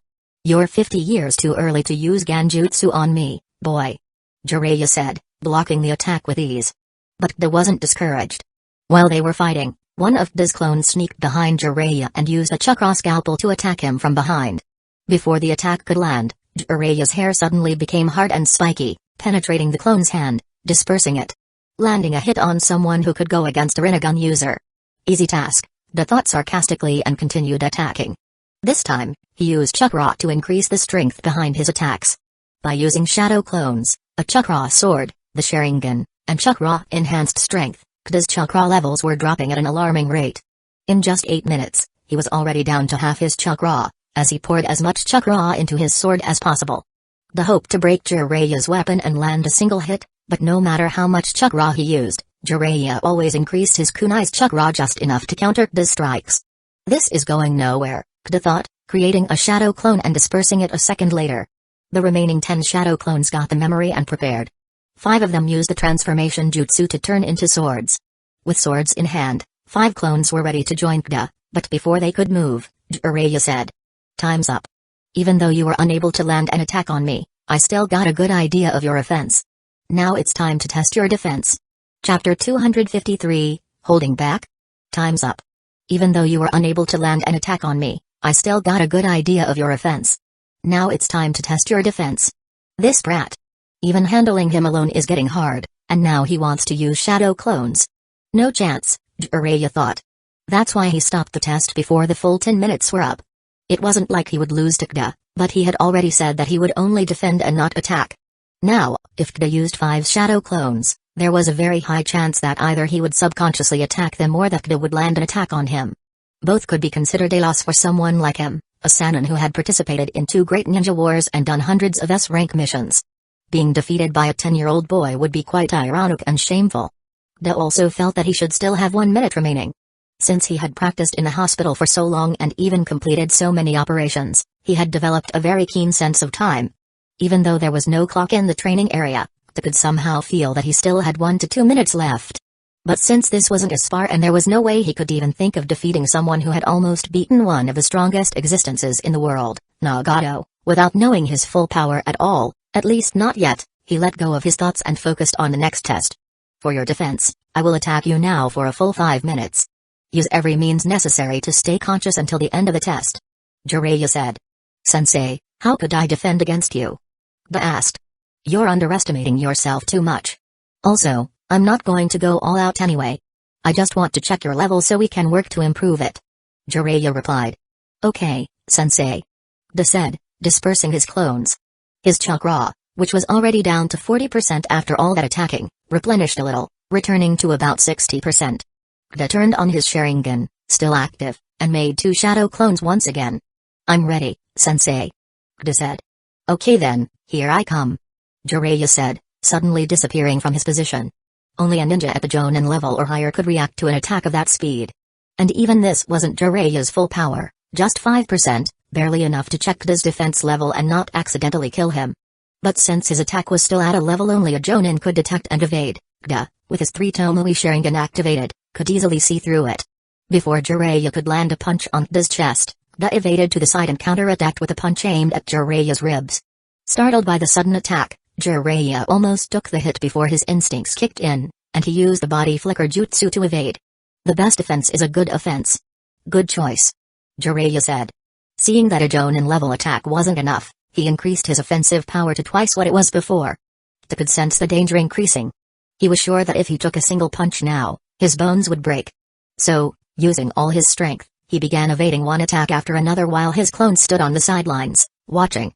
Seeing that even this wasn't enough, Jiraiya raised his strength output to the peak elite Jonin level, a threshold only an extraordinary ninja could achieve.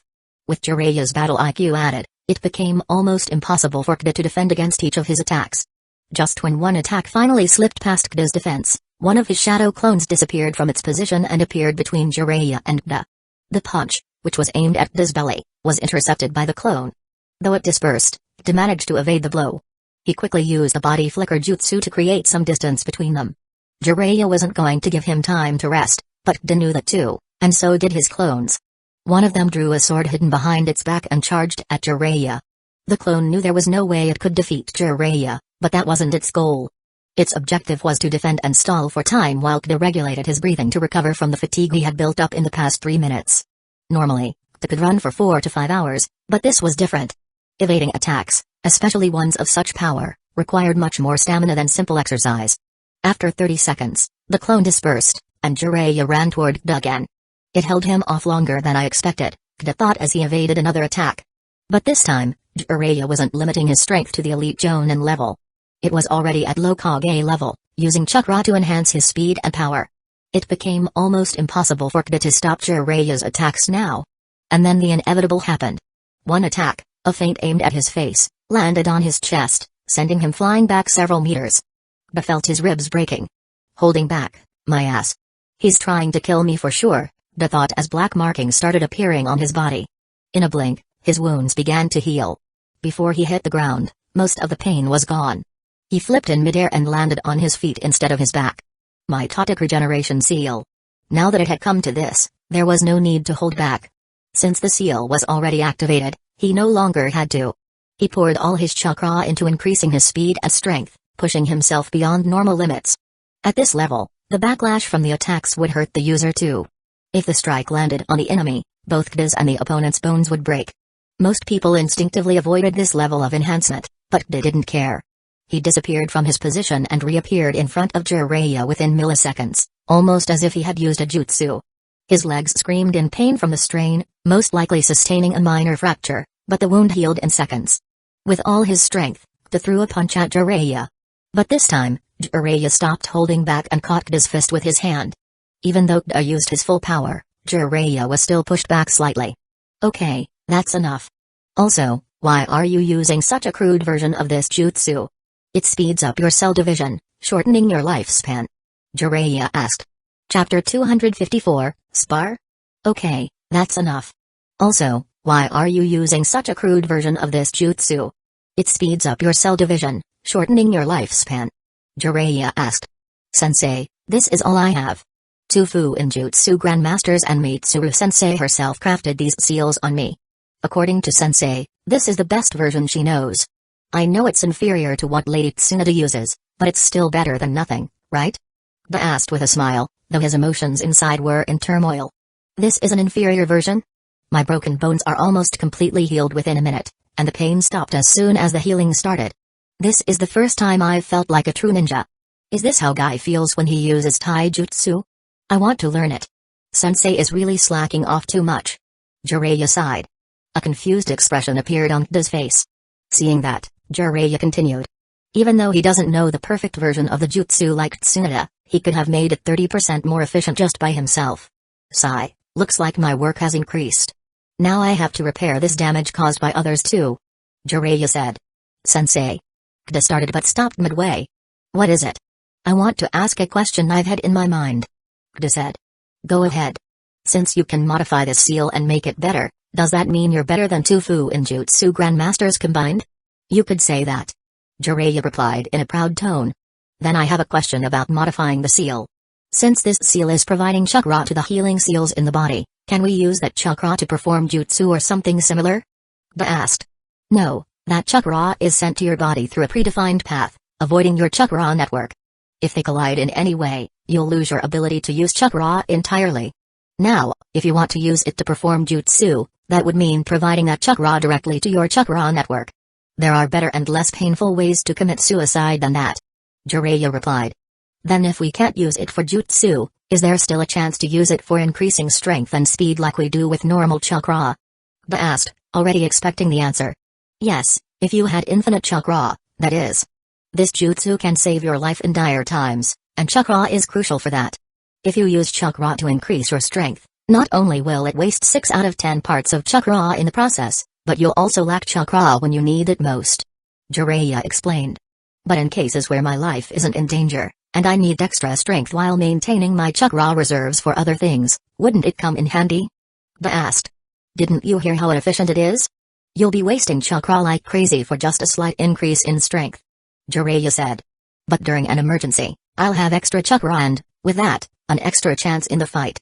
Also, I can't just rely on the healing part of this seal. I really like my lifespan, sensei. Ba added with an awkward laugh. Jiraiya went silent for a minute. Sensei, was my request too absurd? Ba asked, seeing how Jiraiya was silent for so long. It's not absurd. The absurd thing is that it actually makes sense. Having extra chakra to deal with weak but numerous enemies would be quite a boon. Why the hell hasn't anyone thought of this before? Jiraiya said.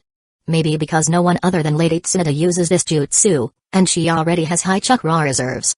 With her near-perfect mitotic regeneration jutsu, she doesn't need to waste that much chakra. Kda suggested. You've been thinking about this for quite some time, huh? You already have so many theories, even though you've just learned this jutsu. Jiraiya remarked. Yes, sensei, but I've been training to learn this jutsu for months. During that time, it was just wishful thinking, but now, with your help, I wanted to know if some of those things are possible or not. Da explained. Well, the chances aren't zero. I'll have to consult with sensei about some of the details, but it should be possible for you to use the chakra in the seal for strength augmentation. But let me tell you, if I hadn't stopped you and we had continued the fight for one more minute at that same intensity, you'd have lost 1 to 2 months of your lifespan, at least. You could reach S rank for a while, but always measure whether the situation is worth that sacrifice, okay? Jiraiya advised. Yes, sensei. Kda replied. With the damage I'm sustaining during that chakra-enhanced strength usage, 1 to 2 months is on the lower side. But it wasn't completely without reason.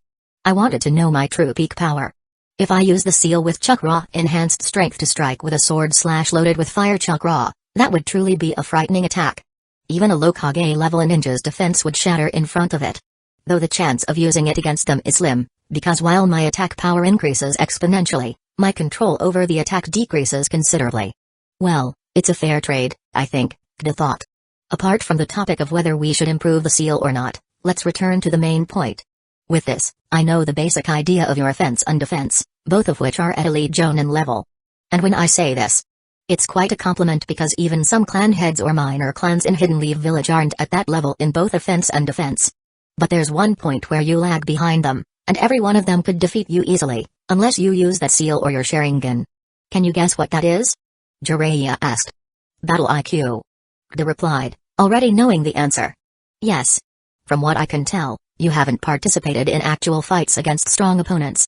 Most of your fighting style comes from friendly spars, which isn't bad, but now, with this level of strength, you need some battle awareness too. If not for time constraints, I would have loved to take you on a world tour. You'd have learned many things and gained the experience you need. Jiraiya said. Sensei, do you even fight enemy ninja when you go on tours? Ba asked. Well, they're not always vacations. Most of the time, they're orders from Sensei, Hyuga, himself. But the enemy ninja you're talking about are different from the ones I fight. There are many small-time organizations, like the bandit village you and the Uchiha clan are forming. Such organizations are normally guarded by top-level combatants, and if left alone, they make life hell for the common people. That's why I eliminate such groups too. Jiraiya explained. The bandit village isn't like that, sensei. They're people who were forced to become bandits and had a chance to atone for their wrongdoing. That's why I chose to spare their lives and give them a second chance. We've altered their memories too. Now, they'll just live like normal villagers and won't revert to how they were.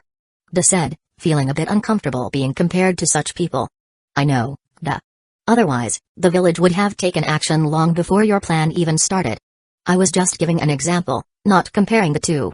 But alas, a world tour isn't feasible in just 1 month. So, for the next month, this will be your battlefield. I'll teach you in the morning, and we'll spar in the afternoon. You won't use that seal of yours during our spar. Then, in the evening, We'll work on the shortcomings you show in the spar. Until I find a way to modify your seal, this will be our schedule. Jiraiya explained. But sensei, you said I have these shortcomings because I've only had friendly spars with others and not actual fights. So how is this any different from that? Ba asked. Then he suddenly felt a chill, even though the area was warm and cozy. Don't worry, this won't be a friendly spar like you've had until now. Jiraiya said with a smile. But to Kda, it didn't look like a friendly smile, it looked like the hospital was already preparing a bed for him. Chapter 255, A week of training. Don't worry, this won't be a friendly spar like you've had until now. Jiraiya said with a smile. To Kda, it didn't look like a friendly smile, it looked like the hospital was already preparing a bed for him. We don't have to Hokage building for now, sensei is really busy and will check your aptitude after a week, till then we will only focus on training, Jiraiya said. Kda just nodded his head at that, not in hurry at all. For the next week, Kda and Jiraiya followed a simple routine. Jiraiya taught Kda how to wield his powers better, which was more important than increasing them. After learning many things in the morning, they had a hearty breakfast of nutrient bars, then a 3-hour sparring session in the afternoon. During this time, Kda realized how much Jiraiya had been holding back when he was testing him earlier. After each sparring session, it was difficult for Kda to even move. During the spar, whenever Kda was in a position where Jiraiya's next attack would either kill or seriously injure him, Jiraiya would increase 1 point for that day's sparring session. This was the point list after a week. First day, 265 points, second day, 250 points, third day, 232 points, fourth day, 203 points. If the points are above 150, I'll increase the sparring session by another 2 hours. Jiraiya casually commented at the end of the fourth day. Fifth day, 123 points, sixth day, 91 points, seventh day, 41 points. After a week, the points reduced to 41, which meant that if Kda fought someone at Jiraiya's level, he would die in 4 to 5 minutes. But that was still much better than half a minute, which was his initial record. Kda also knew that Jiraiya still wasn't using his full power. He hadn't used his frog summons or sage mode, 2 of his most powerful abilities. But considering how he regularly used fire-style ninjutsu and taijutsu, along with many other techniques, it wasn't wrong to say that Kda got a feel of the strength of a mid to high Kage level ninja. And man, was he surprised. The gap between a low Kage level ninja and a high Kage level ninja is like the gap between a geinin and an elite jonin. And I'm not even a geinin yet. How the hell will I fight you? Kda thought, facing Jiraiya's ridicule every time he crossed a century in the points. Later in their schedule, they ate a royal lunch of nutrient bars. After a 2-hour rest, during which Kda treated his injuries which he usually got during the spars, they analyzed the mistakes Kda made during the spar and what he could have done better. The best thing Jiraiya taught him was how to run away from a fight he was definitely going to lose. Now that Kda could keep himself alive for more than 2 minutes in front of a Kage-level ninja, the chances of running away were no longer 0. Jiraiya made sure that they were at least more than 50%. After that, Kda had to complete an exercise set developed by Jiraiya to enhance his already sturdy physique. You have the blood of the Senju clan. It would be a crime not to have a body sturdy enough just because you're lazy. Jiraiya said on the first day, after torturing Kda from morning to evening with enough physical labor to kill a normal person 10 times. But Kda just gritted his teeth and completed the exercise. Jiraiya left a clone behind to check on Kda and went out daily during this time. After completing the exercise, Kda's fatigue level was so high that he could sleep on rocky ground. So, as soon as he ate his satisfying dinner of nutrient bars, Kda just fell asleep. As Jiraiya had said initially, Kda truly forgot the concept of time during that week, just focusing on learning. After the week was completed. We're not doing training today, boy.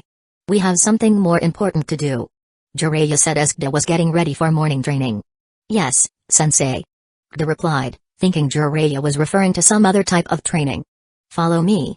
Jiraiya said, leaving the training area. Kda simply followed him. After coming out of the mountain, Kda saw the sun for the first time in a full week. Even though the training area was well lit, sunlight couldn't be compared to artificial light. After feeling good for a second, Kda once again started following Jiraiya. They went to the Hokage building at a leisurely pace. Even though they could have used a wind instantaneous movement jutsu to get there in minutes, Jiraiya decided to simply take a walk, allowing Kda to enjoy his time in the sun after a week. How's your pain tolerance? Jiraiya asked when they were about to reach the Hokage building. I was able to bear the pain of this seal being applied on me, so I think it's quite good, sensei. Kda said. Then it might go up a level today. Jiraiya said casually, but Kda stopped in his tracks, not wanting to understand what Jiraiya meant. What do you mean by increasing the level, sensei? Kda asked meekly. You were the one who wanted to upgrade his seal, right? Now you can't back out. Sensei and I have been working on that for the last week. Now that the seal is ready, you can finally get the upgrade you wanted. Jiraiya said. And we have to erase some parts of the previous seal and make a few more adjustments. So, it'll be a little more painful than what you felt before. Jiraiya said. More painful?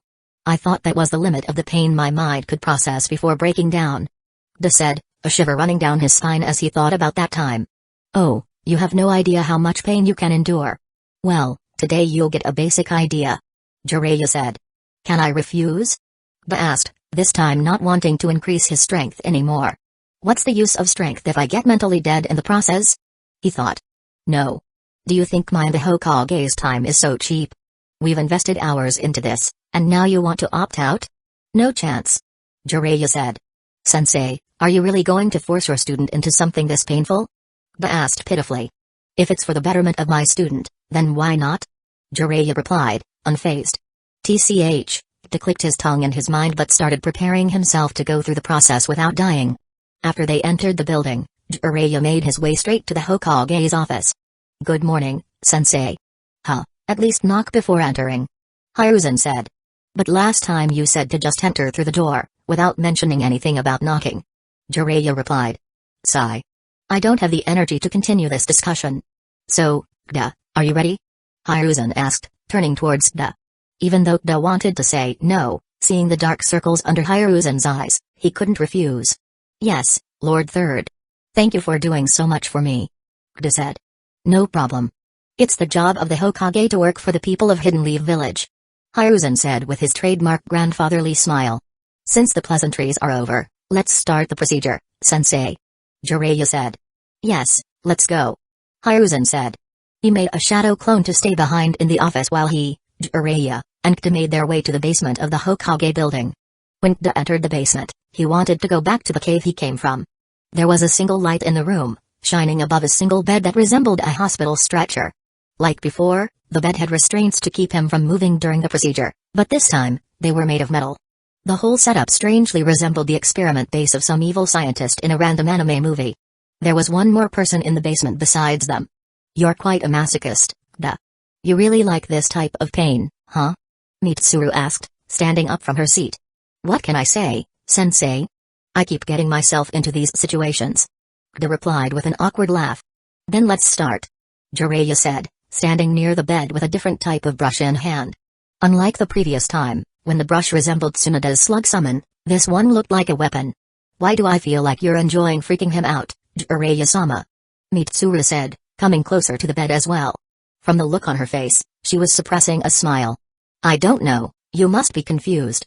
I'm just happy that my student is going to get stronger. Jiraiya said with a laugh, and Mitsuru joined him. Why do I keep getting stuck with teachers like this? Da cried in his mind, but there was nothing he could do except endure the pain that was about to come. Chapter 256, Pain. Da was tied to the bed like a patient from a mental hospital, while 3 people surrounded him. It resembled a scene from some crazy scientist anime. I, taking the lead, asked Da to activate the seal on his forehead. With just a thought, his whole body was covered by black markings, ready to provide chakra to the healing seals in his body. Da, you have to stay awake during this whole procedure, and just endure it for some time. I'm not giving you a pain suppressant because this is the first time such a procedure is being conducted on this seal, and the risk of adding an external variable is too high. So, bear this pain with all your strength. Hiruzen said. Da just nodded because his mouth was already gagged with a cloth to prevent him from biting his tongue. Without waiting another second, Hiruzen began removing the paths created by 2 Fuinjutsu Grandmasters. One by one, not every path was removed, just the ones occupying too much space or those with only one destination. Their main goal was to create paths that connected many healing seals, something utterly difficult but important. But for Da, nothing else mattered. What he felt when Hiruzen removed the seal was pain, and not just any pain, but true pain. If the initial application of the seals had felt like someone scratching him from the inside, this time, the scratching was twofold, and sometimes done twice to remove the path completely. Hiruzen had to scratch a little deeper to remove the seal. What Jiraiya had said was true, the pain was much worse than what Da had felt before. Unknowingly, his Sharingan activated, and he started healing the pain inside his body, but Mitsuru stopped him, as it could have affected the procedure. Don't worry, I will heal it after every minute, just endure until then. 1 minute? I'll die in the next 10 seconds. Stop this. I don't want to upgrade my seal, stop, Kda was shouting in his mind, but no one could hear him. Or they chose not to. After all, someone at the level of Jiraiya and Hiruzen could sense a person's intentions just by looking at their face, even if they tried to hide it. Let alone Kda, whose thoughts were as clear as day. I want to quit. The procedure continued. After every minute, Hiruzen would stop, and Mitsuru would heal Kda, while Jiraiya worked on maintaining the seal on Kda's head. For the next hour, they slowly removed the seal and created paths for the new one. Finally, the erasing part is done. Now we just need to make the new one, which will be significantly less painful. Mitsuru said, her earlier cheerful personality gone. It was hard to maintain that when her student's face was smeared with snot and tears. Kda hadn't cried last time because he'd somehow been able to endure the pain, but this time it was far beyond his limit. If Sharingan could evolve from pain, he would have achieved the eternal Mangekyō Sharingan by now. Mitsuru took out her handkerchief and slowly wiped Kda's face. Even though Mitsuru was trying to comfort him, Kda couldn't hear her at all. His only focus was keeping himself awake because they were in the middle of a crucial part of the procedure. If something went wrong now, not only would he lose the additional benefit from the seal, but even the previous one would be destroyed. Suffering all this pain and getting nothing in return? He would rather die. Hiruzen and Jiraiya smiled, seeing the burning resolve in Kda's eyes. Both of them were more than capable of managing the situation even if Kda fainted.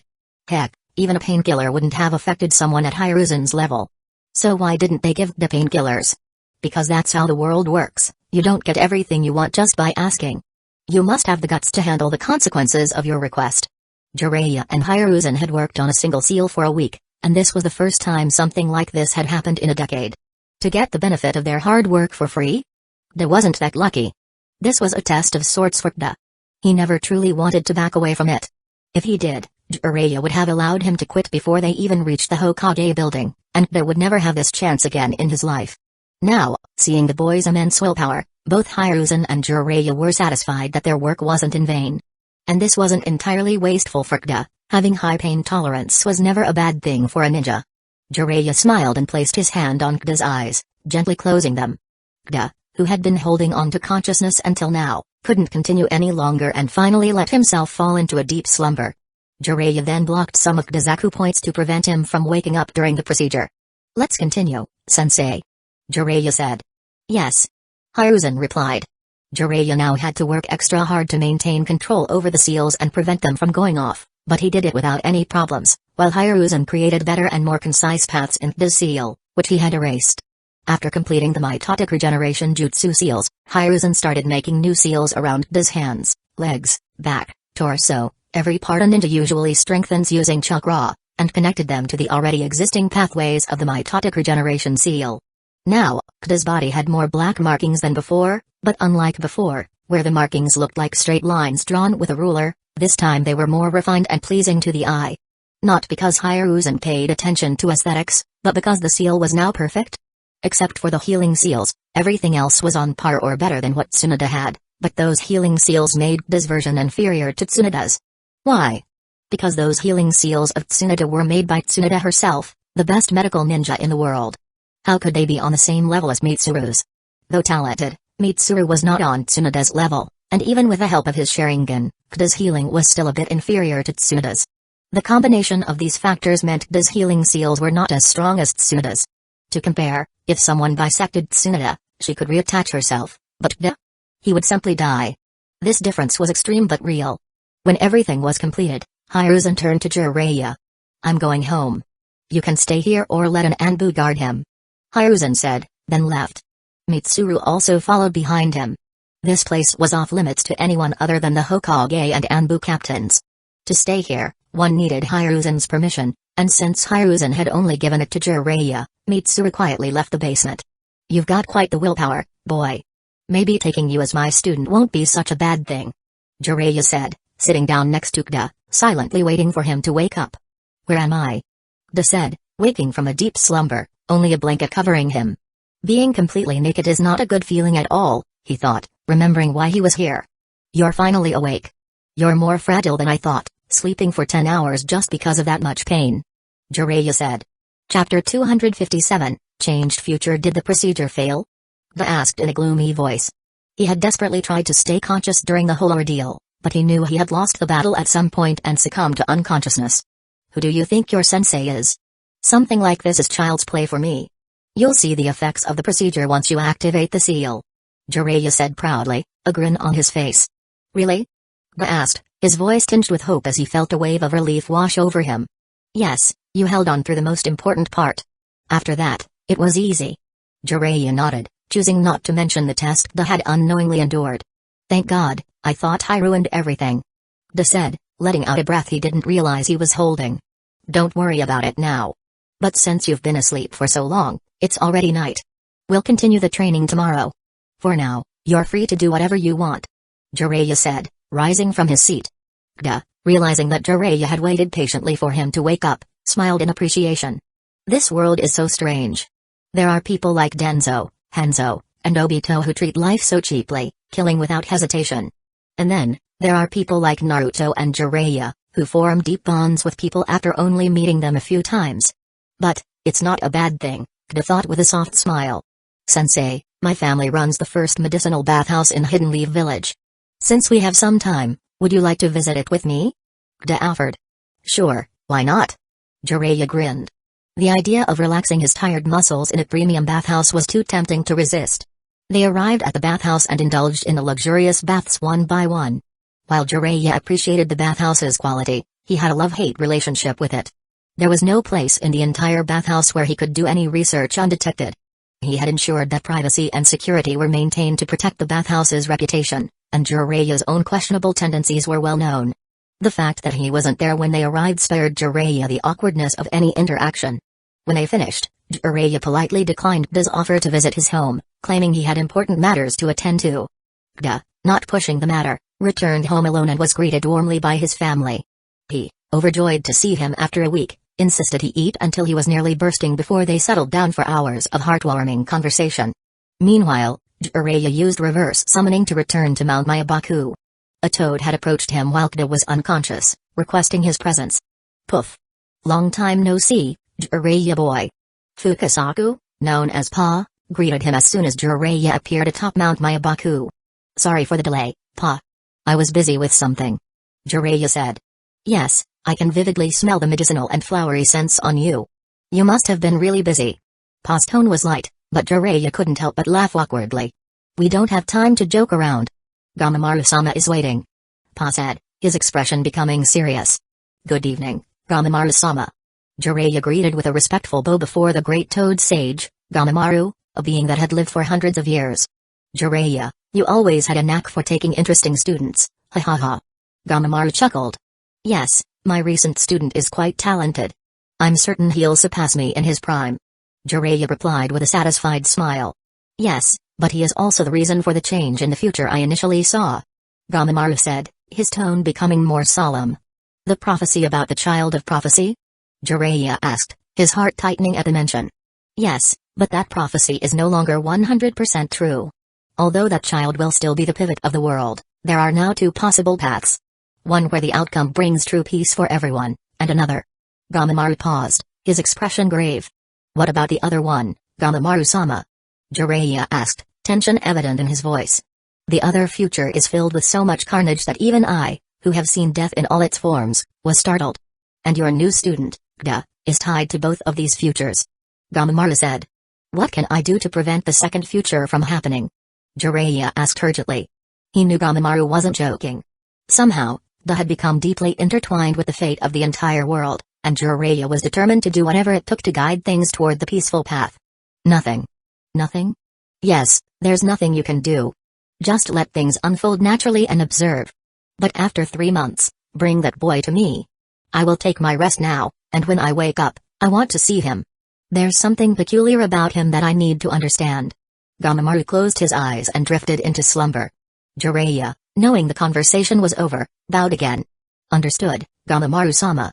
So, are you heading back, or will you stay? Ma has just prepared a delicious meal. You could join us if you want. Pa said. I don't want to eat insect soup and salad, not at all, Jiraiya groaned internally. Out loud, he said, after hearing all of this, I've lost my appetite, Pa. I'll return for now and think about it. Humphrey, your loss. Pa said, hopping away toward his home for what Jiraiya was certain would be a feast he was glad to miss. Unaware of any of this, Kda was peacefully sleeping in his room, mentally preparing for the grueling training that awaited him the next day. The next morning, Kda woke up, had breakfast with his family, and returned to training area 2. Jiraiya was already there, sitting in deep thought. Unlike usual, he wasn't working on his novel or reading. Seeing Jiraiya in such deep contemplation, Kda chose not to disturb him, silently standing at his side. "You're not my guard, Kda. Besides, you don't have the luxury to wait around. We only have 3 weeks left, and there's much for you to learn. For the next 2 weeks, we'll focus solely on stabilizing your progress," Jiraiya said.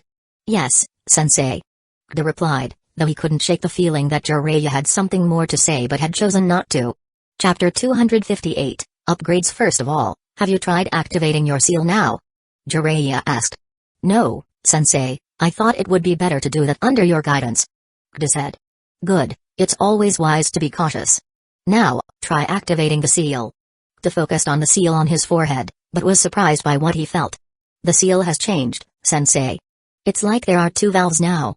The original one is still there, but now there's also a smaller valve present," Kda said. "Yes, that's for the strength enhancement. You can choose which one to open and when. You can open both at the same time or one, depending on your need. Also, the yin seal has been improved by my sensei to avoid overburdening your chakra pathways. He also added measures to reduce the lifespan reduction by 50%. Sensei really outdid himself this time. Now your seal isn't that inferior to Tsunoda's. Aside from the healing aspect, everything else is nearly the best," Jiraiya explained. "Then I can use it more now?" Kda asked. "If you take any major damage, your cells will divide, and your lifespan will be reduced. This happens to everyone, but because the recovery process is slow, the effect isn't visible in normal people. However, with the mitotic regeneration seal, the recovery speed is super fast, placing a heavy burden on the caster's body. But the most pressing problem is that your natural aversion to injuries will decrease. Since your injuries will heal so quickly, you'll start taking more hits just to deal more damage to the enemy. This will result in an unnecessary reduction of your lifespan, much more than needed, and this will happen subconsciously. It's difficult to monitor and guard against, which is why it's better to use it only when necessary," Jiraiya explained. "I understand, sensei.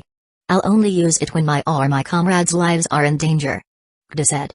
"Good, but that rule only applies to the sealing part. Your seal now has an extra feature you can use however you want," Jiraiya said, laughing like a child about to play with a new video game. Kda felt something was off, and Jiraiya's next sentence sent a shiver down his spine. "For the next 2 weeks, you're going to spar with me, using that seal's chakra to enhance your strength. Since that chakra won't follow your usual pathways, it'll be difficult at first, but it'll get easier. We're tight on time, so let's start now," Jiraiya said. Having no other option, Kda nodded, but before he could activate a seal, Jiraiya interrupted him. "Kda, sensei told me your transformation jutsu is quite different. Why haven't you used it in our spars till now?" "I have used it, sensei. The sword my shadow clone transforms into is part of that jutsu," Kda said. "So, they can only transform into swords?" "No, sensei, but since I have to use kenjutsu, I normally use that jutsu to transform into swords," Kda replied. "Oh boy, having a strong suit is good, but swords aren't ideal for what you're going to train in next. What you need now is..." For the next 2 weeks, different sounds echoed from training area 2. Along with the sounds came small tremors that could be felt by people nearby. As a result, Hiruzen and Kabuto had to change their training location. After 2 weeks, Hiruzen himself went to training area 2, which had been locked from the inside. The area was fully ventilated, with water supply and enough food for 2 people to survive for years, but that was it, just survive. His student and grand student had been in this environment for 2 weeks without leaving for even a second. Normally, he would have sent an Anbu to summon Jiraiya and Kda to his office, but since he was already there and curious about the results of such intense training, he decided to check for himself.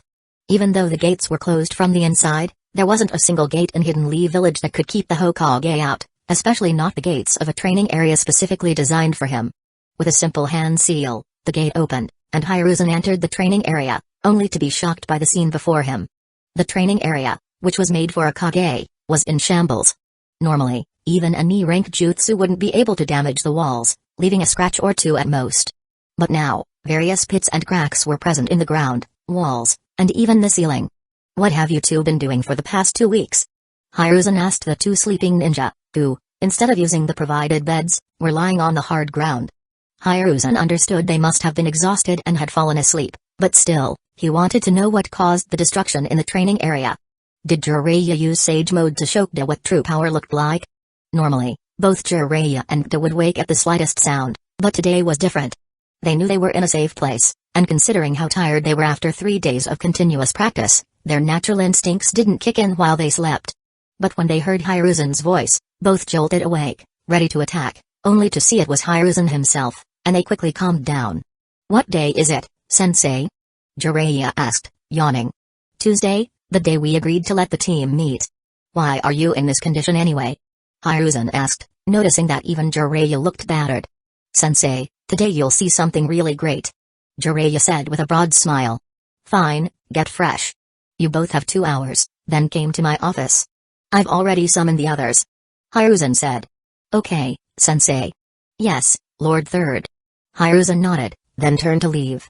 But before he left, he added, "Kda, this training area is a secret training area for me. Its information is classified." "I'll keep my mouth shut, Lord Third," Kda said, bowing slightly. Hiruzen just nodded and left. "Boy, you've progressed by leaps and bounds. I've taught you the best I could.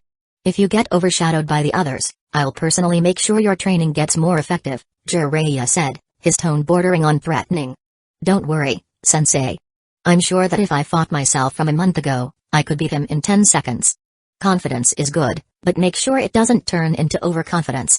Otherwise, you won't even know how you died," Jiraiya said, waving his hand as he left the training area. "Get ready in an hour. I'll be back by then." "Yes, sensei." Kda and Jiraiya sat in front of Hiruzen, with Kabuto seated next to Kda. "You said you summoned everyone for 2 hours," Jiraiya said. "And we still have 10 minutes. Your impatience is showing with age," Hiruzen said, exhaling a puff of smoke from his pipe. "Knock, knock. Lord Third." "Send them in," Jiraiya said, eager to not spoil the final surprise he had in store for his student. The secretary glanced at Hiruzen for confirmation. Despite Jiraiya's high status, he was still below the Hokage. Hiruzen nodded, and in a minute, 2 figures entered the office.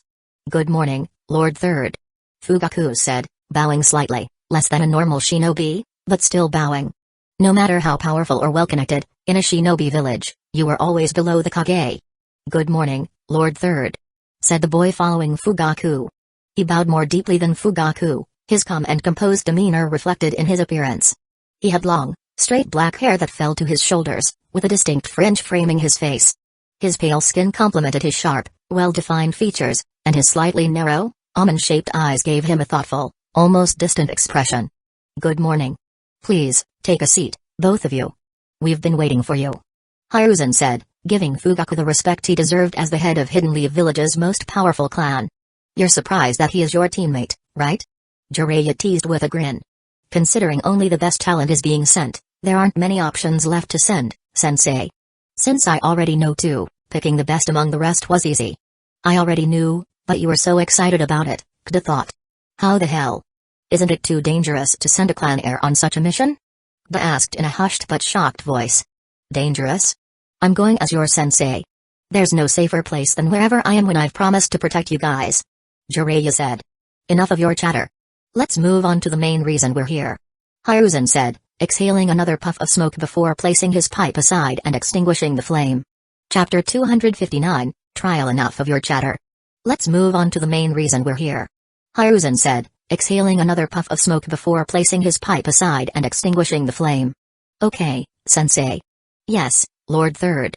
Since you 3 are going to participate in the Chunin exam as a team, it's very important for you to know each other well, how you fight, what your strengths are, what your weaknesses are, and how you can cooperate with each other. That's why, from now on, for 1 week, you guys are going to train together. But first, as an icebreaker, let's do something interesting to show each of you why you have these partners and how they are not weaker than you," Hiruzen explained. "We naturally don't doubt your choice anyway, Lord Third," Itachi said respectfully. "I know, Itachi, but still, don't you want to know how powerful your teammates are?"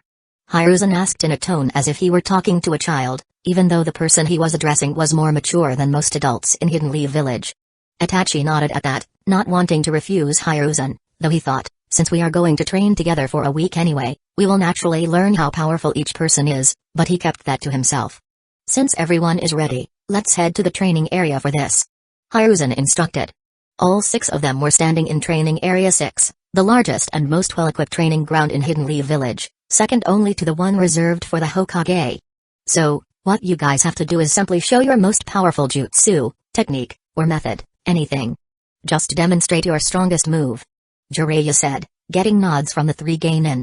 But it would be boring to simply use your moves in the air, so let's do this. Jiraiya continued, making several hand signs before slamming his hand on the ground. The land in front of him began to shift, and many rock spikes emerged from the ground, 250 rock spikes to be exact. This was an astonishing number, even for a Kage-level ninja. Considering Earth Jutsu wasn't even Jiraiya's specialty, this feat was even more impressive. But what happened next was even more remarkable. Hiruzen, the Hokage himself, began making hand seals before slamming his hand on the ground as well. The rock spikes that had emerged started to change shape. In just a minute, 250 human-shaped statues made of rock stood in front of everyone. The look on the 3 geinins' faces was worth seeing. This was the first time they had witnessed something like this. Gda, in particular, had some interesting thoughts. Such fine control. Like Yamato, Hiruzen must also be able to build buildings from scratch, he thought. But before those absurd thoughts could continue, Jiraiya started speaking again. Thanks, sensei. Now, you 3 will perform your strongest move on these. Don't hold back, because the person who destroys the most statues will be the team leader, okay? Jiraiya said. Yes, sensei. Okay, Jiraiya-sama. Okay, Jiraiya-sama.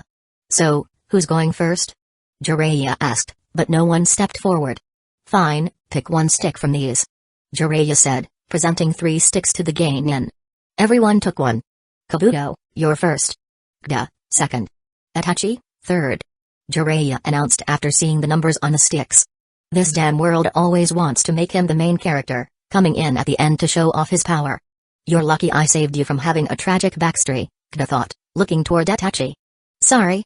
Itachi said, not understanding why Gda was looking at him like that. Can you guys step back a bit? I still don't have full control over this move. Kabuto said, sheepishly rubbing the back of his head. Okay. Everyone, including the Hokage, moved back, giving Kabuto ample space. Fugaku was especially interested in Kabuto, as this boy had been an unknown until recently. And within just a month, he was on the same team with 2 of the most talented youths of the Uchiha clan. Naturally, Fugaku was curious. Kabuto took a deep breath and started making hand seals. After completing several seals, he released a stream of water from his mouth. Water style, raging current jutsu. But it wasn't the grand display everyone had expected. It was a simple C-rank water style jutsu, useful for creating a water source. Everyone understood that, for a student trained by the professor himself, this couldn't be Kabuto's best or strongest move. And true to everyone's expectations, Kabuto began making hand seals again, this time far more complex. He completed more than 35 hand seals in just 2 seconds and then slammed his hand on the ground. The earth cracked open, and from the soil, now turned into mud from his previous jutsu, a massive wolf began to rise. It was monstrous, nearly the size of a small house. Its body was made entirely of thick, glistening mud, with chunks of earth dripping from its form. Sharp, stone-like fangs jutted from its massive jaws. Earth-style, mud wolf jutsu. The wolf emerged directly beneath the dummies, swallowing more than 30 of them as it rose. Then, with a flick of Kabuto's hand, it lunged toward the area densely packed with dummies. Some were shredded by its jaws, while others were smashed by its sheer weight. After wreaking havoc for 30 seconds, the wolf's form finally collapsed into a pile of mud, leaving a small mountain of debris behind. Kabuto was panting, his hands on his knees. Sensei, you taught him his jutsu? Jiraiya asked, equally surprised. Fugaku was stunned as well. He has the same elemental affinities as him. Besides, the White Fang was the most loyal shinobi I've ever seen. I would be ecstatic to have another ninja like him. Though comparing Kabuto to the White Fang would be unfair, we don't know what the future holds for him. As for this jutsu, the White Fang modified and Hidden Stone's village technique himself and never claimed ownership. Even when he was alive, he was happy for anyone to learn it, saying the rise of Hidden Leaf Village's strength was enough for him. So there's no problem teaching Kabuto this jutsu. Hiruzen explained. But if other villages think he has even the slightest potential to become the next White Fang, they'll spare no effort in eliminating him. Jiraiya said, knowing how feared the White Fang was by enemy nations. They can't try. I'm planning on nurturing this boy as Tsunoda's heir, so he'll be in the village for quite some time after returning. If they have the guts to try something in the village, They're welcome to try whenever they want. Hiruzen said confidently. Sensei, you're just making my work more difficult. Jiraiya sighed. Don't worry, I've taught him many other things. This is just a last resort. Hiruzen replied with a small laugh. Sigh, alright. Next is your turn. Let me quickly fix the ground first. Jiraiya said. And within a minute, 250 statues were standing in front of them again. Chapter 260, Shokuda took a deep breath and moved ahead, but before using the jutsu, he turned around and asked. Sensei, can I really use my more powerful technique? Yes, but only this time. Jiraiya said with a smile. Okay, Sensei. Listening to this conversation, everyone once again grew curious. Did Jiraiya teach the forbidden jutsu? Thoughts like these swirled in their minds.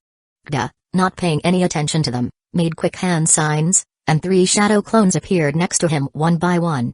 Then, in front of everyone, he made one more hand seal, and black marks began appearing on his body. Due to him wearing a half-sleeve shirt, the markings on his hand were visible. Fugaku, who had seen Tsunoda in action, could tell that the markings on Gda's hand were different from what Tsunoda had. Hers were simple lines, but Gda's had various Fuinjutsu seals and lines combined to form something similar to a gauntlet tattoo on his hand. Sensei, please take care of the projectiles. Gda said. Don't worry about us, brat. You're 10 years too young for that. Jiraiya replied. Gda nodded, and then 2 of his clones used the transformation jutsu to transform into 2 giant hammers, with spikes emerging from all sides, looking more like a mace and hammer combo. Without hesitating another second, Gda jumped into the air. Normally, he could only manage a 10 to 12 meter jump, but this time, the chakra enhancement from the seal powered his leap, sending him 20 meters above the ground. One of the 3 remaining shadow clones quickly used chakra-enhanced strength to throw a hammer toward Gda. Gda caught the hammer. However, instead of using it for a direct attack as everyone expected, he simply cast the Gale Palm Jutsu, a basic C-rank jutsu, just like Kabuto had used. The hammer, already heavy, gained the speed it needed and struck the ground like a meteor, crushing 2 or 3 statues under its weight and damaging nearby ones as well. But no one was paying attention to that. The real motive behind the Gale Palm wasn't the hammer's impact, it was to push Gda higher. Now, he was 35 meters above the ground, nearly the height of a 10-story building, an astronomical height. The clone below pushed its body to its limit, chakra leaking into the environment, and lifted the hammer again. Spinning it with all its strength, it threw the hammer as fast as possible. The clone dispersed from overexertion, having completed its task. Gda, now 30 meters above the ground, caught the hammer once more. He took a deep breath and let the chakra enhancement reach its full force. While using his own chakra, he infused earth-style chakra into the hammer. Unlike other chakra types that make weapons more lethal in unique ways, earth chakra has the odd feature of making weapons sturdier and heavier, exactly what Gda needed. With the hammer in hand, Gda began his descent. The hammer, originally weighing 70 kilograms, was now enhanced to 120 kilograms by earth chakra. As Gda used his chakra-enhanced strength, he struck downward at 40 meters per second, truly descending like a meteor. Boom. The impact was immense, like hundreds of explosive tags detonating at once. Gda's attack created a 10-meter wide crater. The statues inside the circle were either reduced to powder or shattered into splinters, damaging the surrounding area. Chunks of earth flew out with them. But the destruction didn't stop there. As soon as his attack hit, a small earthquake shook the entire training area, forcing even Jiraiya and Fugaku to use chakra to maintain their balance. As the dust settled, Gda was seen with his arm bent at an unnatural angle, nearly broken. This was after his body had already healed somewhat using the creation rebirth jutsu. With visible healing, Gda's bones mended rapidly, though he had to realign them from time to time. This was the price of unleashing such an attack. That attack is easily among mid to high S-rank jutsu if we just consider destruction. Fugaku said. But using that against any powerhouse is not possible. Even though blocking that jutsu is almost impossible, evading it is not. Hiruzen remarked. That jutsu is still not complete. It's just an experiment we're doing as part of his latest fighting style. Jiraiya added. Then I would love to see this jutsu when it's complete, Jiraiya-sama. Fugaku replied. Jiraiya just nodded. By then, Gda had already healed himself and returned in front of them. Very good, Gda, that was really great. You destroyed 210 statues completely, while the remaining 40 are also damaged but not enough. Still, 210 is already very impressive. Good job. Hiruzen said, sensing the numbers of the destroyed statues.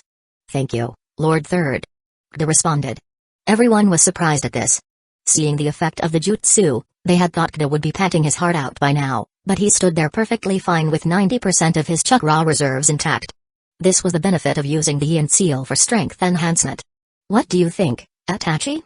Could you beat him? Hiruzen asked. Yes. Itachi replied, but there was no arrogance in his tone, as if he were just stating a fact known to everyone. Good, then it's your turn. Hiruzen smiled, and Jiraiya went ahead and once again created 250 statues. Itachi started walking toward the area slowly, his steps neither hurried nor slow. The wind began blowing softly, and Itachi's long hair fluttered in the breeze. Fuck you, world. I get it, you want him to be the main character, but this is just too much. Now, what? Will leaves fall, adding the last detail to this picture? Just as Kda thought this, a tree quite a distance away shook from the wind, and red-colored leaves flew through the air, completing the scene for Itachi. What the fuck? Kda's expression was priceless, but no one paid any attention to him because the show in front of them was far more interesting. Itachi began making one hand seal after another, using the jutsu he had learned recently. His chakra began revolving like crazy inside his body. The amount far exceeded what Kabuto had used for Mud Wolf by a huge margin. Suddenly, Itachi stopped his hand signs, and the chakra, which had been swirling inside him like a river during a monstrous rainstorm, was released into the environment. One by one, large fireballs started appearing above Itachi. 1, 2, 3, 10, 15, 20, 25. Exactly 25 fireballs with such intense heat that even though everyone was standing more than 100 meters away from Itachi, they could still feel the scorching heat on their skin. Fire style, Great Flame Flower. Itachi raised his hand, looking toward the statues, then brought his hand down like a king delivering a death sentence to criminals. All 25 fireballs descended upon the statues, destroying 10 each, and spreading a sea of fire around. There was no need to count this time. Everyone knew there wasn't a single statue left standing. Even if, by chance, one had remained, it would have long melted from the intense heat. Chapter 261, Captain Itachi raised his hand, looking toward the statues, then brought it down like a king delivering a death sentence. All 25 fireballs descended upon the statues, destroying 10 each, and spreading a sea of fire around. There was no need to count this time. Everyone knew there wasn't a single statue left standing. Even if, by chance, one had remained, it would have long melted from the intense heat. Afterward, Itachi didn't even wait for the dust to settle and slowly made his way back toward everyone else, with the sea of fire behind him. He learned an S-rank jutsu in 3 weeks and to this extent. Truly worthy of the title once-in-a-century genius, Hiruzen said with a smile. Itachi's talent level was unmatched because the jutsu he used was fire style, Great Flame Flower. In this jutsu, the user can make many fireballs at once, firing them simultaneously toward the enemy. The destructive power of this jutsu is unmatched. One could say this jutsu is the pride of the Uchiha clan, after the Sharingan, of course. It was mandatorily learned by every clan head. But the destructive power of this jutsu comes at a cost, control. It is really difficult to control, and many times not only allies but even the caster can get injured if not used properly.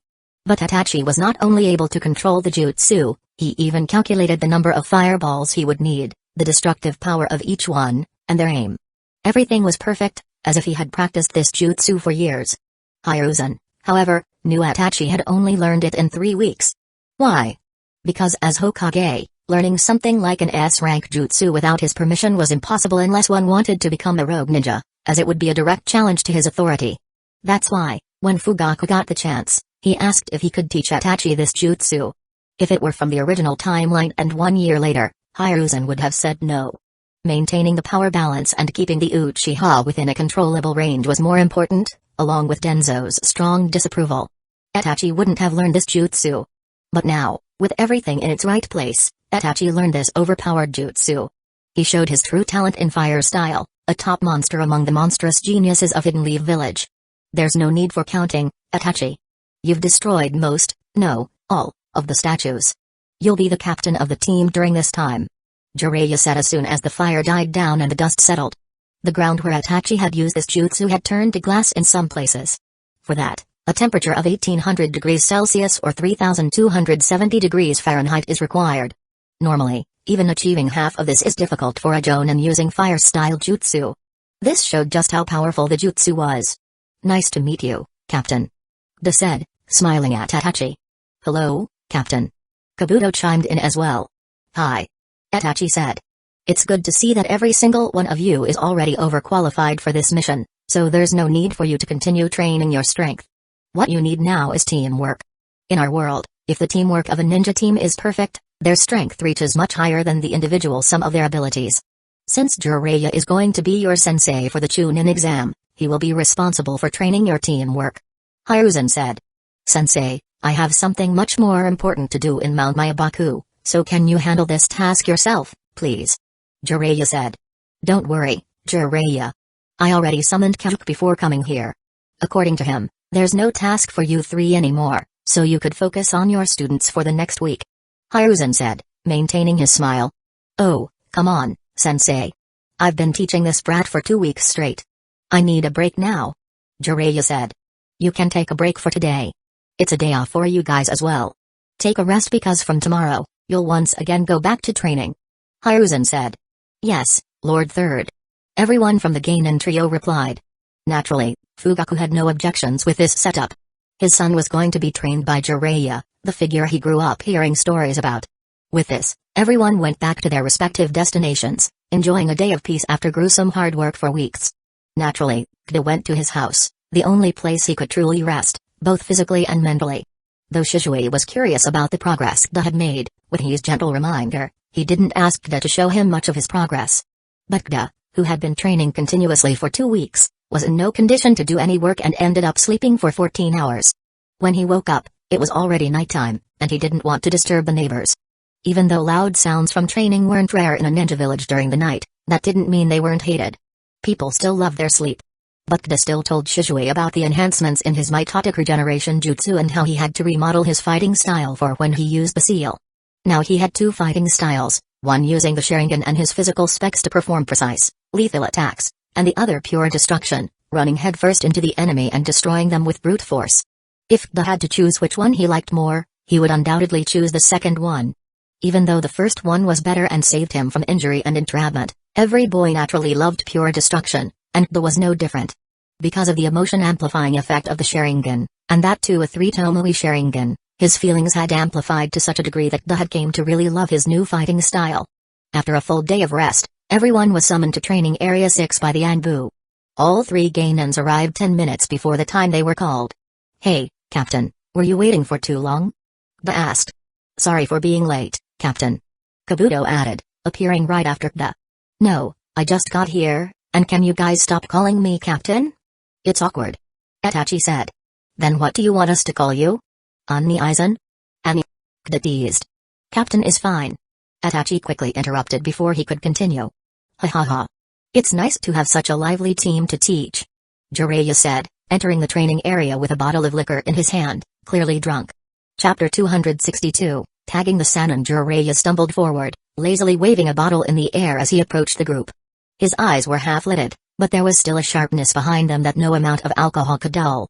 He grinned, displaying his usual carefree nature. Since we have to work on your teamwork, I need to know how much work I have to do. So, time to see what teamwork you can manage when your sensei isn't sober.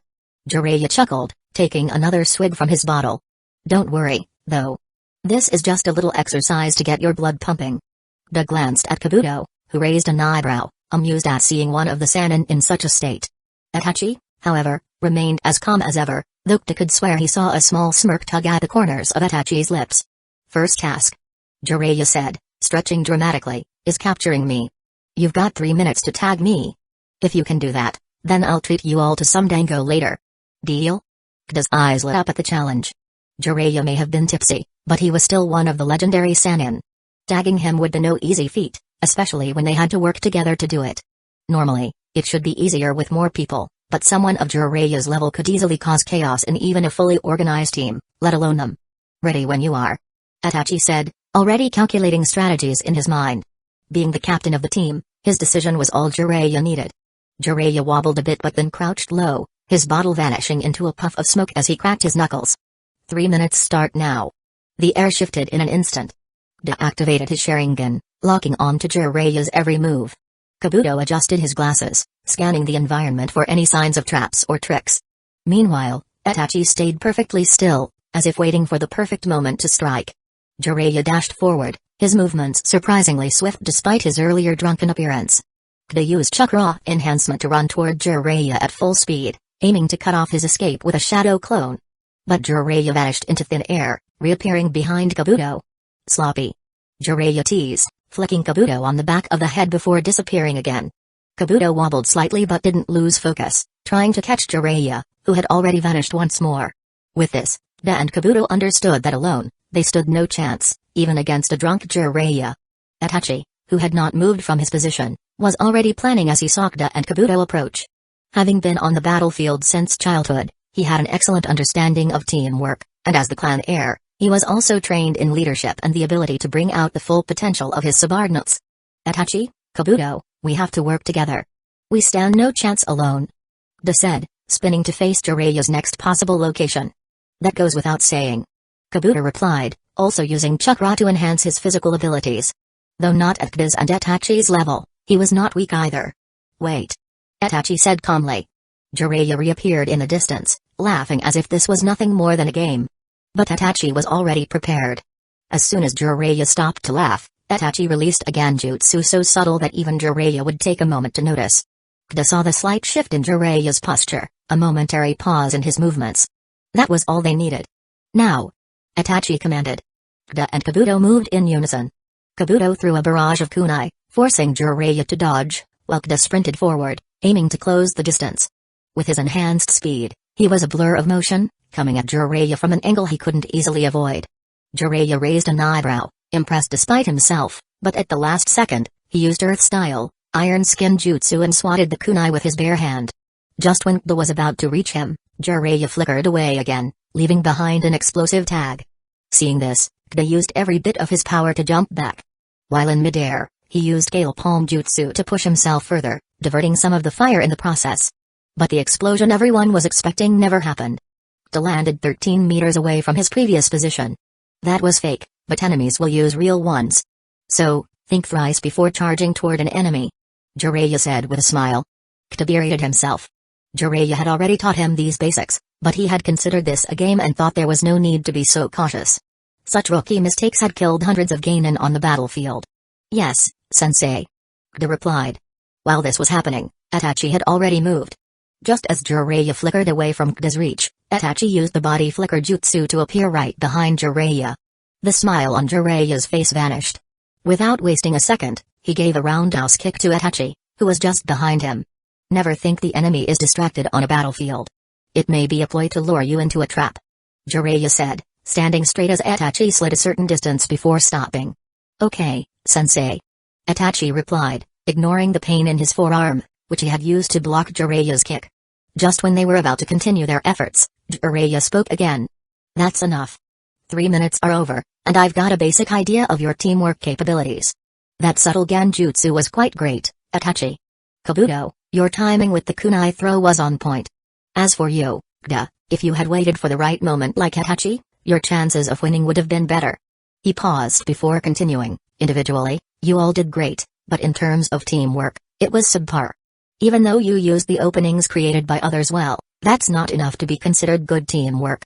You should try to enhance each other's performance and create chances for your teammates because, ultimately, one move is enough to change the course of a battle completely. You need to do everything you can to make that move, either by yourself or by helping your teammate do it. Everyone nodded, absorbing the knowledge like a sponge. Now, get ready. We're going to start the real training from here on. Jiraiya said, moving his chakra in such a way that he sobered up within a minute, as if he had never drunk a drop of alcohol. For starters, let's begin with.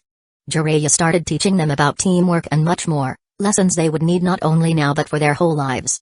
Being a war veteran and a member of the legendary Sannin, there were very few people who could teach this better than him.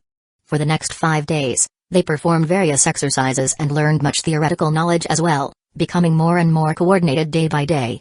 By the end of the week, the 3 ninjas stood in front of Jiraiya once again, with sparks of determination visible in their eyes. Chapter 263, Final Game. Till the end of the week, Jiraiya continued teaching them while only giving them the necessary rest. At the end of the week, 3 ninjas were once again standing in front of Jiraiya, sparks visible in their eyes. This is your final test. We are once again going to play tag, but this time, you guys have to use everything you can because if you lose again, I'm going to cancel this mission. We're not taking so much risk if you guys can't even achieve this much. Jiraiya said.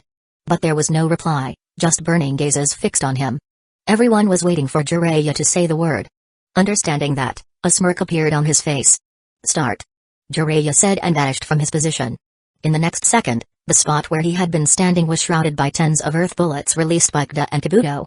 Neither of them expected this to work, it was just a move to force Jiraiya toward a more favorable location, away from the woods where he could hide easily and defend from many attacks. Jiraiya reappeared a good distance away from the onslaught of earth bullets, landing lightly on a nearby boulder. His eyes gleamed with a mix of amusement and pride as he observed the well-coordinated assault. "Not bad," he muttered, weaving hand signs effortlessly. "But let's see how you handle this." With a rapid exhale, Jiraiya launched Fire Style, Flame Bullet, a blazing stream of fire that scorched the ground as it advanced toward the group. Neither Kida nor Kabuto made a move to dodge it, because they knew Itachi had already prepared for such a move. He countered immediately with his Fire Style, Rage of Sages, Flame of Phoenixes, a simple C-rank jutsu, but in Itachi's hands, it became an impenetrable shield. Multiple fireballs spiraled toward Jiraiya's attack, accurately timed. The clash of flames caused a massive explosion, creating a brief smoke screen. Perfect, Itachi thought, his Sharingan spinning. Now's the chance.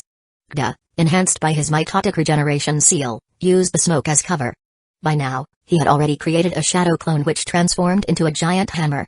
With his strength amplified, he hefted the 120 kilograms hammer with ease, positioning himself just outside the radius of the fire clash. Timing was everything, and Kida knew it. Kabuto was already on the move, using the explosion's distraction to meld into the ground with Earth Style, hiding like a mole jutsu. His role was to disrupt Jiraiya's footing, leaving him vulnerable to Kida's strike. But they knew Jiraiya could easily sense his approach. Approaching a ninja who knows Earth Jutsu from underground is deadly, but Kabuto took this risk. If Jiraiya attempted to attack him, Kida and Itachi would seize that opportunity to strike, as they were attacking from opposite directions, making it difficult for Jiraiya to handle everything at once. "Now!" Itachi's voice echoed in Kida's head, a very profound use of Genjutsu where, with the caster's permission, the user could enter their mind's outer layer for untraceable communication. Kida leaped from his position with all the power his enhanced strength could muster, hammer aimed directly at Jiraiya. At the same moment, Kabuto erupted from the ground beneath Jiraiya with spiraling water fangs, leaving Jiraiya with limited options to move. "Not bad at all," Jiraiya muttered, his lips curling into a grin. With a series of rapid hand signs, he activated Earth Style, Mud Wall, pouring thrice the normal amount of chakra into the jutsu, making the wall larger and sturdier. A thick wall of earth rose between him and Kida's hammer. The force of Kida's blow shattered the wall, sending debris flying in every direction, but the momentary defense gave Jiraiya the split second he needed. Sending a kunai toward Kabuto's hand, he forced Kabuto to release his grip and dodge the attack. Jiraiya flickered once again, reappearing high in the air. But this time, Itachi was ready. Using Jiraiya's lapse in concentration, Itachi placed him in a subtle Genjutsu, making it seem as though his Sharingan hadn't been activated. When Jiraiya looked at Itachi to see what he was doing, Itachi cast the strongest Genjutsu he could muster, knowing Jiraiya would quickly realize he was in an illusion. It was better to go full force from the start. Jiraiya's vision blurred, causing him to instinctively evade Kida's wind blade. "Now!" Itachi called out, activating the second layer of his Genjutsu, a subtle yet effective illusion that made it seem as though Jiraiya's landing spot was solid ground. Instead, Jiraiya landed directly into Kabuto's trap. The moment his feet touched the ground, Kabuto's Earth Style, Bottomless Swamp activated, causing the earth to become unstable and sink beneath him. Jiraiya stumbled slightly, his feet momentarily stuck, and that was all Kida needed. Kida, still wielding the massive hammer, dashed forward with determination. This time, Jiraiya had no time to escape, but he was still able to deflect the hammer with a combination of Earth Style, Iron Skin Jutsu and Chakra-enhanced strength. With a thunderous crash, Kida's hammer slammed into the ground just beside Jiraiya, sending a shockwave that made the ground tremble. The force of the blow dislodged Jiraiya from the swamp, throwing him off balance. Itachi took the opportunity to release a barrage of Shuriken Shadow Clone Jutsu, multiplying the weapons tenfold as they surrounded Jiraiya from all sides. Jiraiya grunted, deflecting most of the Shuriken with his enhanced physical abilities, but the constant assault was effective against him. "Alright, they've improved," he admitted under his breath, pride swelling in his chest despite being under heavy attack. Just as Jiraiya prepared to counterattack, a kunai flew past him, grazing his arm. He looked down and noticed a paper tag attached to it, an explosive tag. He had only a split second to react. Boom. The explosion wasn't large enough to cause significant damage, but it was a distraction, one that Itachi had planned meticulously. In the brief moment Jiraiya was forced to defend, Kabuto, and Itachi converged from all sides. Aimed a chakra-enhanced punch, Kabuto prepared a chakra scalpel, and Itachi readied a finishing move. Before any of them could land their attacks, Jiraiya raised both hands in surrender, a wide grin on his face. Alright. You win. He laughed, completely unfazed by the danger he had been in just moments before. That teamwork was on point, boys. I'm impressed. The trio halted, panting heavily but with smiles of triumph on their faces. Jiraiya wiped the sweat from his brow, clearly proud of their progress. Now that's what I'm talking about, Jiraiya said, clapping his hands together. That was some top-tier teamwork. You used your strengths to cover each other's weaknesses, and you coordinated your attacks perfectly. You've all come a long way in just a week. Kabuto and Itachi exchanged glances, each one feeling a sense of accomplishment. As promised, Jiraiya said, grinning, I'll treat you all to some dango. You earned it. Thanks, sensei. All three of them said. Each knew Jiraiya hadn't used his full strength, especially Kda, who realized Jiraiya had neither used any A rank or higher jutsu, nor his sage mode, his ultimate technique. One could say he had only used 30% of his power, but even defeating him while he used that much was impressive. Let's go then. After that, you guys are free for the day. Enjoy it, because tomorrow we're moving out for the mission, Jiraiya said. Chapter 264, Daimyo. The sun rose brightly over Hidden Leaf Village, casting a warm glow on the village as Kda, Itachi, and Kabuto enjoyed their much-anticipated day of rest. After the grueling week of training with Jiraiya, the trio felt a mix of exhaustion and exhilaration. They had pushed their limits, and now they were determined to relax before embarking on their important mission. Coming out of the restaurant, each holding an extra dango stick in their hand, their stomachs bloated from eating too much, they headed toward their homes after thanking their sensei for the treat. Those brats, were they starving for the whole week for this day? How the hell could they eat this much in a single sitting? Jiraiya said as he paid the bill. I don't know, sir. The young boy at the counter responded meekly. Since Jiraiya was a famous and powerful ninja, most civilians, though they respected him, were easily intimidated by his presence. Accustomed to this, Jiraiya simply paid the bill and left. Unlike his disciples, he still had work to do. After resting for a day, all three were summoned to the Hokage building the next morning. When Kda received the message, Shizue had already left the house. Kda followed and united with Kabuto and Itachi at the Hokage's office. Hey, guys. Kda said, sitting next to Itachi and Kabuto. You're late. Kabuto remarked. Nope, I'm on time. This isn't a mission site where I have to be 10 minutes early to scan for traps. Kda replied with a smile. Still, you're visiting the Hokage. What if you made him wait? Kabuto asked. Brat, you helped in killing the same Hokage, Kda thought but kept the thought to himself. Well, I was on time, so no worries. Lord Third is calling for you, the receptionist said. Receiving the order, the three made their way toward the Hokage's office. Good morning, Lord Third. All three said, bowing slightly. Good morning. Were you able to rest well? Hiruzen asked in his usual grandfatherly tone. Yes, Lord Third. Good. Now, about the exam, as you know, this is not just a simple promotion exam for you. This is a mission to show the world that the will of fire burning inside every Hidden Leaf Village ninja is as strong as ever, if not stronger. The new generation not only matches the previous one but surpasses it. The world needs to know this, and you are going to make sure they do. Though this task is dangerous, the village will ensure your safety.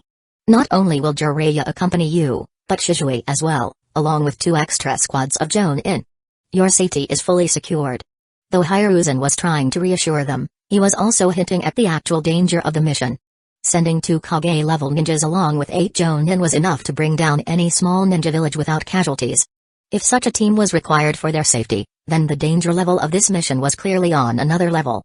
While all three were thinking this, Itachi, being the clan heir and trained in politics from a young age, thought of other implications as well. But, Lord Third, can we really send such a team to an enemy village under the pretext of security? Itachi asked. Very good, Itachi. This is the quality of a good leader, thinking about the hidden details as well. Hiruzen said with a smile, then continued, the daimyo will also be there to watch the exam, and you all will be part of the guard team. This is an S-rank mission, and I would normally send Jiraiya with him anyway, but now we have a reason to send the others as well. So, will they stay with the fire daimyo all the time? Kda asked, concerned that if that were the case, it would make ambushing them easier. No, a daimyo doesn't need protection inside a ninja village. Once we reach Hidden Cloud's village, It will be their responsibility to maintain his security. However, we will leave 4 Jonin with him, and the rest will focus on countering any schemes against you. Hiruzen explained. Seeing that there were no further questions, Hiruzen added, you will leave for the fire capital in 1 hour, so head to the village gate then. Yes, Lord Third. Everyone said, taking their leave to make final preparations and say goodbye to their families, as they might not return for a month or 2. They said goodbye to he and Naruto, along with Shisui, and wrote a letter to Yami explaining the recent developments, so she would know why he wasn't there when she returned. He also bid her farewell, as she was still at the outpost, completing her tracking and sensing training. Along with Shisui, they headed for the village gate, the meeting point of the new team. There, they met Itachi and Kabuto. Hey, I'm Shisui Uchiha, Kata's big brother. Nice to meet you. Shisui said, meeting Kabuto for the first time. I've heard many things about you, Shisui-sama. It's my pleasure to meet you. Kabuto said, showing proper respect to his superior. Shisui, being an elite Jonin, was highly superior to Kabuto. No need to be so stiff. Since you're my brother's friend, you're like a brother to me as well. Shisui said, patting Kabuto's shoulder. Save the talk for the journey, we have quite a long one ahead of us. Jiraiya said, appearing in front of them, followed by 8 Jonin. 4 were Anbu, responsible for the daimyo's security, while the other 4 were elite Jonin from the Uchiha clan, directly under Fugaku's orders. Seeing them, Itachi recognized them by their uniforms, and they did as well, having seen them during the Danzō incident when they were active in the Uchiha compound. Noticing their gaze, Jiraiya explained, Itachi is the clan heir of the Uchiha. These are his guards for the mission, appointed by the Uchiha clan head. I nearly forgot our captain was a prince. Kabuto said with a smirk. How could you? He always maintains his royal attitude to remind us. Kida said in mock shock. Yup, totally. Shisui added. For the first time since meeting Itachi, they saw a flicker of embarrassment on his face, his cheeks turning slightly red before he quickly composed himself. I never asked for guards. Itachi muttered. A prince often gets many things without asking. Kida teased. The guards, though loyal to Fugaku, were not as rigid as root ninjas. Rather than being offended, they seemed pleased by the liveliness of the young ninjas. It's good that you're in high spirits, but we don't have all day. We can't be late to meet the daimyo, so let's go. Jiraiya said. Everyone nodded, leaving behind the peaceful atmosphere and becoming completely serious as they started running toward the fire capital. There was no one in the group below Jonin level, so there was no need to wait for anyone during the journey. The weakest among them was Kabuto, but he was still able to keep pace. Using movement jutsu between runs, they reached the capital in just 2 hours, arriving by 10 a.m. well ahead of the 12 p.m. departure time. It was necessary because, with the daimyo involved, there was no room for error. Who was the daimyo? The king of the country, the one who controlled the entire economy. If he became offended, Hidden Leaf Village, which was just beginning to regain its economic strength, could face problems even bigger than before. Chapter 265, Royal Convoy. The group arrived at the fire capital earlier than expected, and the towering grandeur of the daimyo's palace loomed over them. The golden accents and finely crafted architecture were a stark contrast to the simple lives of the villagers they had passed along the way. Jiraiya led the group into the palace, where they were greeted by a host of servants and guards, each bowing deeply as they passed by. Inside the main hall, the fire daimyo sat on a raised platform. Despite being old, his presence exuded an aura of authority and detachment. Beside him stood a few of his advisors, all clad in fine robes, their expressions serious and focused on the upcoming discussion. Jiraiya stepped forward, bowing respectfully. Lord Daimyo, we have arrived as ordered. Jiraiya could single-handedly flatten the daimyo's palace if he wanted to, but he was still very respectful in front of him because the person before him was the real king of the fire country. Though not physically powerful, his real power came from connections, with ninja villages, other daimyo, and businessmen all over the world. If someone actually did something like killing a daimyo, they would effectively become the enemy of the whole world, a fate worse than being a rogue ninja. The daimyo gave a slow nod, acknowledging Jiraiya's words, but his eyes glanced briefly over the young shinobi standing behind the Sannin. Kida, Itachi, and Kabuto remained silent, following Jiraiya's earlier instructions not to speak unless addressed directly.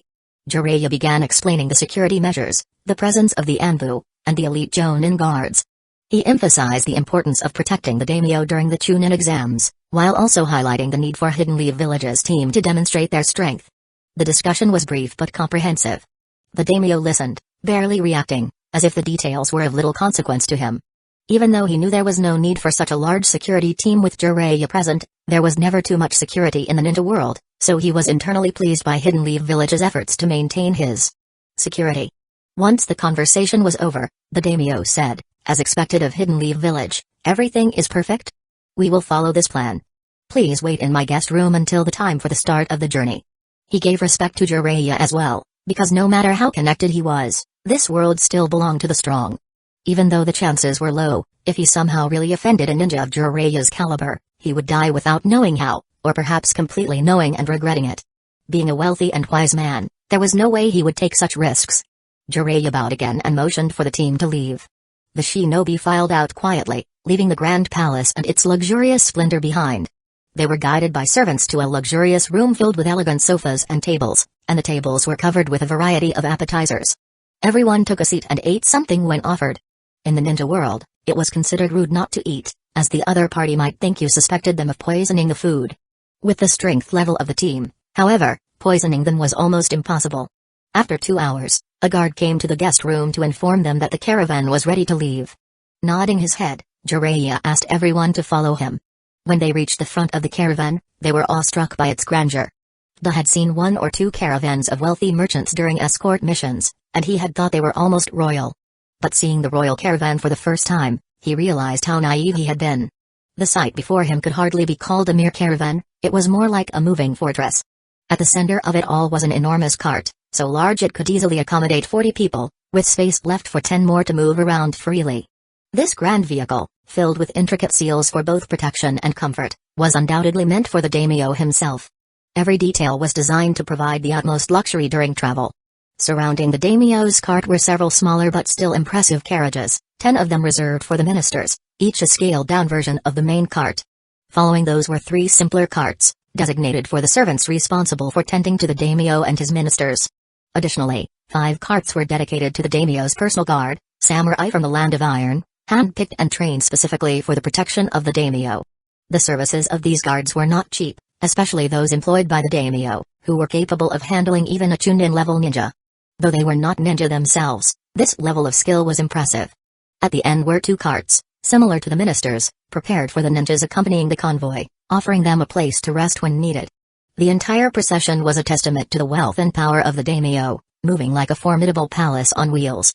"This is way too grand," Da said. "Not really. Considering the daimyo's wealth, he could use and discard such a caravan after each use." Shisui replied, clearly not as surprised as the others. By now, everyone had recovered from their initial awe and was waiting for the daimyo to come out. After 10 more minutes, the daimyo and his ministers emerged. Nodding toward Jiraiya once, the daimyo boarded his carriage, followed by 2 gorgeous female servants. "Isn't he too old for this?" All 3 gained in thought, but they kept their mouths shut. After the daimyo, the ministers also boarded the caravan one by one, followed by the servants. The guards either mounted their horses or boarded the caravan according to the schedule. Lastly, as decided, 8 jonin dispersed, taking up 8 different positions around the caravan. I and Shisui will be at the front of the caravan, and you guys will be responsible for the safety of the rear.